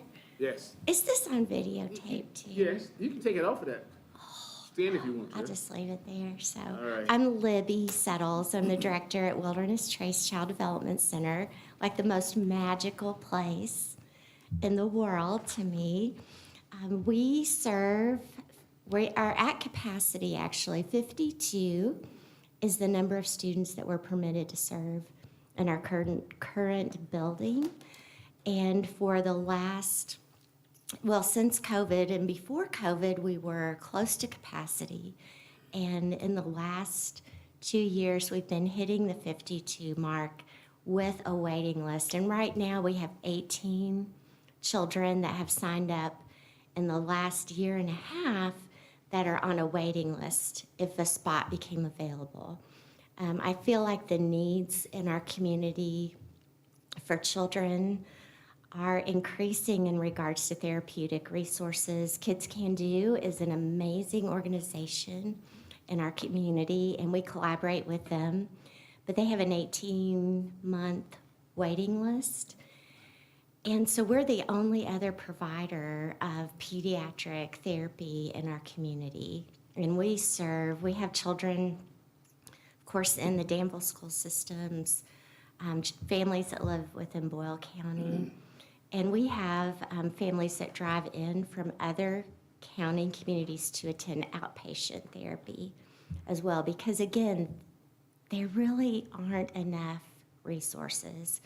And we're really blessed to have an incredible pediatric speech therapist, occupational and physical therapist. So, and that makes such a huge impact for children. We start serving at the age of 2. So we are doing 2, 3s, and 4s. We have 15 children graduating this year from the center who are kindergarten ready and will be in the public school system. And we're so proud of that. I think that's a huge testament to the work that our team is doing to ensure that preschool is completed and that children have hit the goals that we've looked at the beginning of their time at Wilderness Trace. Something also I think that's important for you all to know, because you're so engaged in caring about our community, is that the numbers for children who are nonverbal are increasing significantly from COVID. Our group of 2-year-olds this year, we had 1 child that had any verbal skills. So I think that's very interesting from our perspective about what the pandemic created for families with the inability to socialize and be out in the community. So that really matters to create kind of a learning opportunity for our kids. We also are dealing with a lot of children that have significant behavior issues, and we are, as always, having many dealings with other daycare providers who cannot meet the needs of children that have extreme sensory issues, who are nonverbal, who have really difficult developmental delays, and who are medically fragile. So the center is created this little world that's so inclusive of children regardless of their ability, of their health. We have children with G-tubes and trachs, and children who have no muscle tone. So that's a very physically difficult job for our team to do a lot of lifting, but it is so amazing. And it's so worthwhile to be able to open our doors and have everybody sit at the table. So what kinds of questions do y'all have for me? I feel like I've talked too much. Any questions? You've not talked too much. You've been real good. That's good information. Oh, good, good. Yes. Do you have any changes coming up? I think when your request came to the physical court, there was something I can't remember, so what do you got? We, since Bluegrass Community Action Partner became our fiscal agent, we were at a time frame where we were going to close based on our relationship ending with Danville School Systems for our fiscal agent. So we joined Bluegrass Community Action, and we've had a really challenging time meeting their budgets. There are a lot of different costs associated with being part. So, for example, retirement. That is like almost 27% because our staff is now county rather than in a school system. So it's created some financial gaps. And we've really had a tough time the last few years. And I'm either at a place where we wouldn't be able to continue at Wilderness Trace unless we had that partnership in place with BGCAP. They are going to bring in resources for us this year and correspondence to the Head Start program. So we would become sort of a collaborative hybrid. We will have a classroom for Head Start children, and the qualifications for that range from social emotional, any kind of developmental delays, or socioeconomics level. Fortunately, many children that are already enrolled at Wilderness Trace will qualify for Head Start, which will alleviate tuition for families that are struggling right now. So I feel like that is so positive. It's challenging to change, I think, and I don't know what my position would be going forward. I feel like it's important to have advocacy for the population we serve, without question. And I met with Mayor Atkins several weeks ago just to kind of brainstorm with him. So I'm welcome to any suggestions that you have. We will be, of course, serving children that still need financial support, and for our therapy team for the hours that they're engaged with. We use a lot of our funding from the city of Danville to help pay for scholarships for children that have different needs when it comes to therapy, some of our most involved children. And I'm so grateful to you all for recognizing the importance of serving this little bitty school. What other questions? That's a good question. Is Bluebird still, y'all associated with him? Is that your all still? Yes, you know I love Bluebird. I met with Beth today, and that's, we created the market to have a revenue stream that would help consistently. So it may be, $1,000 a week, we might raise $2,000. But for us, that is like incredibly important to have that weekly engagement for meals. We do breakfast, lunch, snacks, and we're open, 10 and a half months a year. We're doing daily service to these kids. So Bluebird is so great, and we're so fortunate to have them supporting our work at the center. Have you all shopped at Bluebird lately? Shopped, donated. Yeah, shopped and donated, yeah. Let's get back to this 52 students, though. Yes. Is that two sessions, an AM and PM session? They're a component of children that would be AM and PM. Okay. There are about, 14 children in that. Like, there would be 14 in the morning and 14 in the afternoon. They are our most involved children and really can only tolerate about a 3-hour span. Then we have 2 full-day programs, and they are both at capacity based on the square footage that we have available. So, I feel like the center is incredibly relevant.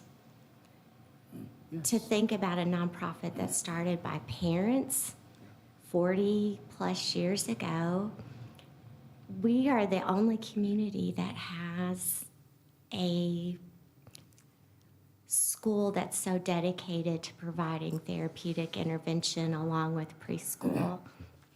And I think it's something to really get behind, and I think it's such an important purpose. We got to take care of these families. They really struggle. But if you have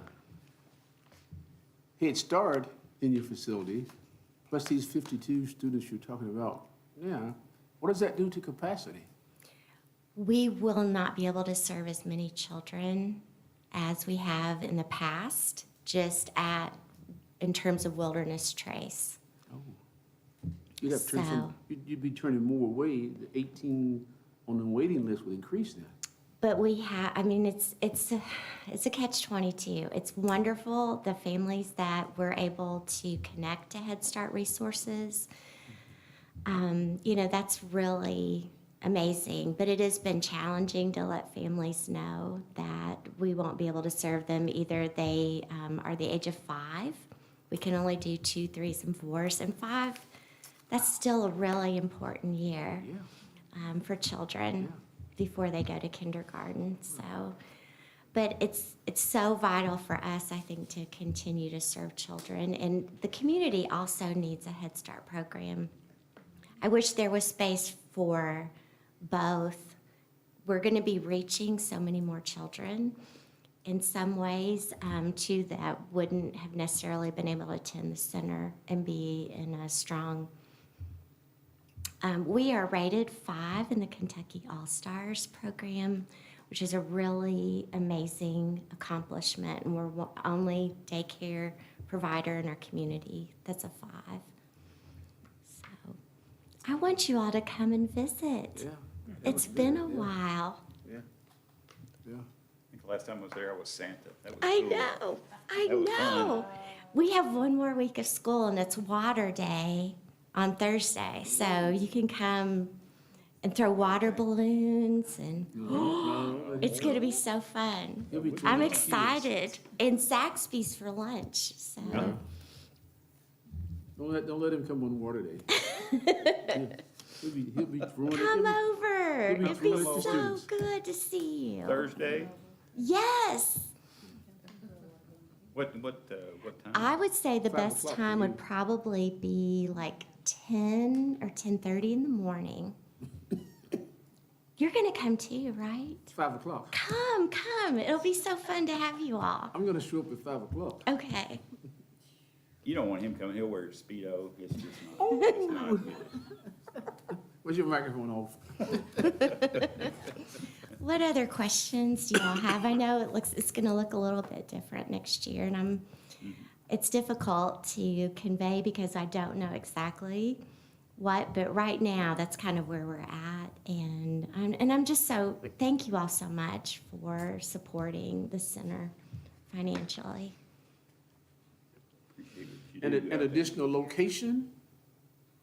A new location? That could be great. Would that help with some of this problem about getting the 18 off the waiting list possibly? Or is that a staffing issue, a funding issue? We have wanted to physically expand at Wilderness Trace. We have a blueprint, we have the land, but the money, would be over $1.5 million just to build a very simple. But it would be amazing for us to have 2 to 3 more classrooms that we could accommodate.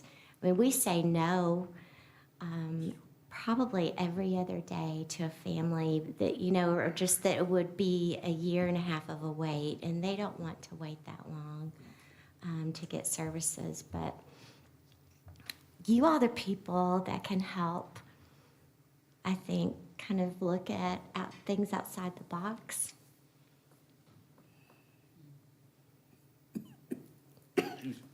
Maybe. Well, yeah, maybe, yeah.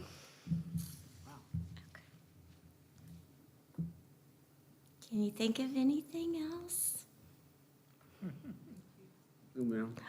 Thank So you. thanks again for your presentation and keep on. I always get nervous, and you all are always so kind, but thank you. When you get nervous, it means you do better, so that's okay. Do you think? Oh, for me it does. Maybe. So, okay, I hope I'll see you all next Thursday. It was good seeing you today. Hadn't seen you in a long time. I know. Thank you, guys. Am I the last one? No, one more. One more.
I'm Darlene Thomas. I'm the director of Greenhouse 17, which is a domestic violence program that serves 17 counties in central Kentucky.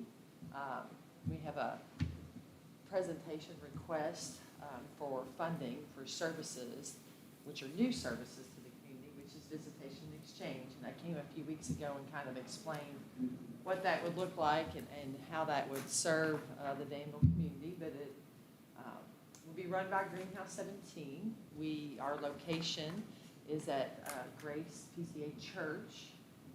They are providing the in-kind for the entire facility. They have the perfect setup to run visitation and exchange services the way they should be. We have a long history of doing it. We run visitation exchange in Lexington as well as Georgetown currently. And the goal is to expand to Danville and this four-county area as a really highly requested, needed service, especially from our judges. So your local judge is very supportive of this effort. The goal will be that as families come through and are through the court system, most likely the protective order system, the court will be able to look at high-risk cases that they deem that they can't quite figure out what the safety would look like for the children. They can make referral then to Greenhouse 17 Visitation Exchange, where we would do assessment and placement and set up visitation services so that the children involved or child involved of this a family situation where domestic violence has occurred will have a safe space to be able to have access to their parents, which is really important to children as they're kind of going through a lot of changes themselves often. And they need to know, the visiting parent needs to know what the rules and the parameters are, and then the non-visiting parent needs to trust that their children are in good hands until down the road, the courts can figure out a more long-term solution. Most of our services for visitation exchange last about 6 months to a year for those families stabilizing, and we hope at that point in time there would be better, not necessarily the need for services ongoing, that the visiting parent will have different kind of access down the road.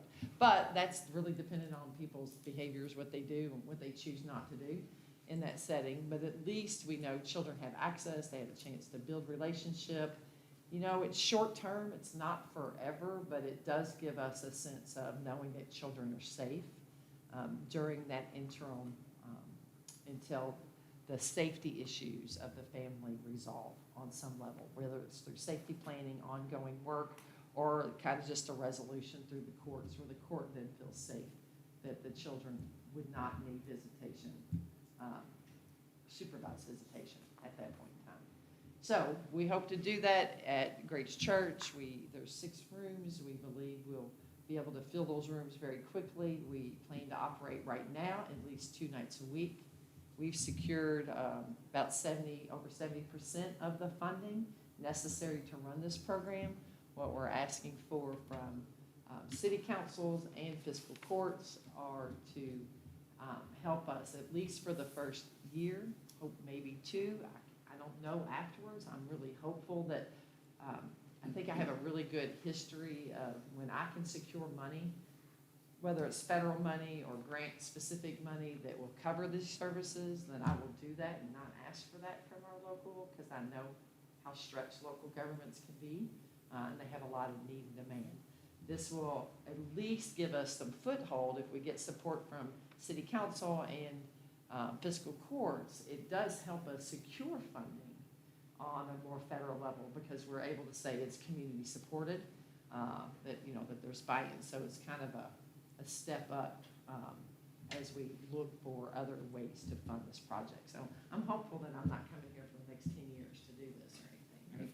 I'd like to have a couple of years, get it off the ground, and let's look for resources to get it covered, especially with the fact that VOCA hopefully will be recovering. VOCA is a federal pot of funding, which is non-taxpayer money that comes right back into the state back formula, which should see a huge increase over the next 3 years. So we're hopeful that that does hold true.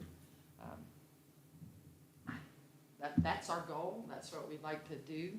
We'll be taking referrals from 4 counties. Each county that we're asking money from is the $14,350. What I've told each community, and if you all remember remember that I told you if it comes from the city and the county combined, that is fine. I'm not requesting $14,350 from each council and fiscal court. This is what I need from the county.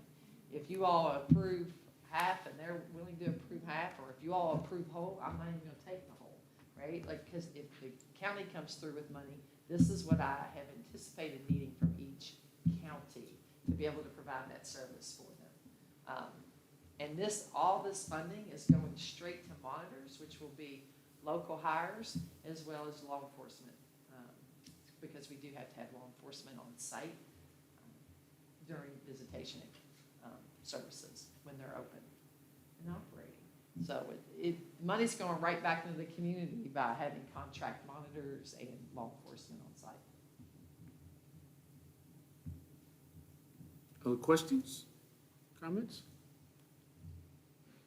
Wow. You all remember from just a couple of weeks ago, right? Okay. All right then. Thank you, ma'am. Well, thank you all very much. Thank you for your flexibility. Can I get it for you today? That's it. That's it. Okay.